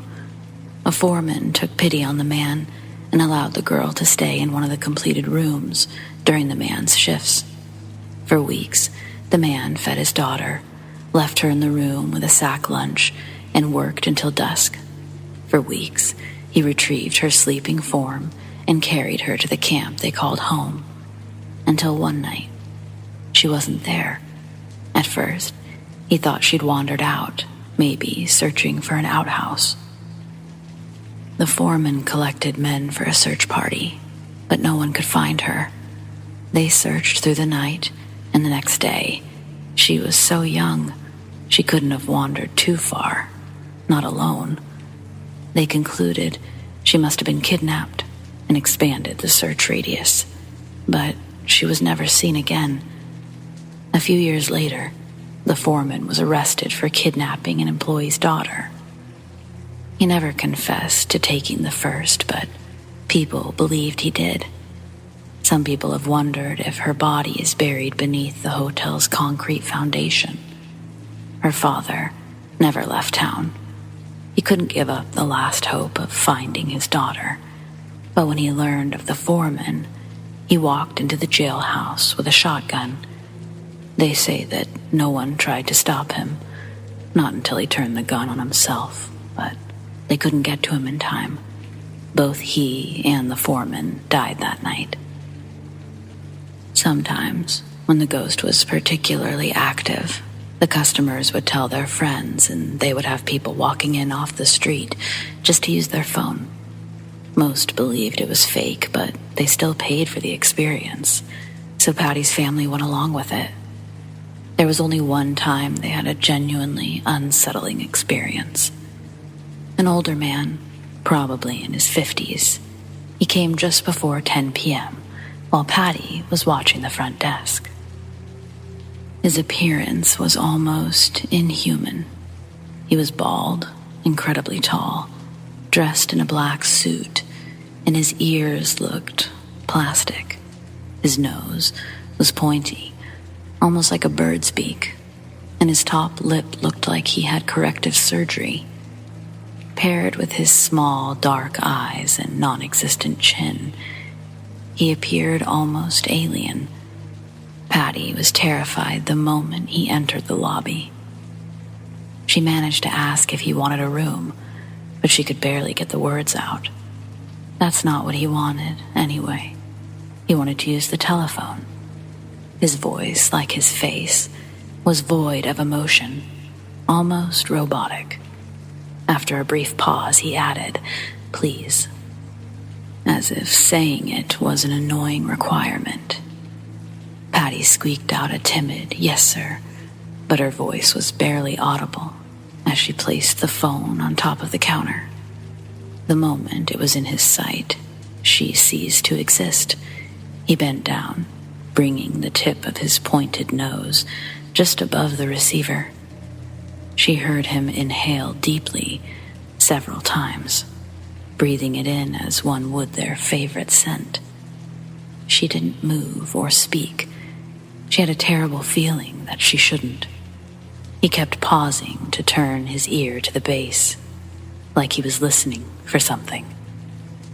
After smelling every part of the phone, he removed a handkerchief from his breast pocket, and with great deference, He picked up the receiver to carefully inspect every inch. When satisfied, he placed the receiver on the desk and began dialing a number, still using the handkerchief. She thought that he was choosing numbers at random.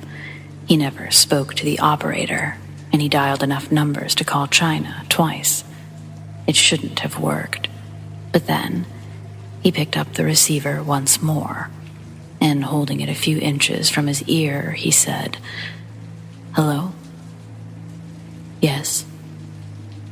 No? 38 GP? Yes?" And that was it. Patty heard something on the other end, but it was so distorted, she couldn't tell if it was words or something else. The man in black retrieved a small notepad from his pocket, unclipped the attached pencil, wrote for a moment, and left without a word. When she told her father, he asked staff members if they saw the man, but no one else had, and they never saw him again. They didn't know if he was a ghost too, or just a man with a screw loose on vacation, but Patty had never heard of the men in black until I told her about them. Maybe someone here can tell us if that might be what this is.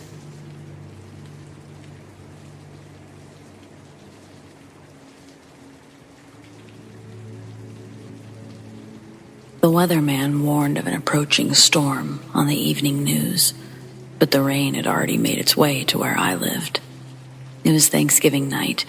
My brother and his friends were at the school playing 4-on-4 football on the practice field behind the gym. Our mother made my brother take me with them, so he begrudgingly made me the ref. I sat on the sidelines and watched them toss the ball around for a little over an hour. As the field grew darker and the football became more difficult to see, my brother's team wanted to finish their last drive before calling it a game. It was 3rd down for them, trailing by a field goal. My brother insisted they finish.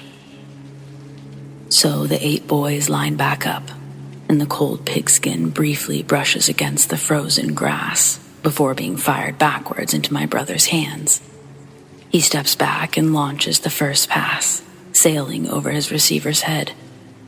4th down, last play. Again, the ball gets snapped into my brother's hands, and he steps back for another Hail Mary and sends it flying. But just as it's about to reach its peak, before the arch, boom, it strikes something almost completely invisible, sitting idle in the sky. The ball plummets straight down from the impact point.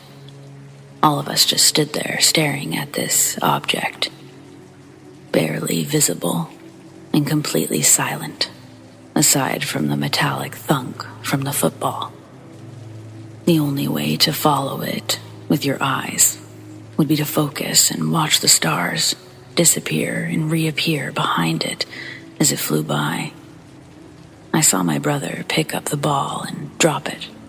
It stunk like sulfur, and the smell transferred to his hands when he picked it up. No one else attempted to pick it up, but we could all smell the smell. It wasn't long after that we decided to get the hell out of there. It started as a quick walk in the direction we came, towards our house, and that transitioned into running in a matter of seconds. Call it a knee-jerk reaction, but once we reached the front steps of our house, we all started laughing. Well, not everyone. My brother was just staring at the sky. After several moments of catching our breath, laughing and not laughing, my brother grabs my arm and says, "We gotta go inside.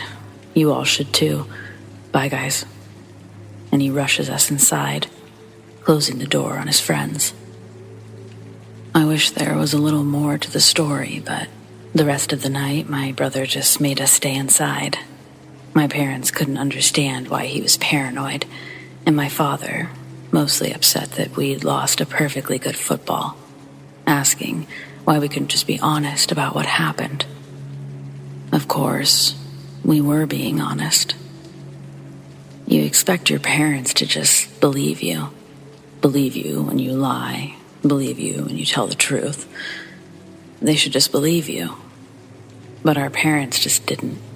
They didn't believe anything they couldn't see for themselves, apparently. My brother is still a bit sour at this point. He knows what we saw. He knows that there was more to see if my parents would just listen and even go look at the football. They refused. My brother remains convinced of this stuff. UFOs, aliens, but he also seems a bit hesitant to talk about it, saying that the older he gets, the less he feels like putting himself out there, whatever that means. It shows as him being interested, being a believer, but never wanting to personally put himself, his story, our story, in the mix. I don't know. Has anyone else ever experienced something like this?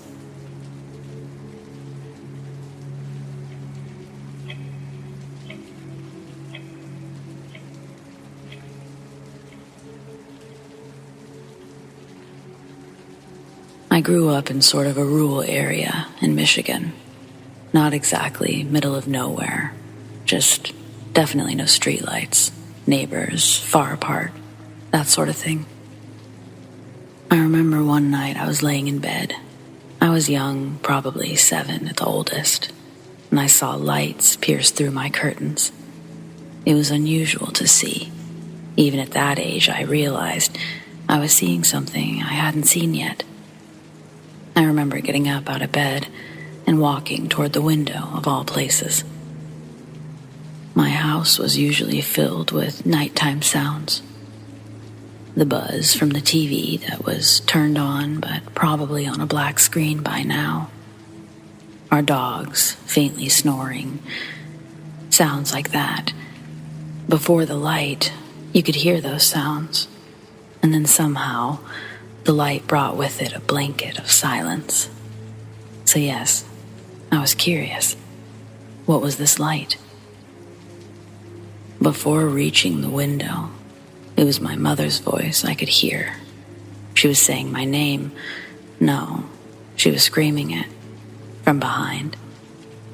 Suddenly, she's swooping me up, away from the window, away from the light. She ran me through the house, and I could see this bright light shining through every single window, brightest in the living room, as we had a large front window, which sat behind the couch. Our dogs were following in tow. My mother hadn't stopped running me through the house long enough to see anything except for the light. She told me to cover my ears, but I didn't know why. I couldn't hear anything.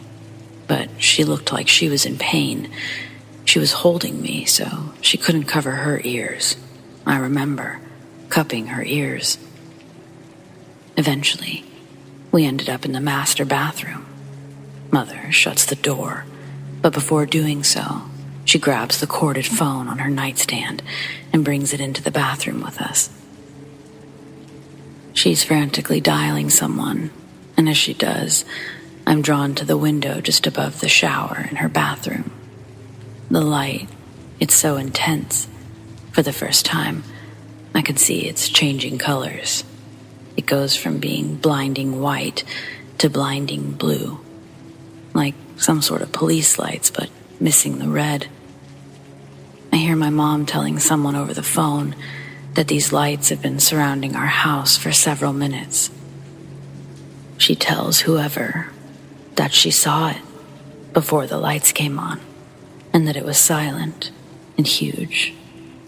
She asks the person, "Can't you hear that? Can you hear that sound?" That's the sound it started making when it turned its lights on. "I can't see it anymore," she says. "Only the lights." My mother's now listening to someone on the other end, to which she responds, "No, it's not a plane." And then asks, "Are you sure you aren't getting any other reports of this? The object, it's huge. And it's incredibly bright." please, can you have someone just come take a look? After several moments of back and forth, my mother eventually hangs up the phone. We sit in real silence for several moments. She messes with her ears some more, and I still wonder what she can hear and why I can't hear it too. The phone rings. My mother answers it, and I can tell it's someone familiar, but I wasn't the kid to interrupt while she spoke to someone. She asks over and over, "Yeah, but what is it?" Finally, she says, "But Terry, it's huge, and I could see it before all the lights happened." Terry's my uncle. "A UFO," my mother shrieks. I didn't know the term, and I wouldn't learn it until the following Monday at school. We stayed in the bathroom for what seemed like forever. I remember sitting in the bathtub, looking up at the lights, still bright, still changing. I actually don't remember leaving the bathroom. I do remember when everything went dark, though. I must have fallen asleep because the darkness woke me up. I was now laying in my mother's bed, her laying next to me. She was awake, and she tells me to go back to sleep. Everything's fine. Just a bad dream, she says. It wasn't a dream, though. She said this to try to resolve any unsettling feelings I must have had, but her telling me it was a dream somehow scared me more. I looked at her bedside table. The phone was still stretched all the way to the bathroom. It wasn't a dream. She may have convinced me if I hadn't gone to school Monday and at least 3 other kids having similar tales to tell. Our teacher even referenced the movie E.T. while talking to another teacher. A couple of kids overheard and asked if we could watch the movie. We didn't, but I asked my mom about it. The movie, that is. And even that, she didn't want to talk about. I came to the conclusion at a very young age I saw something wild, or more so, experienced something wild, because all I really saw were bright lights. My mother, on the other hand, saw something far more. Something that she made some sort of silent agreement with herself not to indulge. She passed away in 2009, never really sharing her thoughts on the matter, ignoring it almost entirely. Sometimes, I really do wish I could do the same. Unfortunately, I am forever curious about what goes on up there in the sky. What exactly were those lights? The sound, or the lack of sound? I don't know.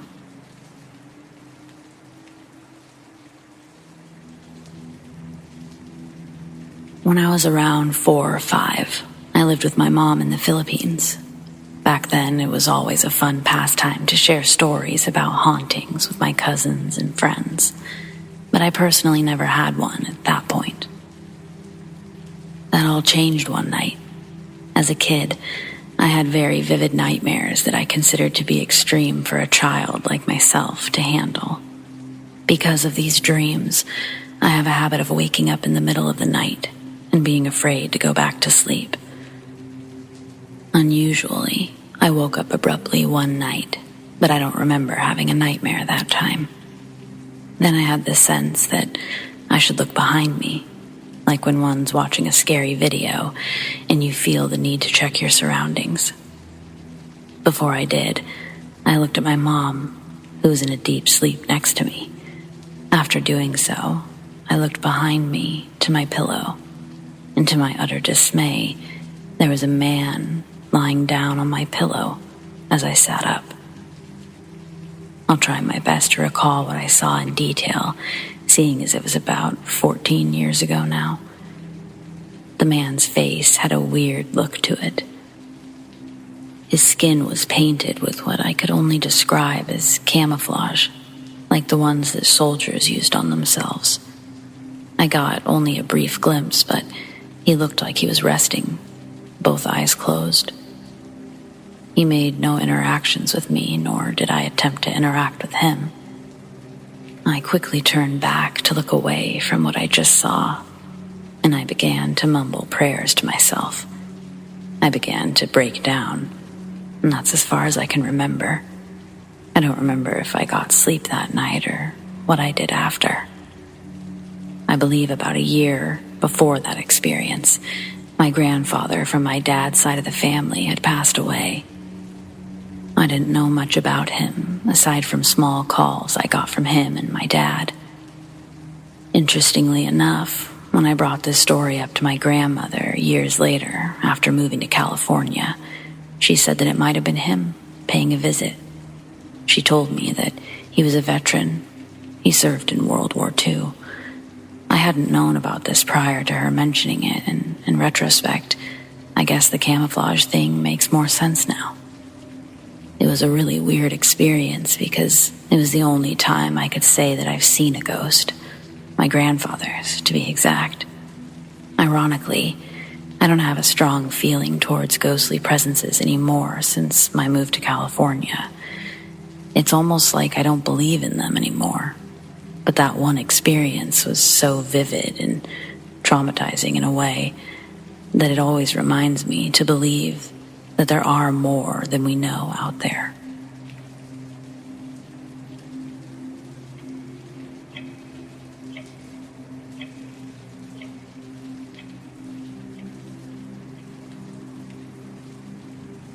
This happened way back in 2013 when I was in junior college. It was our college organization's annual art camp.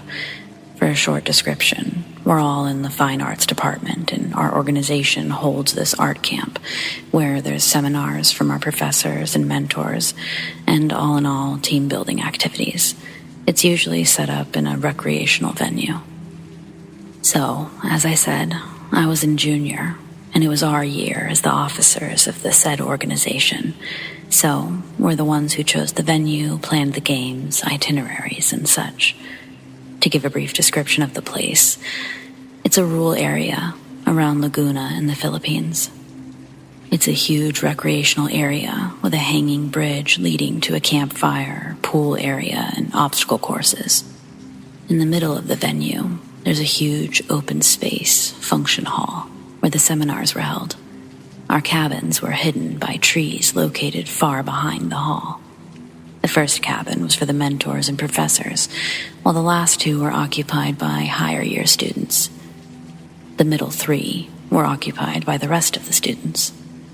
On the right side of the function hall, there's an outdoor lounge area with a life-size chessboard.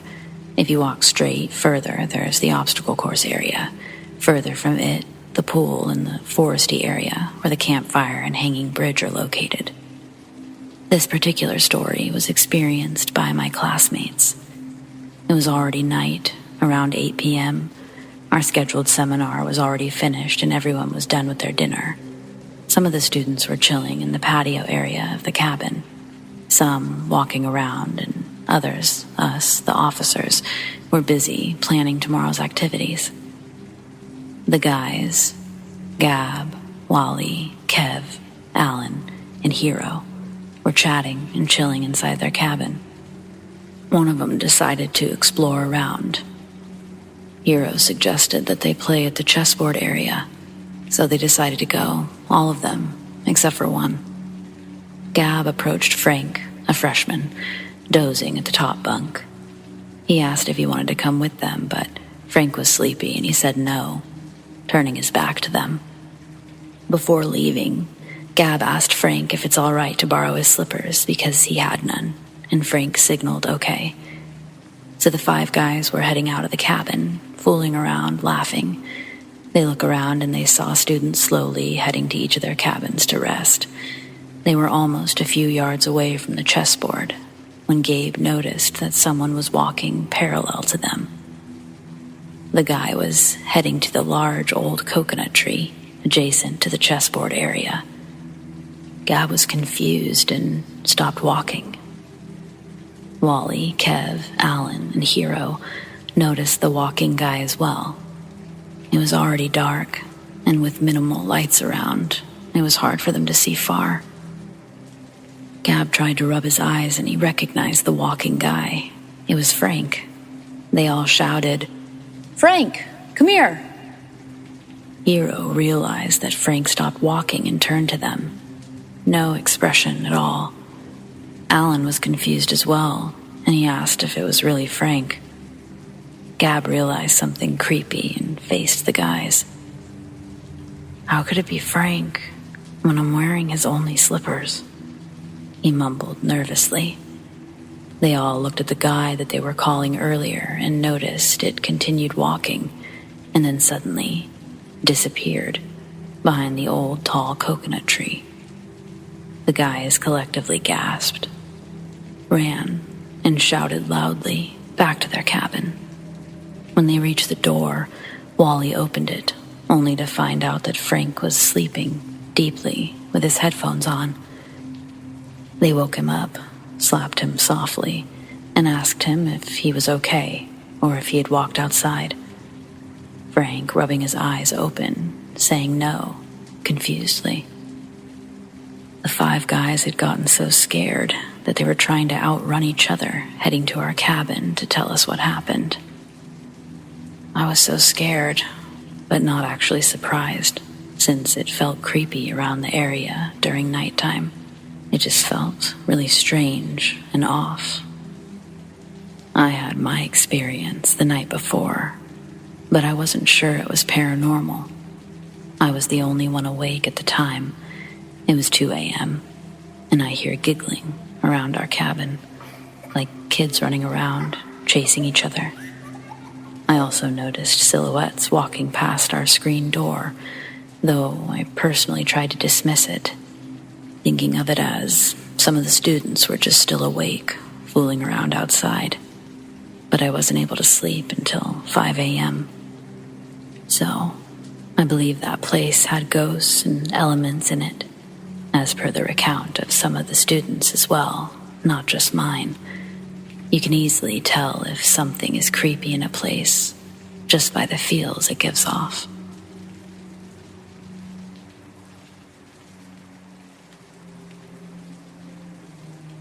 I went to a week-long snowboarding camp during winter break in middle school. Living near a mountain, I'd never really had an interest in the sport. But a few of my friends were going, and I didn't want to spend the whole vacation sitting at home by myself while they got to go make memories that would solidify them as better friends than me, of course.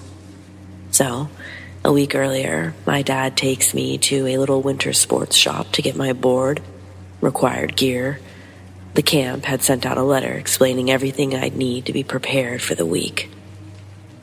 At camp, the cabins were separated by boys on the left and girls on the right side of the hill.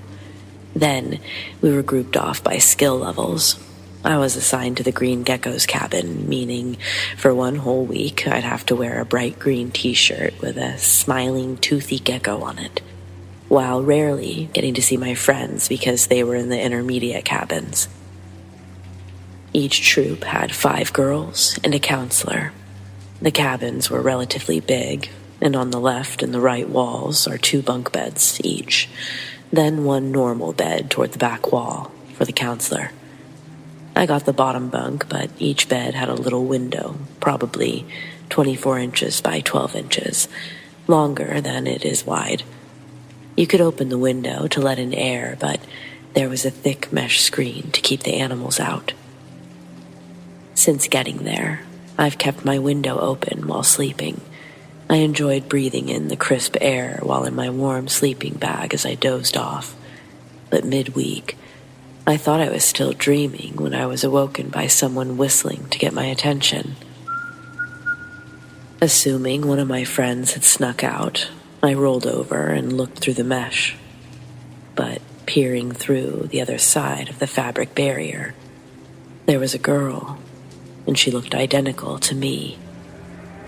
She wore a smile as if she already had known how familiar we were. I couldn't help but smile back. She gestured for me to come outside. I whispered, no, too afraid of waking up my counselor. The girl crawled out of view. When she returned, she had a small black plastic bag like one you'd get from the gas station. She opened the plastic bag, revealing a heap of candy. Again, I whispered, "No." I didn't want to risk getting caught. I suggested that we meet up at breakfast the next morning. She made a high, squealy grunt before standing and running away, leaving the bag of candy next to the window. When she stood up, I noticed that she had no shoes on. Then I noticed her shirt was the same green and white as my cabin's colors. Then she was gone, into the darkness of the trees. I laid there for a moment, questioning if I'd just had a lucid waking dream. I laid back down, and maybe a half hour later, I heard camp security quietly open our cabin door. They shine the flashlight from bed to bed. I pretend I'm asleep, facing the wall as the light scans the bunks. The security guard then quietly steps out, beeps his walkie-talkie saying, "No, they're all accounted for," before walking away. The next morning, I wake up and I almost forgot about the night's happenings, chalking them up as a really strange dream. It's only when I go outside and I see the small black plastic bag that it all becomes vivid again, half covered in a dusting of snow. The black plastic reflected off the morning sun. I walked over and picked up the bag, remembering all of the candy that was previously shown to me. When I untied the bag and I opened it, what laid inside were 3 dead frogs, their innards cut out in a frozen pool that conjoined the 3 frogs like an atrocity of God. I dropped the bag, immediately telling my counselor what had happened and showing them the bag.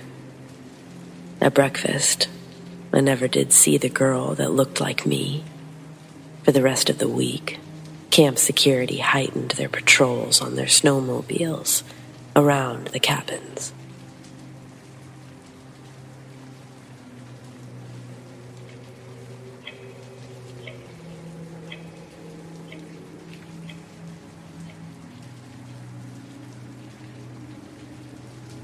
When I was in the 3rd grade, I made friends with the new girl in town, Allison. She moved into the house next door to my already best friend, Emily. Before her, the home was owned by an old couple who raised their family there, I guess. We never met any kids, and we never went over there, except for Halloween. We'd go trick-or-treating. Anyway, it was sort of exciting to get to go into this new house that we'd seen from the outside so many times, but never the inside. We would spend a lot of time playing between the houses, Emily's and Allison's, as my house was 2 streets over. Both houses were bright, let lots of light in, similar layouts like most of the houses in our neighborhood. But in some ways, Allison's home was just a little different. It hadn't been remodeled, sort of thing. Large, foggy, yellow glass windows above the front door, instead of the clear glass window above Emily's. The flooring in most of Allison's house was this dark brown laminate flooring. Some areas were carpet, also dark brown, sort of thicker. Either way, Allison's family was really nice. Everything was normal there, but there were times that it felt straight out of a dream, despite being wide awake. The first sleepover, it was actually the last one. I came up with many excuses in the future, as did Emily, for why we couldn't stay the night. The other thing about Allison's house, it was her basement. Of course, it wasn't finished like all the other houses, like Emily's. Her basement was a laundry room, I guess, but these exposed walls, you could see through to the crawl space when you were down there. Basically, you could walk right into the basement walls. Not that anyone would want to. Super, super creepy. What was even worse is that this basement didn't have a door. The door had been removed. It was unclear if they were going to be reconnecting the door, but either way, from the inside, it remained doorless. During our sleepover, it was decided that we would be sleeping in the living room.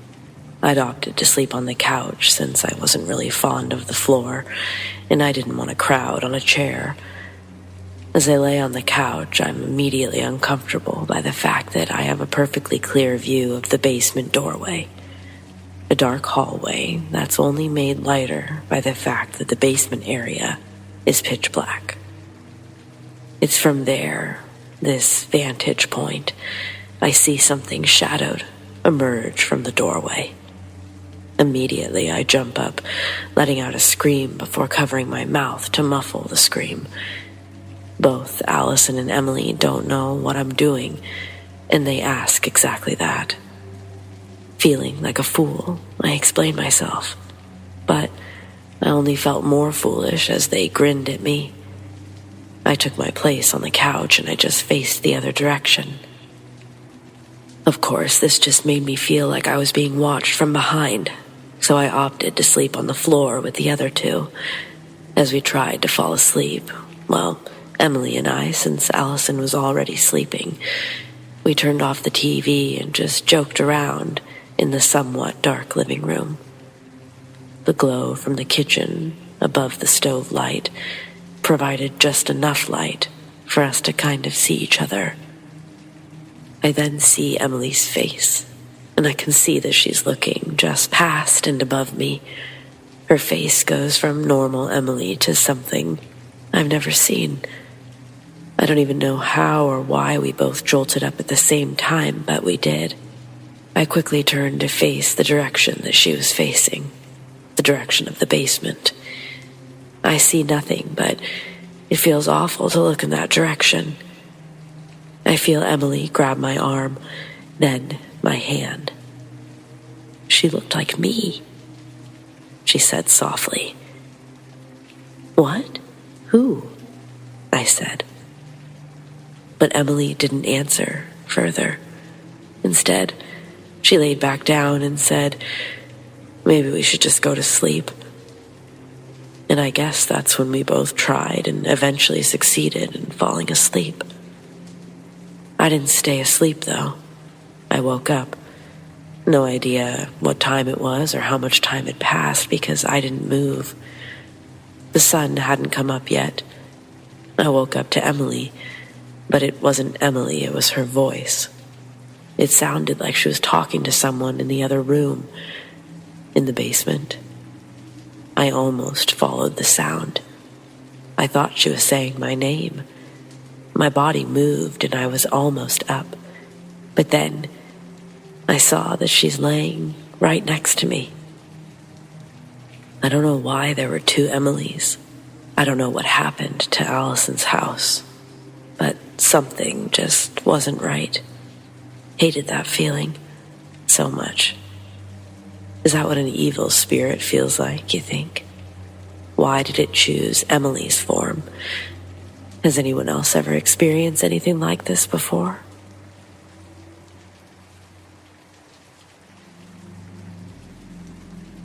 Alright, so this must have been early 2000s during the summer, after I was in 3rd or 4th grade. My mom had just gotten a new flip phone, and if you remember, back then, you could record audio and make it your ringtone. I was in the back seat of her van as my mom was driving me home from her parents'. We'd just pulled out of the driveway when I took her phone to record the guitar solo that was playing on the radio. I honestly wish I could remember what song it was, but unfortunately, I do not. It was most likely a classic rock song, though, as that's mainly what she used to listen to. Anyway, I recorded like a 15-second clip of the song to make a ringtone. But when I played it back, there were words.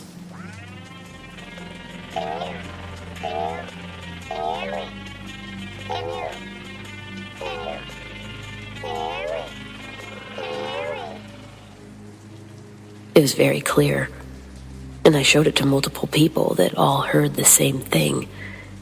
It kind of sounded like Stitch from Lilo and Stitch saying it while gargling water. And what was really weird was that the last me that they said, it turned back into a guitar strum. It could be a glitch, could be a ghost. I don't know. But I definitely had physical proof of something. The next one, it could have been me hallucinating, but it also could be that it's easier for paranormal things to happen to us when we're sleeping or tired, as I'm starting to think anyway. I was again probably 3rd or 4th grade, and it was during the winter. I fell asleep watching TV in my parents' room. We only had 2 TVs in the house at the time, and I was awoken by my mom, who got me up and started walking me to my bedroom. We were in the hallway, walking to my room, when I saw what I thought was my older brother, laid back on my bed, reading a book that was resting on one leg that was bent up. I yelled, "Hey, get out of my room!" His head turned to look at me, and his eyes were wide open like he was shocked I could see him. He quickly jumped over the side of the bed out of view, and when I jumped on the bed to chase him, he was gone. It happened pretty fast and freaked my mom out. A few things thinking back after it happened.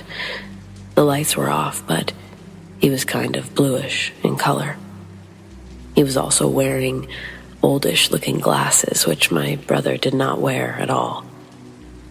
Needless to say, I didn't sleep alone for a long time after that.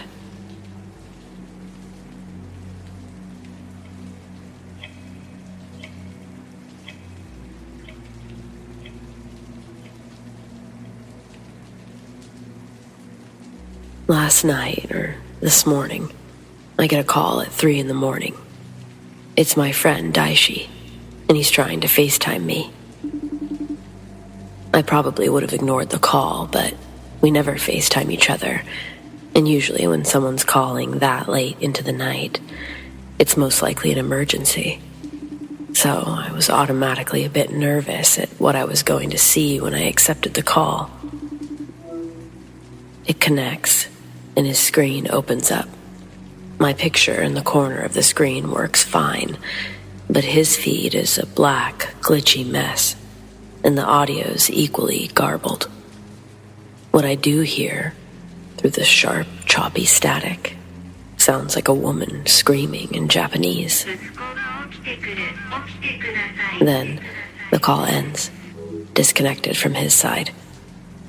When my screen goes back to the main menu of my phone, I open up my favorites and I call him back. The phone rings 2 or 3 times before Daishi answers. His voice sounded tired and groggy. I'm like, "Yo, what was that all about?" And he goes, "Hey, what? Are you okay?" That's when I told him, "No, dude. Some girl just FaceTimed me from your phone, screaming." I could tell he was genuinely confused, so I started to tell him everything that happened when he interrupts me and asks me what time it is. I said it's 3:50. Hearing that, Daishi says, "Oh, fuck," and quickly hangs up. This makes my stomach turn, and I debate whether or not I should try to call him again. I decided to wait, and I planned on following up later in the day. But I didn't have to, as Daishi ended up calling me a couple of hours ago. He was in good spirits, telling me that he'd had an important meeting at work this morning. My phone call woke him up just in time. Apparently, his cat had knocked his alarm clock into his water dish sometime into the night. I asked who FaceTimed me last night, and he said he still has no clue what I was talking about. His phone didn't have any missed calls. Now, it being late evening, I've had some time to ponder about this. I know Daishi's mother passed away last year. She'd been battling breast cancer since before we graduated college and before he got this job. She died right after graduation. I think her last goal was to see her son get his diploma. I also think that she may have been the one to call me last night so I'd wake up Daishi for his meeting. The hairs on my arms are literally standing up right now.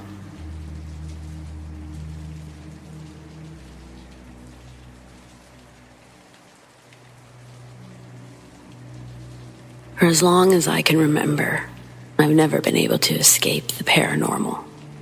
Whether it be the television turning itself off at night as a child, or imaginary friends my older sister and I could both see for years.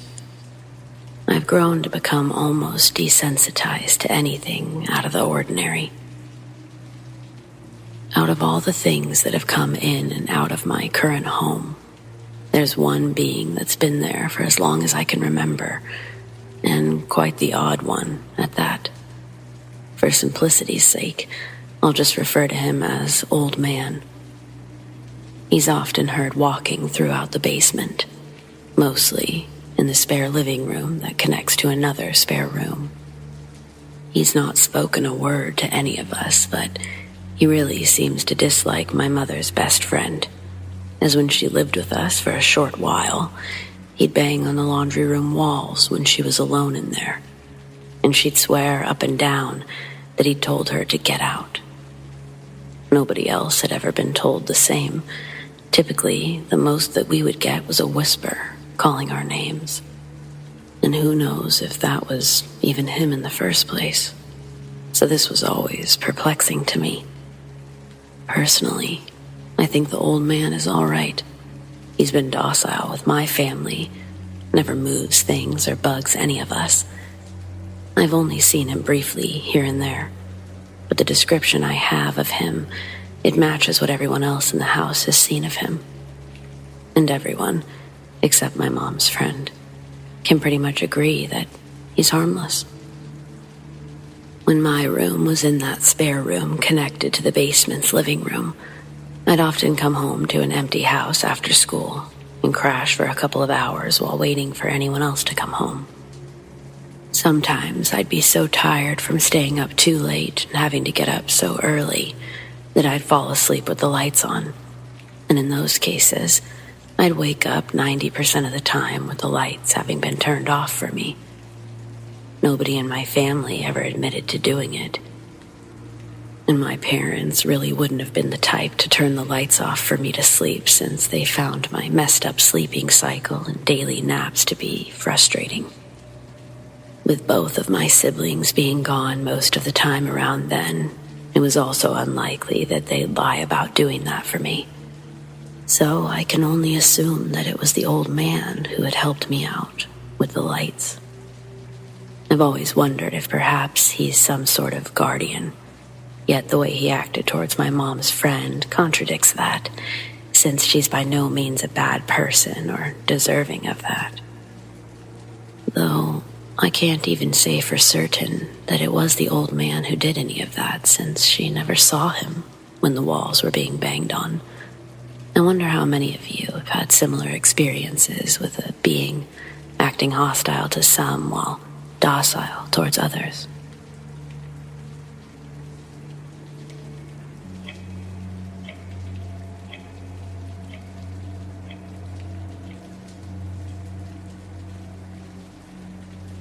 I've been reading a lot of strange stories, so I thought this would be a good place for mine. It happened over 30 years ago, but I remember it like it was yesterday. Every summer, I spent June and July serving hard labor on Grandpa's farm, and if I never have to see another live pig, I'll die happy. I hated it there, but my opinion didn't count for much. In fact, it didn't count for fuck at all. But the point is, I was there. Grandpa needed help, and I was the only one too young to say no. It's true what they say about farming. You really do gotta wake up at 5 a.m. every goddamn day. My chore list got a little bit longer with each trip, so the summer before senior year was especially brutal. But knowing it was my last infused me with just enough strength to persevere. Admittedly, persevere is a strong word, a strong, inaccurate word, but I survived, and I never served time in a psych ward. That, my friends, is called winning. Collectively, I spent a grand total of 20 months on that farm, and at least triple that just thinking about it. In all that time, I never experienced anything unusual until the final summer.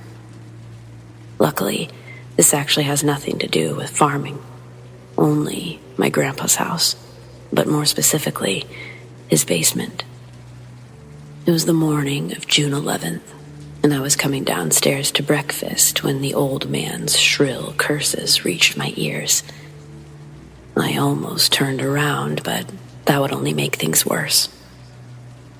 Grandpa was one of those hard asses who wanted you to look at him cross so that he could beat you senseless. That's how he got his jollies. But this time, he was really mad. I could practically hear his face turning red as spit flew, and I knew that one vein would be predominant on his forehead. When I entered the kitchen, the basement door stood open, and Grandpa was at max volume downstairs, but I could also hear another sound, the sound of running water. I rushed halfway down the stairs before coming to a sudden stop. The room was flooding from a busted pipe, and the water was already 3 to 4 inches above Grandpa's ankles. I called out, but he didn't even look at me before finding the main shutoff valve. With the floodgates finally closed, Grandpa took notice of me, but he still had that look. So I quickly averted my gaze lest he interpret it as a challenge. Thankfully, he had bigger concerns at the moment, and I returned to being invisible. Once he was safely back up the stairs, I rolled up my pants and dove in. A ton of stuff was getting ruined. Random junk was floating by the steps, and dozens of boxes were half submerged. If I didn't fish them out, I would be the only one to blame later. I began placing boxes onto higher shelves as I circled the room, but in the corner, opposite the stairs, I froze at the sound of a large splash behind me. Grandpa didn't have any pets, and there's no way he returned to help. My head snapped to the sound's direction, but nothing was there. Just the same, almost calm, water surface. After several minutes of total silence, I tried to resume my duties, and I think that's what something was waiting for. The moment I bent over, something brushed past my leg. I imagine it's exactly what it would feel like if I were standing in a pool and someone swam by, except the water obviously wasn't deep enough for that to actually happen. I screamed like a girl, but Grandpa didn't return. I thought he simply hadn't heard me, but I made a break for the stairs and he was finishing his breakfast in the kitchen. He didn't seem the least bit fazed by my outburst.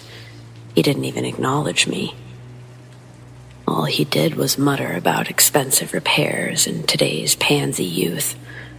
I was too shaken up to put much thought into his exact words, but I wish I had. After a hot meal and a moment to calm down, I felt fairly foolish for panicking. With a renewed sense of false courage, I returned to the flooded basement and resumed my place in the far corner. Everything was fine. I felt ridiculous for having worried, but only for a few seconds. As I bent down to pick up the last box, a cold, bone-thin hand clamped around my ankle in a steel-tight grip. My mouth opened wide, but no scream emerged, only a soft, dry croak. I wanted to pull my leg free to run, but I was paralyzed, and the grip on my ankle grew tighter. I expected my bone to snap at any moment. Desperate, I dared to look down into the murky water, and though I can never be sure if what I saw was real or merely my own warped reflection, there was a ghastly, white, pallid face staring back at me. The eye sockets were black and hollow, the cheeks were drawn, and its mouth was frozen in a silent scream. maybe I went into shock, or maybe I had a panic attack. Either way, I couldn't breathe. It felt like my lungs were filling with water, and I couldn't get air. I couldn't choke. I couldn't fight back.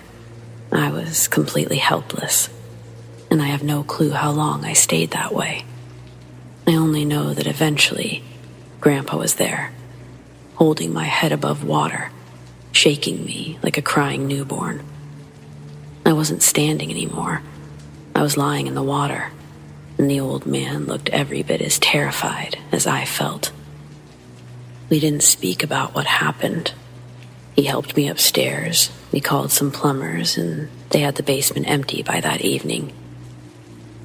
Now, if nothing else had happened, I would think that I had a fit of temporary insanity or something and move on, but not with how things turned out.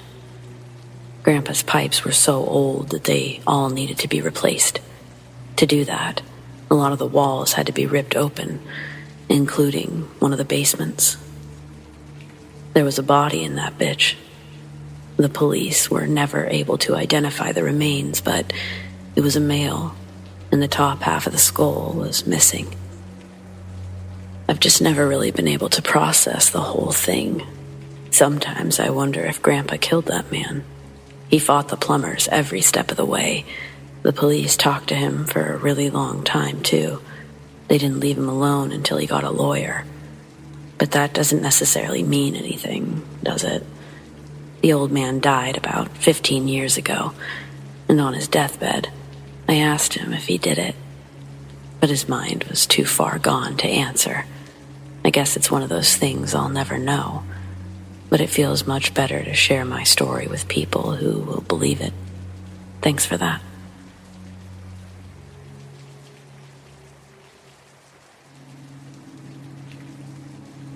My name is Marcy. I'm 21 and I'm home for the summer. But soon I have to go back to college.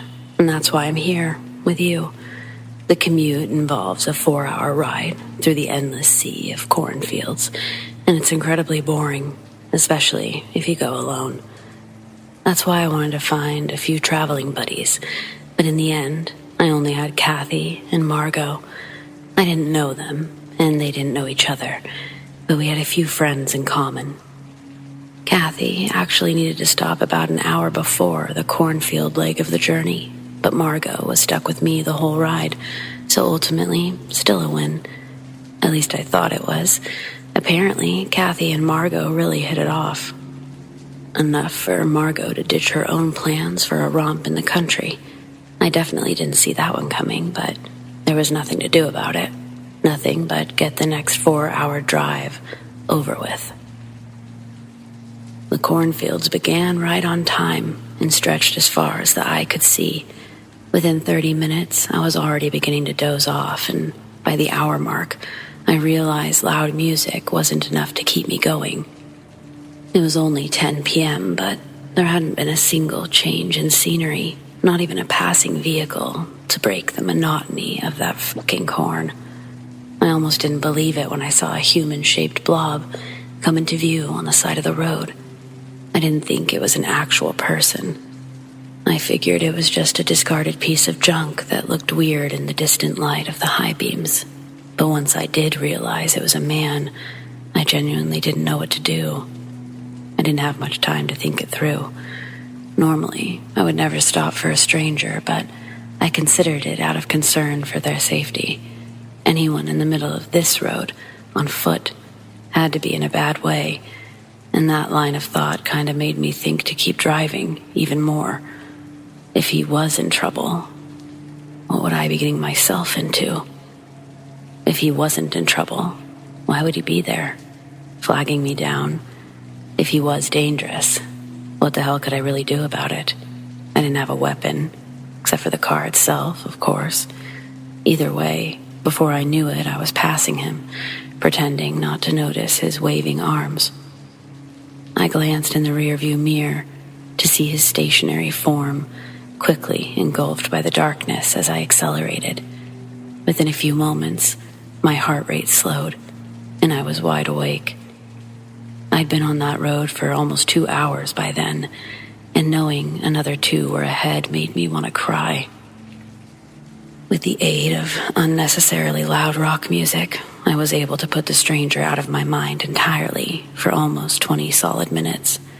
That's when another dark, human-shaped blur appeared in the distance. I didn't believe my eyes at first. It couldn't be the same man. That would be impossible. He certainly couldn't walk faster than my car, and I would have seen another vehicle pass by. But what were the odds of 2 hitchhikers being on that road so late? It didn't matter. I sure as hell wasn't going to stop, but when I got closer, I realized it actually was the same man. His hair was long, and he wore something resembling a trench coat.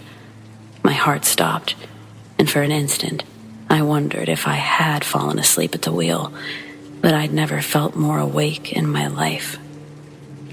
This time, he wasn't just waving his arms. He was running into the road, fully illuminated by the high beams. I could see his greasy hair slick to the side of his head. Then, as I drew closer, I realized it wasn't because his hair was greasy. It was caked in blood. Had this been the first time I saw the man, I probably would have stopped, but it wasn't. Injured or not, there was something very wrong about the whole situation. There was just no way he got to that spot before me. And it was the same man. I'm positive. Before I knew it, I was accelerating again, but only a few yards separated us. He still made no effort to move out of the way. At the last second, every part of my body, from my eyes to my asshole, clenched, and I swerved into the other lane. I only had my eyes closed for maybe 10 seconds, but it felt like an eternity as I waited for the inevitable impact. Only the collision never came. When I knew I must be well past the man, I opened my eyes to see nothing but the highway and endless rows of corn stretching into the eternal darkness beyond. There was absolutely no fear of falling asleep after that. I drove as fast as I dared, hoping to put the last half of the trip behind me, but just after the 3-hour mark, I saw him one last time. When the light reached his form, he dropped down into a crouch. I was beyond terrified. Simple words cannot express that level of fear. It's something you can only understand through experience. But I wasn't frightened solely by the fact that he got ahead of me. Again, it was the crouch that really did it. He wasn't hiding from me. He was lying in wait, ready to pounce. I could feel it. My eyes remained fixed on the man as I closed the distance, and when I came within range, he leapt forward into the road. It happened so fast I couldn't follow his movement. A dark blur suddenly sprang forward just as I was passing, and it collided with my front passenger side bumper.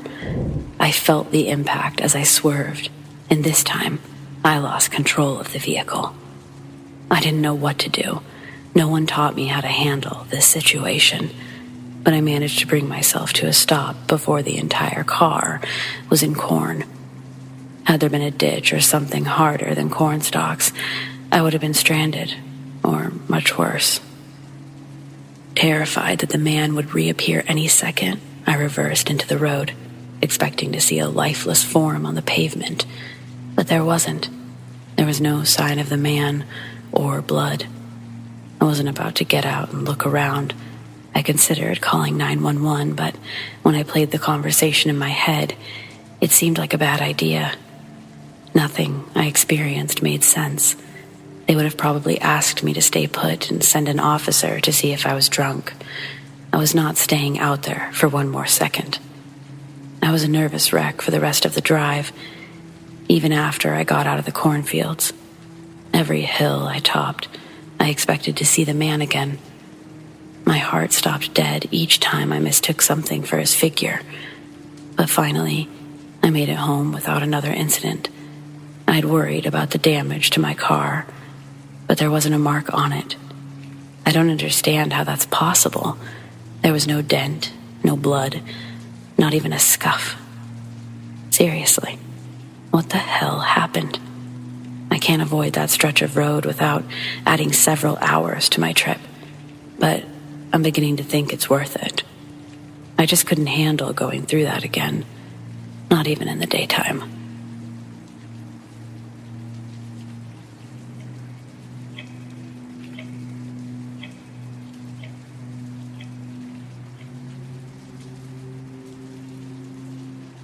I love road trips.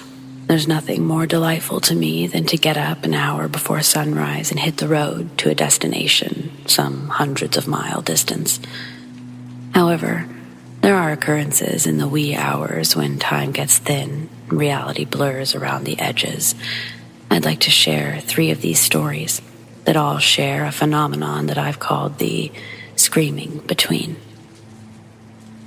The first was during my move from North Carolina to California.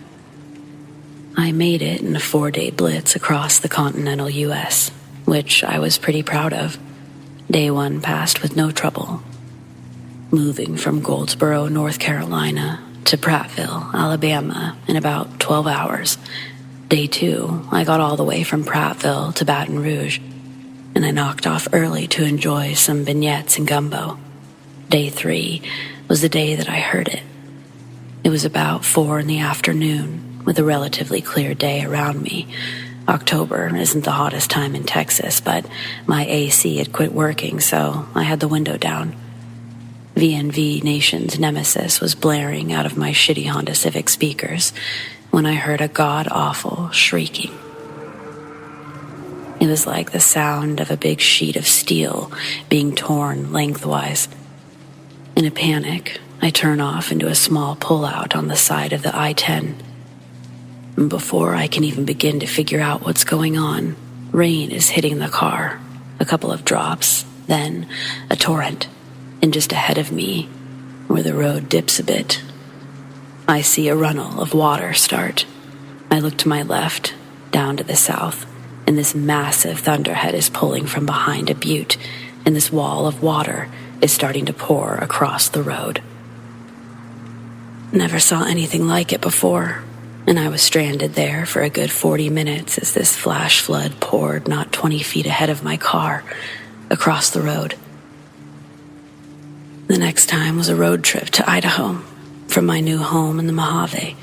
I took the route up through Nevada via Amboy and Vegas, figuring that I could do the trip in about a day since the GPS predicted 12 to 13 hours for the drive. The snow was starting to come down, as this was a Christmas trip, my favorite time of year to take these journeys, visiting family and friends. I'd gotten roughly halfway there, around the town of Wells. It's honestly a bunch of truck stops and hotels, more of a stopover than a real town. I was starting to get drowsy. I'd taken longer than expected due to a major traffic buildup a few hours before, and it was already pitch black, around 11:30 p.m. I had just rolled down the window to let the blast of cool air rejuvenate me when I heard it. The same horrifying shriek of a sound. I jerked the wheel reflexively and skidded off the road. At that exact moment, an oncoming semi drifted right into the lane that I'd been in. The last story is another Christmas road trip. This time, I was going from the Mojave all the way to Illinois, and just my luck, a winter storm comes tearing along the I-70 just as I'm getting onto it during day 2 of my trip. It was insane. I'd gone from a slightly snowy but mostly clear day in Utah to a near whiteout conditions in under an hour. Now, I'm perfectly comfortable driving in the snow, and my SUV had its snow chains and 4-wheel drive in good condition. So I figure I can keep going a few hours at least. Then, of course, I hear it. That infernal hell shriek of a sound. This time, I could swear I heard it saying 13 as it screamed through the winter snow. By this time, I'm entirely out of fucks to give when it comes to that screaming, so I hit the next exit and I ducked into a hotel. Even though it was only 7 p.m. and I'd been on the road for less than 9 hours. The next day, as I'm driving, I counted 12 vehicles on the side of the road, overturned and wrecked, each one with massive gashes in the sides of the vehicles, like they'd been peeled back by some horrible force. I still love road trips, but part of me is always listening for that screaming when I'm between towns.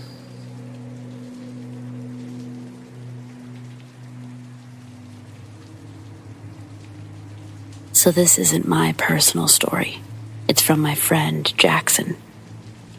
We've been friends for 17 years, and in all that time, there's only one incident scarred in his memory. Years ago, we were on a camping trip with his family. It was the summer of 2008. We were relaxing on the way to our campsite. We arrived in a small town and decided to set up camp in their woods. Jackson's mom made dinner, and afterwards, we watched other camping videos. We made marshmallows, and we just all around had a fun time. Then, at roughly 8:30, we went to bed. And this is where we need to shift to Jackson's perspective. At around 1 a.m., he woke up, not knowing why, but since he was up, he decided to take a walk. It was around 5 minutes later when he heard something. He hadn't noticed it before, but there was a faint noise, a thump, drag, thump. Jackson, being the cocky shit that he is, muttered, "Assholes, don't know how to keep it down." He assumed it was a drunk, just taking long, exaggerated steps, but it stayed at the same volume. And then he got curious and walked towards the noise, hiding behind a bush when he got close enough. What he saw scared him so badly, he forgot to scream, and that's what saved him. A man was attempting to stick multiple dismembered body parts to a tree. He had a bag full of axes. That's what Jackson was hearing. The thump was the sound of the axe being used to stick a body to a tree, and the drag was from the man moving to the next tree. Then, the man looked directly at my friend, and Jackson ran. He somehow managed to lose the man, but he realized he was also lost. Switching to my perspective, I woke up hours later and I saw that Jackson was gone. I woke his parents and we eventually found him, but his clothes were torn, his eyes were baggy, and he was clearly in shock. We took him to the hospital and he began having nightmares. Every night, he'd wake up screaming, "Don't kill me, please." When he finally calmed down, he told me the story, and I believed him. I knew that he wouldn't lie to me. Now it's 14 years later. We're still good friends. This incident was never forgotten, only ignored, but I wanted to get it off my chest.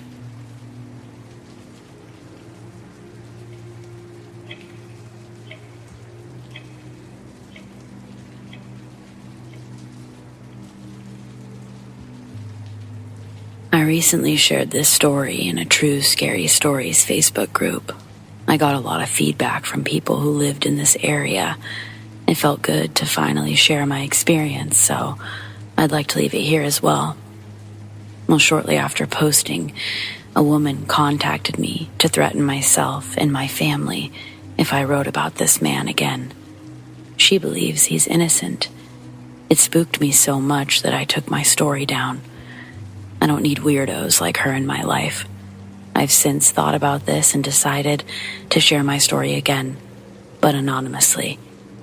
It's my experience, and I'm not going to be frightened by some crazy bitch who dates child killers. So, here it is. I originally thought this incident happened in January of '84, but I now realize it was probably later in '83. I was 8 years old and lived in Aurora, Colorado, a suburb southeast of Denver. We lived in a brand new subdivision, and I loved it. Our ranch-style house was busy. I had 3 sisters, an older brother, a grandmother, and my mom living in our home. My 10-year-old sister and I shared a bedroom on the main floor. I loved this room. My twin bed was pushed against the wall that had the window facing our backyard, and at night, I liked pushing the curtains aside to look out. The window was elevated, but not so high that I couldn't easily see into the yard. My older sisters shared the room next to us, and my grandmother was in a large room across the small hallway. My mother stayed in a finished bedroom downstairs in the basement, and my brother had the rest of the basement. He was 16 at the time and had lots of friends that were always coming and going. I remember our house always being full of guests. We had a severe cold spell that week, so it was super icy outside. My sister and I had been playing in the backyard, which had not been enclosed with a fence. We had circular snow sleds that we would stand on and slide across the grass, and we left them strewn across the yard. That night, something woke me out of a sound sleep, and I thought about going downstairs to sleep with my mother. I did this from time to time, and she and I were really close. Then I heard a noise outside my window. It sounded like someone was slowly walking through the snow in the backyard. I could hear frozen grass crunching under their feet. Then I heard someone say, "Shit," and something clinked. I moved my curtain aside and I looked out the window. I expected to see my brother, one of his friends. He often came home past curfew and snuck through the backyard into an open basement window. I remember thinking he shouldn't be doing this on a school night, and in the morning, I planned to tell Mother that he woke me up. Only, it wasn't my brother. I saw a young man, probably in his early 20s, that I didn't recognize. I made eye contact with him and then quickly scanned the rest of the yard for my brother. I didn't see him anywhere. I was going to move away from the window, but the man's eyes were glued on mine, and he started walking towards my gaze. I froze. I couldn't move. He came as close as he could to the glass. He smiled at me. It was an eerie smile. It was an, "Oh look, you caught me doing something I shouldn't be doing," kind of smile. I remember he had crystal blue eyes, almost gray. Something about his expression was not right. It took me a few seconds to realize I was feeling fear. He was not a friend of my brother's, nor was he supposed to be in our yard at that time of night. I panicked, jumped out of bed, quickly ran downstairs to tell my mother. Once I got to the basement, I saw my brother was sound asleep. It scared me even more to know that the strange man was most likely not one of his friends. Mom calmed me down, came upstairs, turned on the outside light. She looked into the yard, but she didn't see anyone. She didn't make a big deal out of it, and I ended up spending the rest of the night with her, but I didn't sleep well. I wondered, why was the man in our yard? Where had he gone? I was also scared he might come back. I don't know the exact timeline, but it was roughly a few weeks later when a family was murdered by an intruder with a hammer and a knife in the middle of the night. The father, mother, and 7-year-old daughter were killed, and the 3-year-old daughter was left for dead, but miraculously survived. This crime sent our entire community over the edge. The police didn't seem to know who did this horrible thing or why. All we knew was that the hammer killer probably chose the house at random, came through an open garage door. No one in my family ever mentioned the man I saw again, but I asked my mother about it years later and she tensed up. The hammer killer. The case went cold. The community moved on, and I moved further south. I never forgot that man in my yard, though, and I always felt that he might have been the same man who murdered that family. As years went by, more information came out. They linked the murder to a vicious murderer and rapist of women in another community. Thanks to DNA, They also linked him to a savage attack on a couple and a flight attendant in Aurora. He was a serial predator and active in our community that whole time. Fast forward to 2019, I'm watching the news and I can't believe it. They solved that murdered family's cold case from 1984, as well as the other attacks. They flashed the suspect's picture across the screen, and my heart stopped. It was him, the man I saw as a child. He frightened me so badly, his face is etched into my memory. I said something about it to my brother, but he just shrugged it off. I mentioned it to some friends, and they said it was creepy, but there was no way that I could have remembered something like that. I thought that they might be right. Until later, the news also showed photos of the suspect when he was younger. That is exactly the man I saw. I know it. It's changed the way I think about things. It's changed the gratitude I feel for my life. What if he hadn't tripped on those sleds and somehow made it into our house? My sisters and I could have been the ones on the news.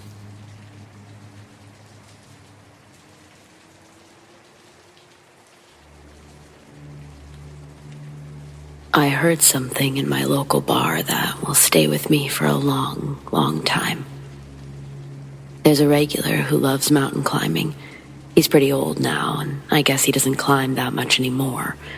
He's always been a pretty quiet man, but one cold winter's night, he suddenly started telling me his story. "Do you like the mountains?" he asked. "I do," I replied. "I'm more of a day tripper rather than a climber, I guess, though." "You don't go up in the mountains when the snow starts to thaw, do you?" I said that I didn't. I like snowy mountains, but I haven't ever been climbing when the snow and the ice is slippery. Seems too dangerous. "Don't ever go when it thaws," he replied. He looked as if he was deep in thought. He said that when he was younger, he and a friend went for a hike when the snow was melting. They planned on staying the night in a lodge. He carefully picked out the right clothes and boots for the trip.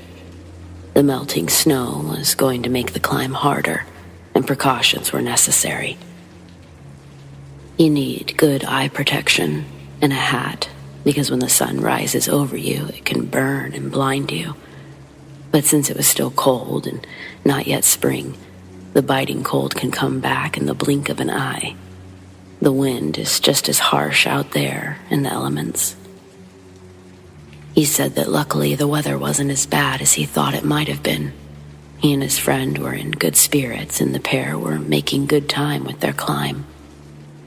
They saw a group of people up ahead. The group was descending as they were ascending the mountain. When they drew closer, they offered a little greeting their way. There were 5 of them, and not one of them said a word. They didn't reply or even acknowledge the greeting. Well, they thought that was kind of rude since they literally walked straight past them. He noticed something about the clothing that the group was wearing. Some were dressed for warmer temperatures, and the others were dressed for colder temperatures. Some were wearing t-shirts and shorts, and others were wearing thick winter coats. He spoke with his friend and determined that because it was partly sunny and still cold, the clothing didn't seem that unusual. They carried on climbing until they reached the lodge. They went to check in, and the clerk said to them, "Oh, great. You know what? You'll have the run of the place to yourselves. There's no other bookings, and there aren't any other climbers today. Pretty lucky, huh?" The pair of them stood there, puzzled, because they'd just seen a group of people. They asked, "Does that mean that there are no other climbers, and there won't be any other climbers today?" "Well, yes. According to the owner of this lodge, the mountain's wide open. No one's here except us," the clerk replied. Well, they couldn't get their heads around that because they'd just seen that group of 5. They spoke to the owner of the lodge a little later on in the day. They explained to him that they had seen a mixed group of hikers descending the mountain. The owner of the lodge looked visibly shaken by their story. He looked disturbed yet not unfamiliar with the idea. He said that over the course of a year, there had been 5 fatalities due to either severe weather or injuries. He then said the following: "When the snow begins to thaw, that's when the victims make their way back home." So what my friend at the bar thinks he witnessed that day was something paranormal.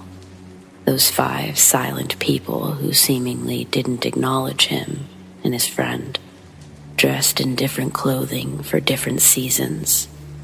They could have been apparitions. That story creeped me out, so I wanted to share it.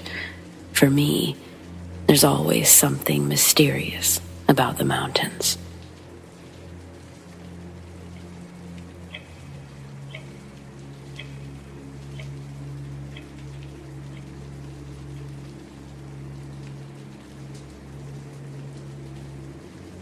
This is a very strange and mysterious experience that I still don't have an answer for. It all started one morning when I was on the way to college. I was in a bit of a daze waiting for the traffic light to change so that I could cross the road when suddenly a man appeared next to me and asked, "Are you my mom?" Well, at the time, I was a 20-year-old college student and I didn't have any children.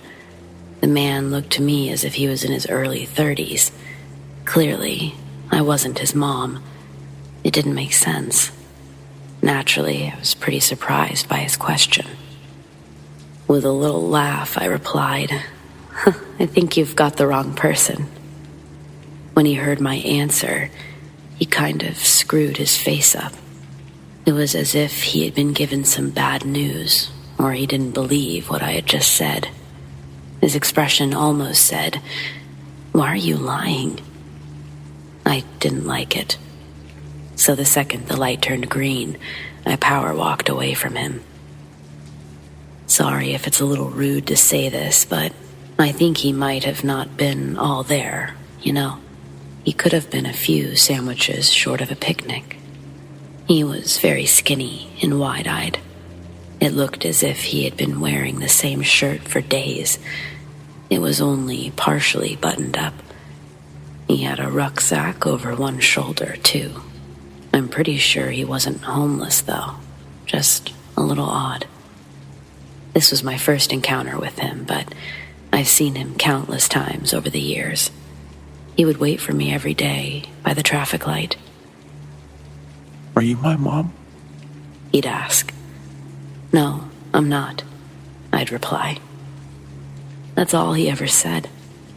It was creepy, but I didn't feel like I needed to get the police involved.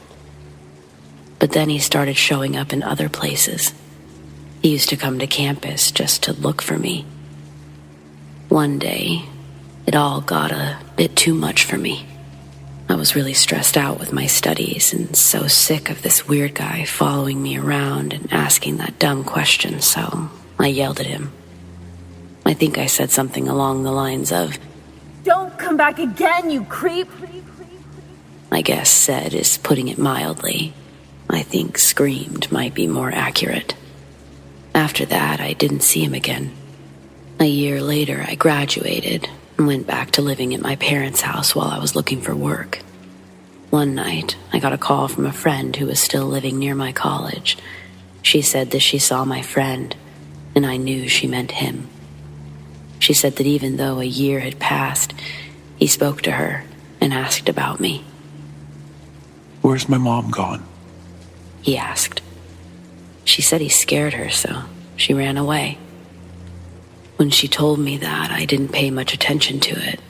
I just thought, oh, I remember that guy, and not much more. I didn't live there anymore, so I didn't care that much. But when I found a wilted carnation flower on my doorstep that year's Mother's Day, I started to get scared again. I instantly thought, it's him. After speaking about it with my dad, I went to the police. It was getting to be a little too much for me. The police said that there's no specific crime against leaving a flower on a doorstep. Also, I couldn't prove that it was him that had done it, and I wouldn't be able to give the police his name. I knew nothing about the guy. I wasn't happy with the outcome, but I understood it. But I couldn't help but feel anxious after that for a while. Several months went by, and the nights drew in, and the air grew colder. One snowy winter's night, I was taking a walk. I was walking the sidewalks of my city with no real plan in place. It was cold, but very scenic. I trotted carefully as there was a lot of ice and snow on the streets. Then, something happened.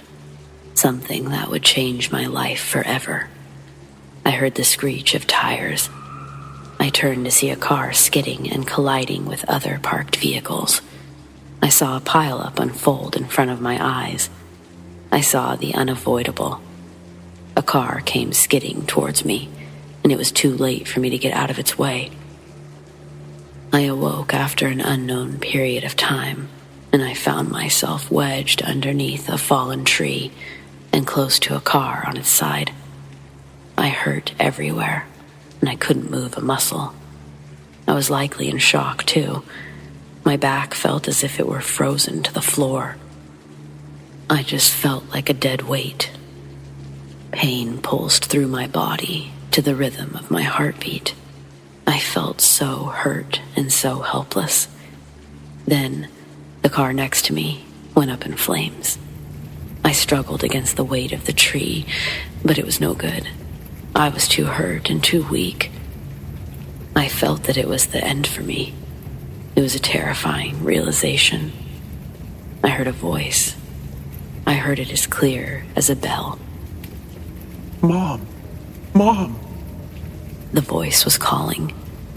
I heard that man's voice. Without a thought, I screamed back at him. Help me! I'm here! I'm here! He was covered in blood. It looked like he was involved in the same accident that I was. He heaved the falling tree off of my body and dragged me away from the flaming car. I watched as he dragged me through snow in amazement. I was wrestling internally with the rage of feelings and emotions. I was hurt, shocked, relieved, frightened, you name it. My injuries didn't look half as bad as his. I don't know how he was still moving. Maybe the adrenaline was keeping him going, or maybe it was his desire to rescue me. Who knows? Once we were a decent distance away from the wreckage, he looked at me, smiled, and then asked, Are you my mom? I felt an indescribable feeling in that moment. Words couldn't ever do it justice. Without thought, I heard myself respond, Yes. I nodded slightly, and then I burst into tears. I cried more than I've ever cried in my life. I was positively wailing. I wiped my eyes clean. It took longer than normal because I was hurting. And when I looked up again, he was gone. In what felt like a split second, he was gone. I was alone, lying on the snow, with the strangest feeling deep in my heart. I haven't seen him in years. I don't know what he was, but I don't think he was a ghost or anything paranormal. He was as real as you or I. Sometimes, when it snows, I think about that time and I think about him. Memories of an unknown son. I hope he's doing okay, wherever he is. I am sad I never got to thank him.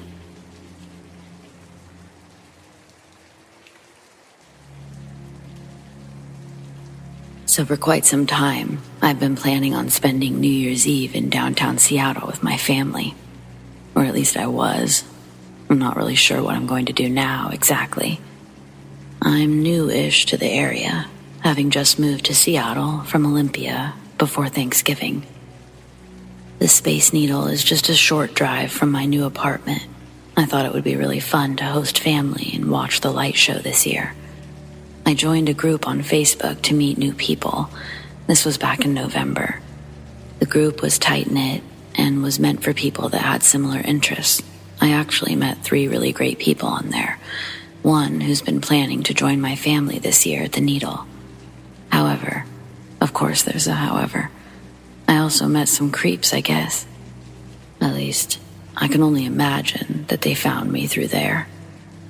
I started receiving direct messages from a guy that I didn't know, and to be frank, his profile looked pretty scammy.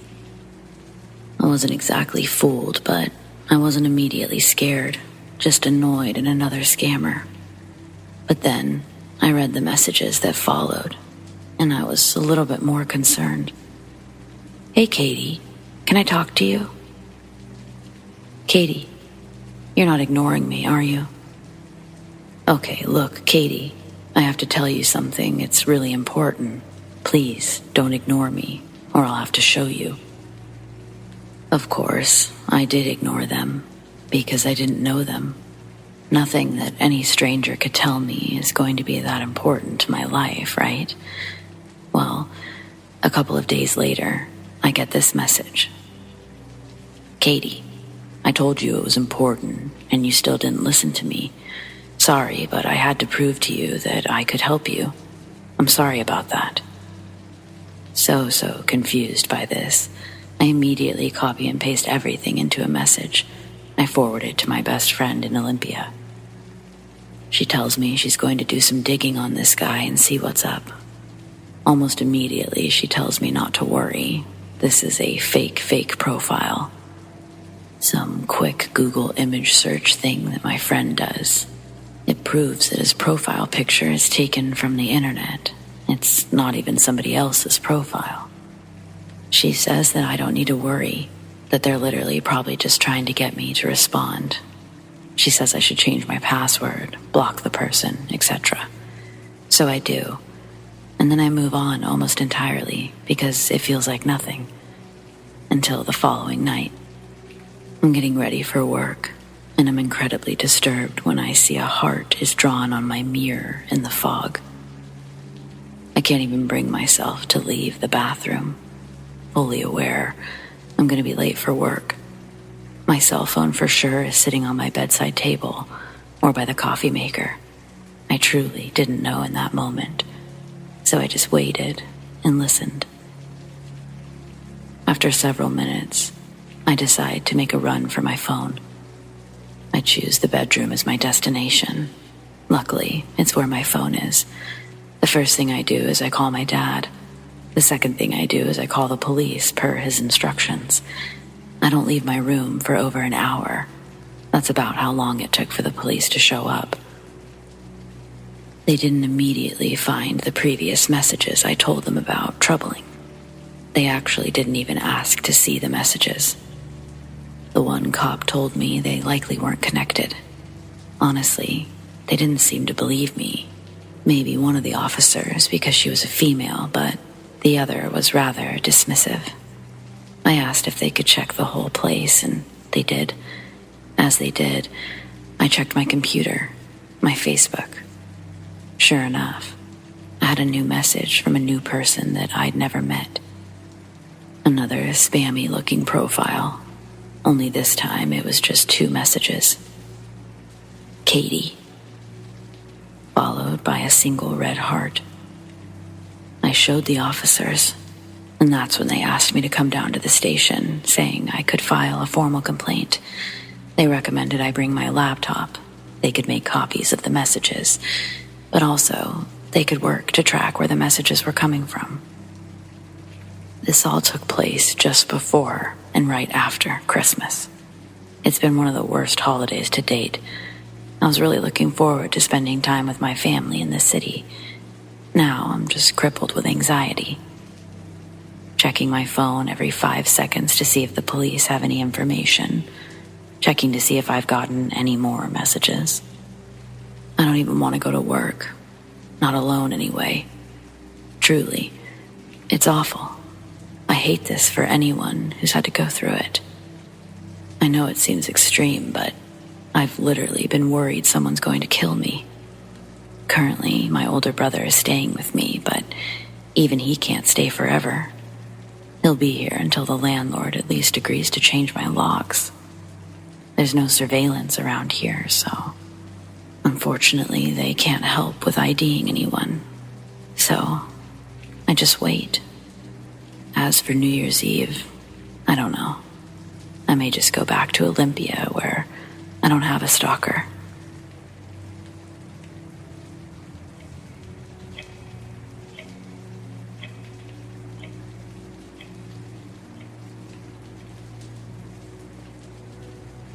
This was something I experienced while working retail my senior year. It's been over 10 years, but it's a pretty memorable story. I was working the register, and it was during that in-between time, after Christmas and before New Year's. Stores are still really busy, but a different kind of busy, where people are less stressed and more in need of your assistance. I'm helping a family with a return. There's a man, an older woman who I assume is grandma, and a child, about 5 or 6. The man and the woman, they seem very somber. The child, well, he looks sort of out of place. He seemed like maybe he was sick, just by the way he looked, a sort of gray color. But though his expression was a meek one, it was a nice expression. He seemed to be happy. The man asked if they could make a quick return. I looked at them and then the child. I said to the man, "Sure, no problem. What are we returning today?" The man then proceeds to hand me the merchandise. It's one of those Angry Birds board games, I guess. It's basically the same idea as the game on your phone, but kids can knock around these plastic birds and wood structures. I don't know, very popular that year though. I hadn't seen a lot of them returned since it seemed to be on every kid's list. I asked the normal questions that one asks during a return. Was there anything wrong with the item? Do you want to exchange for a new one? It's at this time I see the woman walk away, the child following closely behind her. They don't leave the store, just wander near the register, and then sit near the children's toys. The man answers me saying no to both questions. I ask if they'd like to make an exchange for another toy or just go ahead with the return. The man just stares down.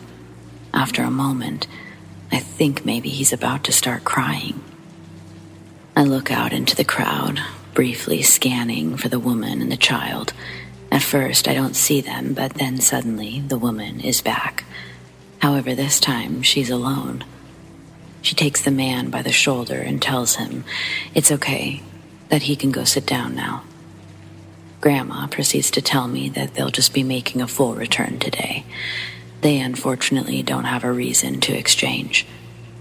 I don't know if it's because I was in full work mode or what, but none of this had really clicked with me yet. Instead, I was just sort of feeling bad for the kid. He's gotten this gift, and now he'll walk away with nothing. I just couldn't let that happen. I process the return, and before the woman leaves, I say, "Oh, wait." I hand over a lollipop and say, "Here, for the little boy." The woman freezes, and she just looks at me, almost horrified. Instantly, I feel I've done something wrong, and I lower the lollipop.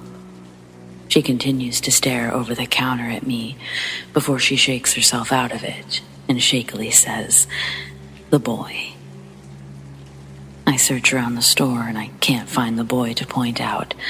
I start to think about the boy, how he looked. It wouldn't be another minute until I really understood what was happening.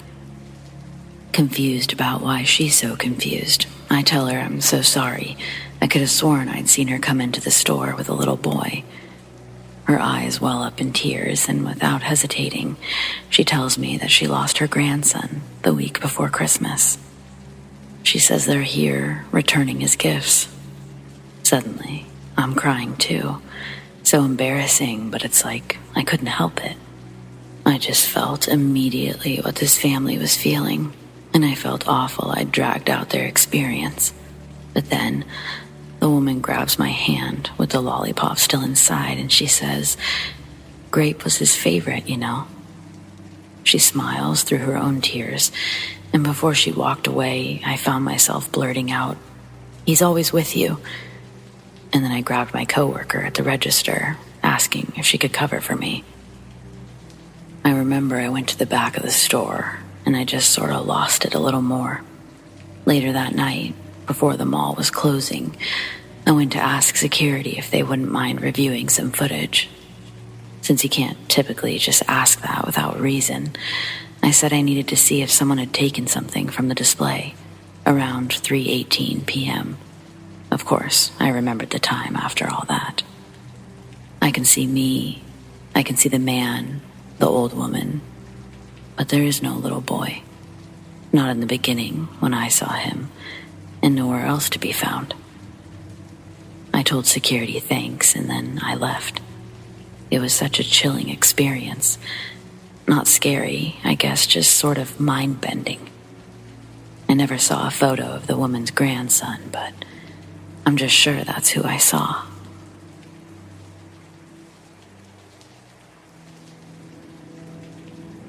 My friends and I were hanging out at the park after dark, smoking some Mary J. Everything was going just fine and dandy until the topic of folk tales and such came up. We were talking about Bigfoot, Mothman, etc.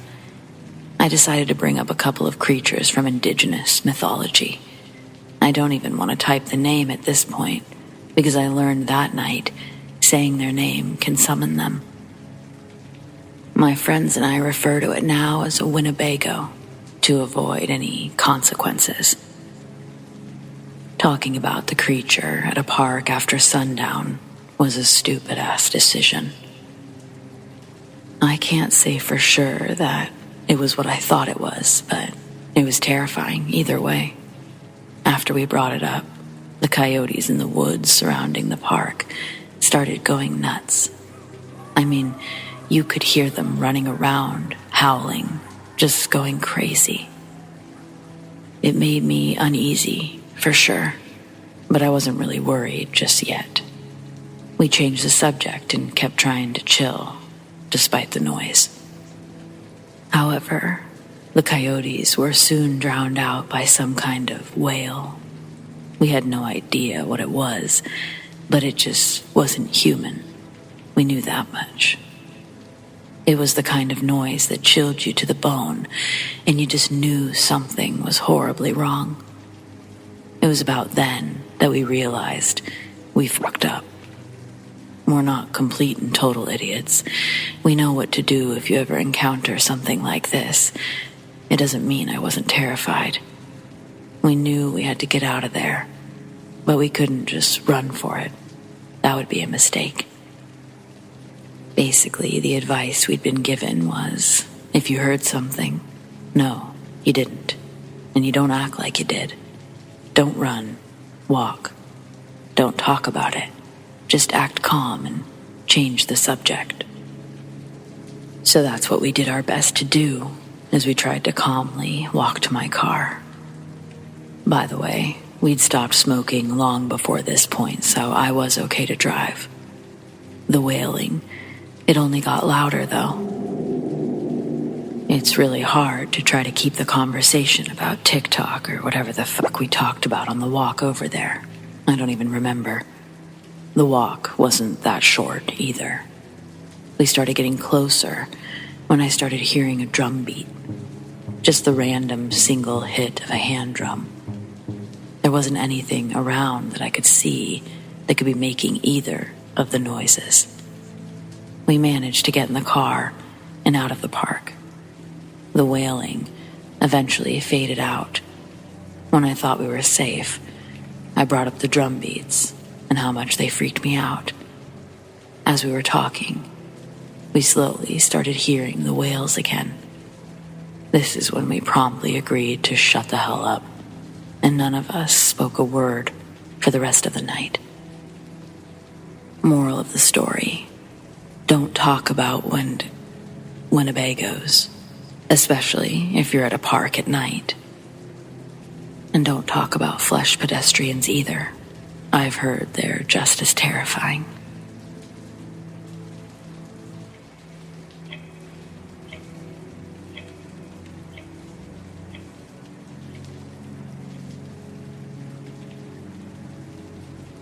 I went camping for a 3-day, 2-night trip for the first time with my 2 older sisters, my second sister's boyfriend, and my nephew. Now, both of my sisters have experience camping in the woods, while my sister's boyfriend, my nephew, and I have no experience. The place we camp at had people around, and it was nice. The people there were friendly. The layout of the camp was some of the sites had just woods, the others an open field, and there was also a wooded recreational forest area. We were in the wooded forest area, and the bathroom was dead smack in the middle, so we had to walk uphill to go to the bathroom. Now, me being me, I'd always say, what if a skinwalker shows up? And I'd always talk about what if a skinwalker showed up. And this fact, my sisters didn't like.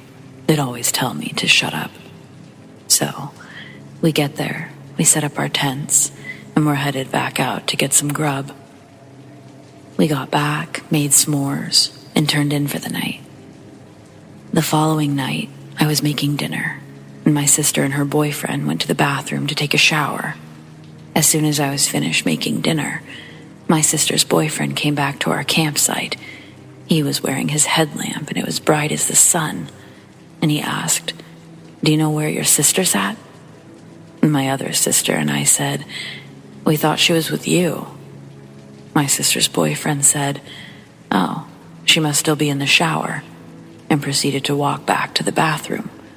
At this point, my sister was back 5 minutes after her boyfriend walked back, and as soon as my sister was back at the campsite, my other sister told her, "Your boyfriend was looking for you." Now, my sister thought our oldest sister was messing with her, so she shrugged it off. Minutes after my sister got back, her boyfriend returned, and they both went into their tent to talk about what had happened. After our trip was over, we got home. My sister brought up what had happened while we were camping. This is what I got from my sister's point of view.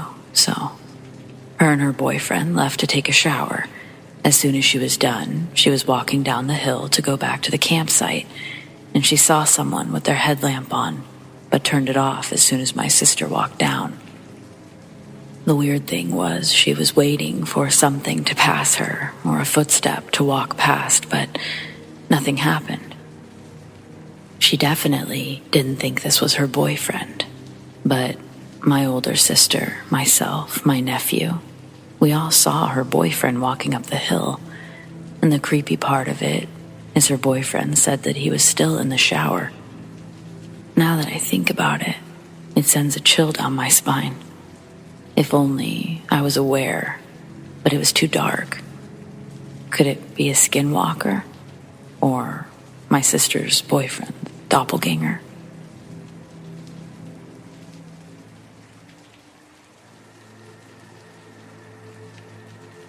I was 16 and a passenger in my then boyfriend's car, who was 18.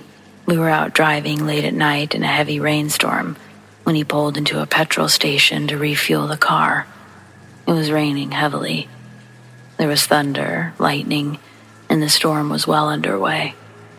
Now, in the UK, petrol stations are well maintained, but as I sat there, I saw water dripping down the pillar from between the thick metal sheeting that made up the roof.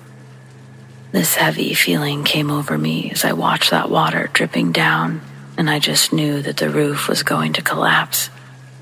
I opened the door because my boyfriend was still fueling the car, and I asked him to move the car before he went and paid for his fuel. He initially refused and looked at me like I was mad. I pleaded with him to please move the car, and when he again refused, I became angry and said if he didn't move the car, I was getting out and I was going to wait at the edge of the forecourt in the rain by myself. He was annoyed, but he moved the car and went inside to pay. As he came and got back in the car, he asked me what was that all about, and I said to him, that roof is going to collapse. He looked at it again, as I did, and it appeared sturdy to him. There was nothing to suggest it was unsafe. Still, I knew it was going to collapse. As he pulled out of the station, the sound of heavy metal sheets falling and crashing to the ground could be heard behind us. He braked and looked in the mirror, and I shifted my seat to look behind us. Right there, where I had been sitting, the metal sheet had fallen and was hanging down directly where I'd have sat if I'd still been in the car. The car would have been written off, and I for sure would not have survived the weight of the metal sheets, which would have shattered the windscreen and pierced me in the chest. I'll never forget the look on his face as he turned to me and said, "Oh my God, I'll never question or doubt you again."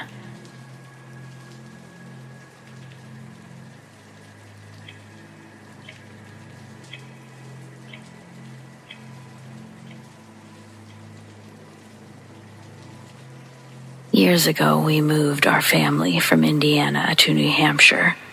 My husband at the time had already started a new job there, so my mother came from Ohio to help me with the move. My 3 daughters, 6, 8, and 10, like most children would be, were sad to leave their friends behind, but they were also curious. What exciting new adventures might lie ahead in a move so far away? The house was clean, the moving van left, so we packed 3 children, Mama, me, and a couple of suitcases. We also had a calm terrier, a styrofoam cooler with sandwiches and milk, and a howling cat, all into our Toyota station wagon. Even with the back seat folded down, it was crammed pretty tight.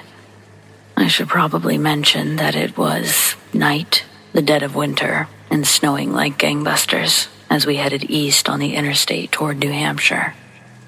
2 hours down the road, it was snowing so hard I couldn't see the lines on the road, and at times, the road either. My wipers struggled with the heavy snow on the windshield.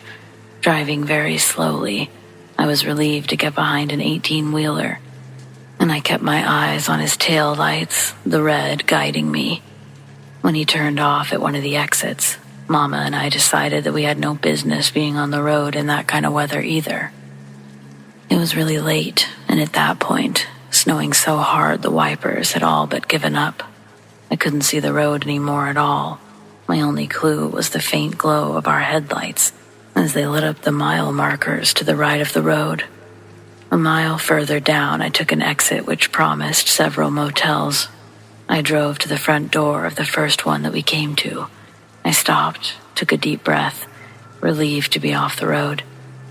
I was about to turn off the car when Carrie, my oldest, said, "Mommy, we can't stay here.